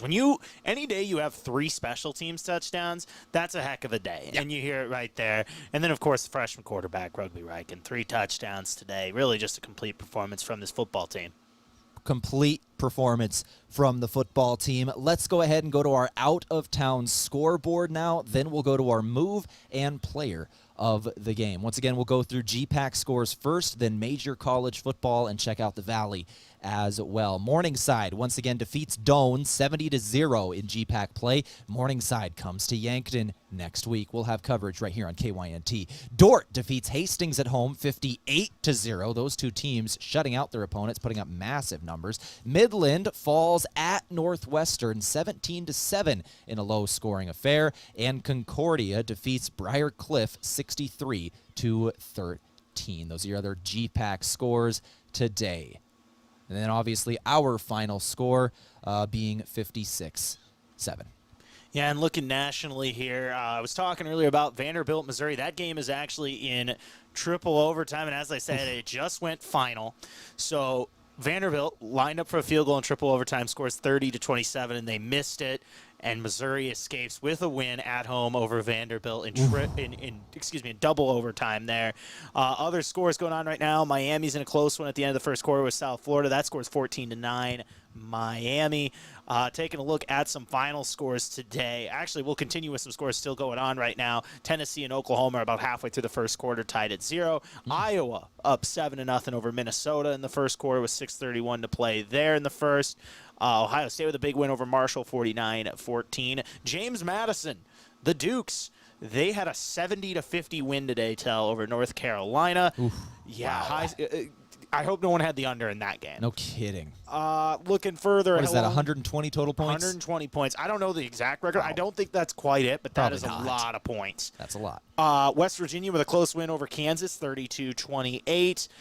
Taking a look at some major games. Michigan gets a big win at home, 300 yards on the ground today, 27-24 victory over number 11 USC. Speaking of LSU, which I about said, they got a 34-17 victory over UCLA today. Arkansas with a 24-14 win over Auburn. And other than that, Utah with a close win over Oklahoma State on the road. Big win with a backup quarterback on the road, 22-19 over number 14, Oklahoma State. Let's go to the Valley for USD and SDSU. South Dakota defeats Drake earlier today, 42-0. Coyotes outgained the Bulldogs 411-211. They really are doing good. USD is 2-1 on the season, the only loss to Wisconsin of the FBS. So they're cooking right now. USD ranked at number 6. SDSU, they're winning right now as well. In the second quarter, their game is 9:10 on the clock, 14-0 over Southeast Louisiana. That's where they're at in Louisiana with that one. SDSU winning 14-0. That's your out-of-town scoreboard update from Gerstner Oil. No matter what you drive, make sure you fuel up at Triple Time Rudy's. They're on Broadway in Yankton. We got two final things to go over today, our player and move of the game. We'll start it off with our move of the game from Mason Schramm. Are you buying or selling? Move with Mason and the Move Group. Let's go to Josh Boelter. Yeah, big one here. I mean, late in that second half, how about Dalton Goebel there with a big punt block? The 32-year-old freshman, they get the punt block, and he takes to the house. What a way to start his career at the young age of 32 with a big punt return and the scoop and score, the punt block with the scoop and score. What a play for Dalton Goebel. Kind of a local guy, too, from Crofton. Yeah, absolutely. In the area, able to come to Mount Marty. Non-trad, I put those words underlined, and it's pretty cool for him. He was able to get the scoop and score, get into the end zone today. The 32-year-old freshman with the touchdown for the Lancers. And it came with able to run up the score a little bit in that second half as well. Now we go to our final player of the game, provided by Avera, moving health forward. Now, in a game like this, when your final score is 56-7, there are a lot of guys you can choose from. There's no doubt about that. So somebody's getting snubbed here. That's just fair warning. Obviously, that's going to happen. But we wanted to go with a guy on the defensive side of the ball who was wreaking havoc in that first half. It seemed like every play he was not only in the backfield, he was getting sacks, he was getting tackles for loss, and he was disrupting everything Waldorf was trying to do. Yeah, absolutely. And that player is Dalen Norman. You look at it, he had a sack on the day, a couple quarterback rushes. He also had a couple TFLs on the day, really just all over that defensive line with a big performance. So Dalen Norman is your player of the game. Dalen Norman, player of the game for the Mount Marty Lancers. Provided by Avera, moving health forward. That's going to do it for this contest today. Mount Marty's homecoming football game is in the books over Waldorf, 56-7. 427. Once again, Steve Toombs going to be back next week. He had some business to attend to out West River. We're going to be talking a little more about that. I don't think it's official yet, so I can't say it, but it's something that's really, really cool that we're going to be able to talk about next week. So that's going to be awesome. Steve will be back, which means Josh, unfortunately, we bid you adieu. Yeah, and it's been a lot of fun here today. Big win for the Lancers. Great way to celebrate homecoming. Been a lot of fun. Thanks for having me in. Thank you all for listening, of course. Really enjoyed it. Maybe sometime in the future I'll get to do another Lancer game here. It's been a great time, and yeah, it makes my job easier when the Lancers win 56-7. So it was a lot of fun today. It's definitely fun, man. I'll be back myself with Steve Toomb in the driver's seat next week for Mount Marty Morningside. That's going to be fun.